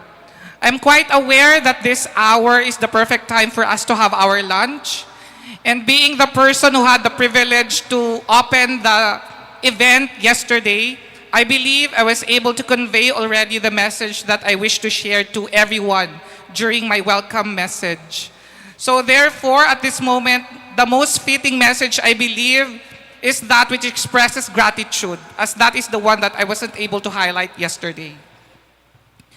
The success of this two-day event would not become possible without the combined efforts of many individuals. Hence, I would like to say thank you to all administrators, faculty members, and non-teaching personnel who continuously support research activities, especially big research events like this. Thank you to all committees who work hard to make the two-day event or conference happen. The program heads and dean, the research associate, administrative assistants, the technical team there at the back, the food committee, the MCs, the ushers and tabulators, maintenance personnel, and others I failed to mention. You know already who you are. This event cannot turn into a reality without your commitment to the task given to you. Again, from the innermost recesses of my heart, thank you. Moreover, I would like to express the same level of appreciation and gratitude to our speakers for generously sharing their expertise, to Dr. Harfiz Muhammad and Dr. Gabriel Arianendita, who provided valuable insights based on their experiences and incited a very lively interaction with our virtual and in-person participants yesterday. And of course, to Dr. Felix Chavez, my mentor and dissertation advisor, who never fails to amaze us with his innovative ideas. Thank you very much. Truly, you are not just part of our event, you are among the major contributors to its success. To all our reactors and judges yesterday and today, with a special mention to Dr. Chavez, Dr. Ryan, my new friend in the academe, I assume, Dr. Baradillo, one of my brilliant professors in the PhD program, thank you for being with us despite your hectic schedules. We will surely never forget these 2 days that you have chosen us over your equally important responsibilities in your respective institutions. From the bottom of my heart, once again, thank you. And of course, to all researchers, my deepest gratitude goes to you for sharing the fruits of your hard work, making them known to many for the greater good. I commend your dedication and perseverance. Going through the research process in our school is not extremely hard, but it is certainly never easy. But yet you made it. You are able to produce meaningful research outputs, so please know that I am among those who are eagerly looking forward to seeing you in this exact venue on April 2022. Thank you for your participation and congratulations in advance. As we close this remarkable two-day event, let us not forget that what we have accomplished here is more than just a conference. It is a celebration of collaboration, innovation, and perseverance. May the knowledge shared and the insights gained inspire us all to push forward and continue enhancing our research culture. Once again, my sincerest gratitude to everyone who contributed to the success of this conference. May we always strive to make research a meaningful endeavor that brings positive change to our respective institutions and beyond. May God bless us all and have a great day ahead. Thank you so much, Dr. Ado. Now, as we close today's session, may we bring with us a reminder that research does not stop when a paper is published or a presentation is delivered. It continues to evolve as new questions emerge and as discoverers challenge the existing ideas. We extend our deepest gratitude to our school administrators, distinguished speakers, judges, and dedicated researchers who made this event a success. Your passion for knowledge and commitment to academic excellence inspire us to continue fostering an environment where research thrives. And to officially close our program, let us now be in the presence of the Lord as we listen to the closing prayer to be led by Dr. Socorro Neri, LPT.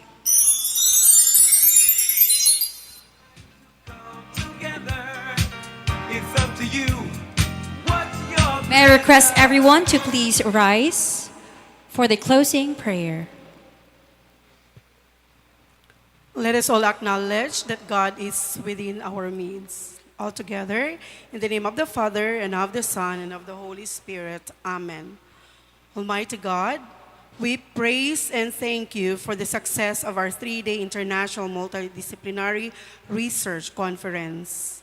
We thank you for the guidance you gave us, which sustained us with strength until this last day. We are grateful for the wisdom and courage you gave to our researchers, which gave them the power and also the courage to present the result of their study. As we end this endeavor, we entrust all our actions to your divine will. Help us to carry forward what we have learned here with faith and humility. And may your Holy Spirit continue to guide us in all that we do. Bless each one of us as we go home to our respective places and keep us safe under your care. We ask this through Christ our Lord. Amen. In the name of the Father, and of the Son, and of the Holy Spirit. Amen. And of course, before we part ways, let us take this opportunity to have a photo opportunity with our speakers, judges, professors, and as well as our presenters and the participants. So, may we request the photographer, maybe? Okay, so please do not leave yet our venue because we would have first our photo opportunity. So we kindly request, okay. By the way, all of our presenters are permitted to have your lunch now. Congratulations, everybody. And we only request our panel of judges, our administrators, and our graduate education professors to kindly come here in front for our photo opportunity. Once again, congratulations, everybody. A celebration to last throughout the years. So bring your good times and your laughter too. We gon' celebrate your party with you. Come on now. Celebration. Let's all celebrate and have a good time. Celebration. We gon' celebrate and have a good time.